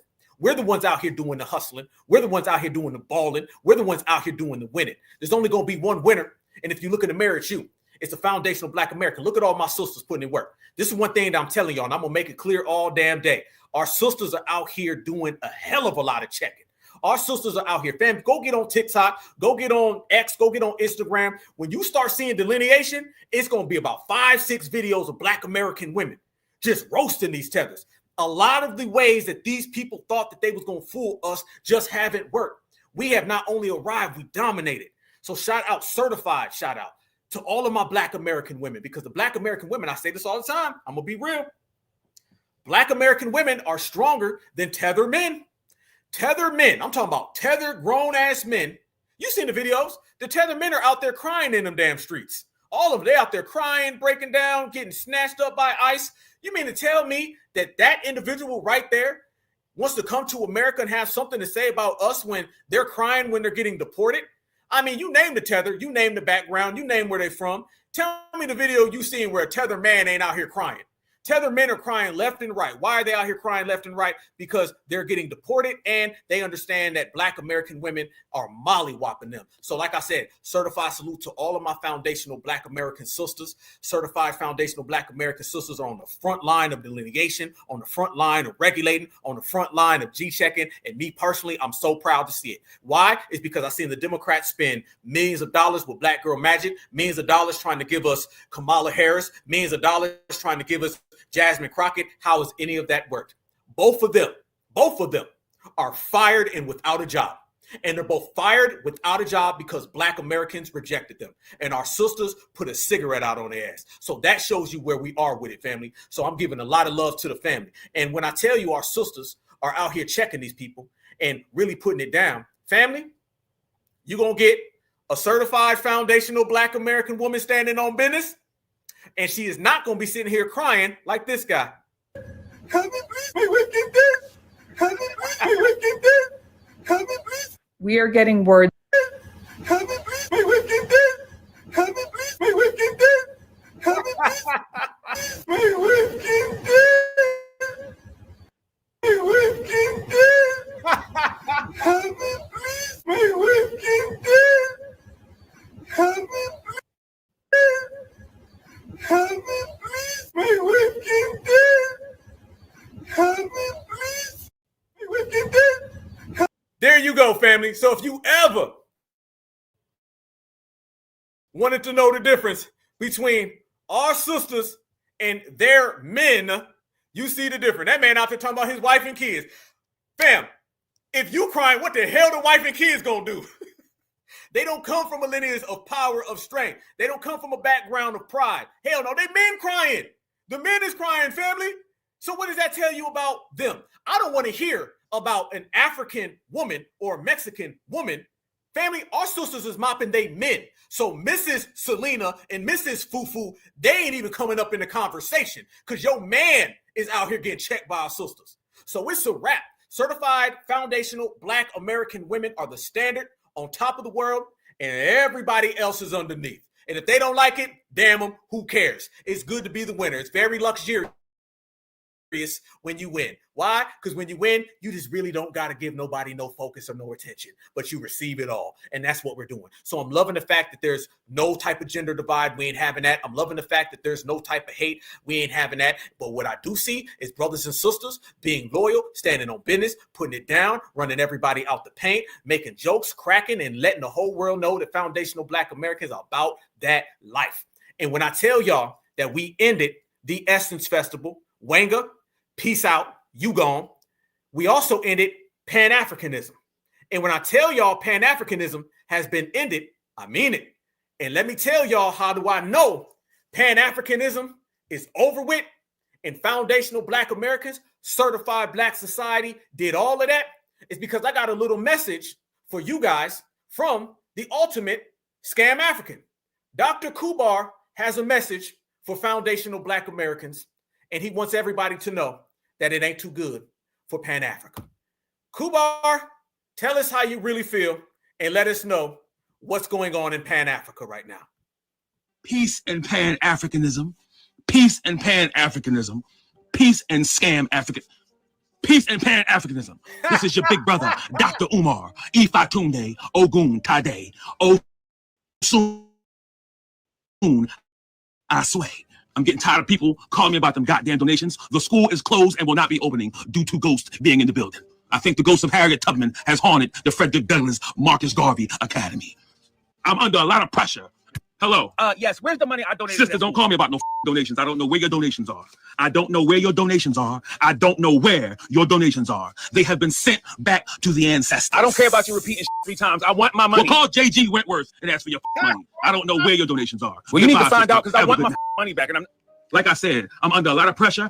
I don't know where Yo, your this Mac, bro. Oh, what's going on, brother? I'm just letting you know I'm on my way. How long are you going to be? Like 10, 15 minutes. How many you want? I want 5 of them. The same thing I got last time, and make them fat. You went a little skimpy on the Prince last. Yes, come on, man. I'll be there in a few. Peace. Like I said, stop calling my number. I don't know where. Who is it? It's the police.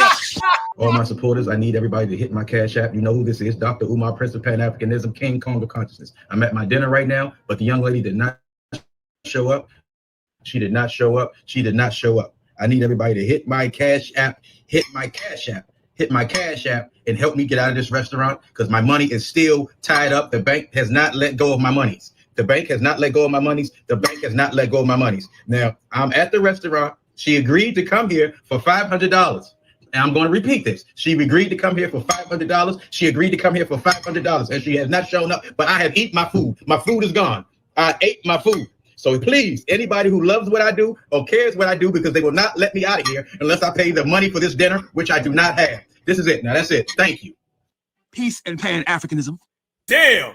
Peace the hell out because it's over before it got started. And foundational Black Americans, we always win by a knockout.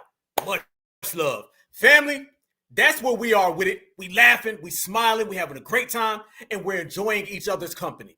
And in the process of us doing that, enjoying life, understanding how great we are, and just accepting every single moment of this beautiful world we live in, we're making everybody else crash out in the process. They can ask for donations, but they ain't gonna get them. They can have all these festivals, but we ain't coming. They can talk about vote this, that, and the other thing, but we ain't voting. What we are going to do, we're going to look out for our own interests. We're going to stand on our own business. We're going to push our own principle, and we're going to stand next to our own family. And you guys are my family, and I'm your family, and I will always be your certified foundational Black American brother. And I love every single one of you guys with a passion. You know that. And this was such an amazing, epic video. Classic, may have been the best one ever. But the next one's going to be even better because we're growing as a generation, all right? We're growing as a generation so fast with so much speed, so much luxurious nature that nobody can stop us. We're on fire right now. If you ain't noticed, foundational Black Americans are on fire. And the foundational Black American experience is something to be a part of. Enjoy it every moment, y'all. I'm talking about when you wake up, when days are slow, days are fast. Just enjoy being a part of this movement. I'm telling you, you're going to be old one day. You're going to be 70, 80 years old. And you're going to be looking back on this time frame with a big ass smile. And you're going to say, wow, it was fun. It was amazing. I love breaking it down. My brothers and sisters, we would go on these live chats. We would roast for hours. We call out hairlines and jaw lines and they out of line. We were talking about how them and they mama ain't going to Wakanda, but they're going to Uganda. We be in here talking about Julio and Pedro, calling ICE ain't nothing nice. And we be in here just having a beautiful foundational Black American experience as the strongest lineage, heritage, and culture known to man. And we're doing it standing on the shoulder of giants, and we're making the ancestors proud in the process. So every single thing is working in our favor because we're doing everything right. And when I see my beautiful Black American women, I love y'all with a passion. When I see my strong, amazing brothers, I love y'all with a passion. And when we put all that together, family, it's just a beautiful world. So we can go out these doors and we can see each other in public, and we know what we got going. We know. They may not know, but guess what? We don't give a damn about them any goddamn way because they're so far behind us, they can't even play catch up. and they don't exist in our presence. Because one thing I learned for certain family is when certifieds walk down the street, don't nobody go outside. We run this. We built this country. This is ours. This belongs to us. All right. This belongs to the family, and it's a family affair. And I got all my brothers and sisters right here. So I love you guys. You know that. Make sure you smash that like button on the way out. We building, we working, we shining, we grinding, but everything we do, we're doing it together. And I say from the bottom of my certified foundational Black American heart, I want y'all to continue to be exceptional, amazing selves. I want you guys to continue to enjoy life. I wish nothing but love, peace, and prosperity to all of your family members. I hope everybody's in good health and just enjoy the moment, enjoy the experience, and enjoy the fact that the Essence Festival is a wrap and we got Wanga's ass fired. And the next one will get fired as well because we on fire. Much love. Peace and love. Peace and love. Peace and love from Black Alpha to the livest chat in the world. I love you guys, man. We make history together, and it wouldn't be nothing without y'all, man. Love y'all, beautiful people. Beautiful people. Stay strong, stay good, stay vigilant, and always remember, no matter what you do, no matter where you go, that Black is beautiful, and beautiful is always Black. Tupac, bring us home, brother. Kid, what y'all think? If you whatever the fuck you think you are, and until we own some shit, I'ma call it like it is. How you gonna be a man and we starving? Go ahead. You know? And you can walk by 5 different houses, ain't a man in either one of them motherfuckers. How we gonna be a man? How we gonna be African American?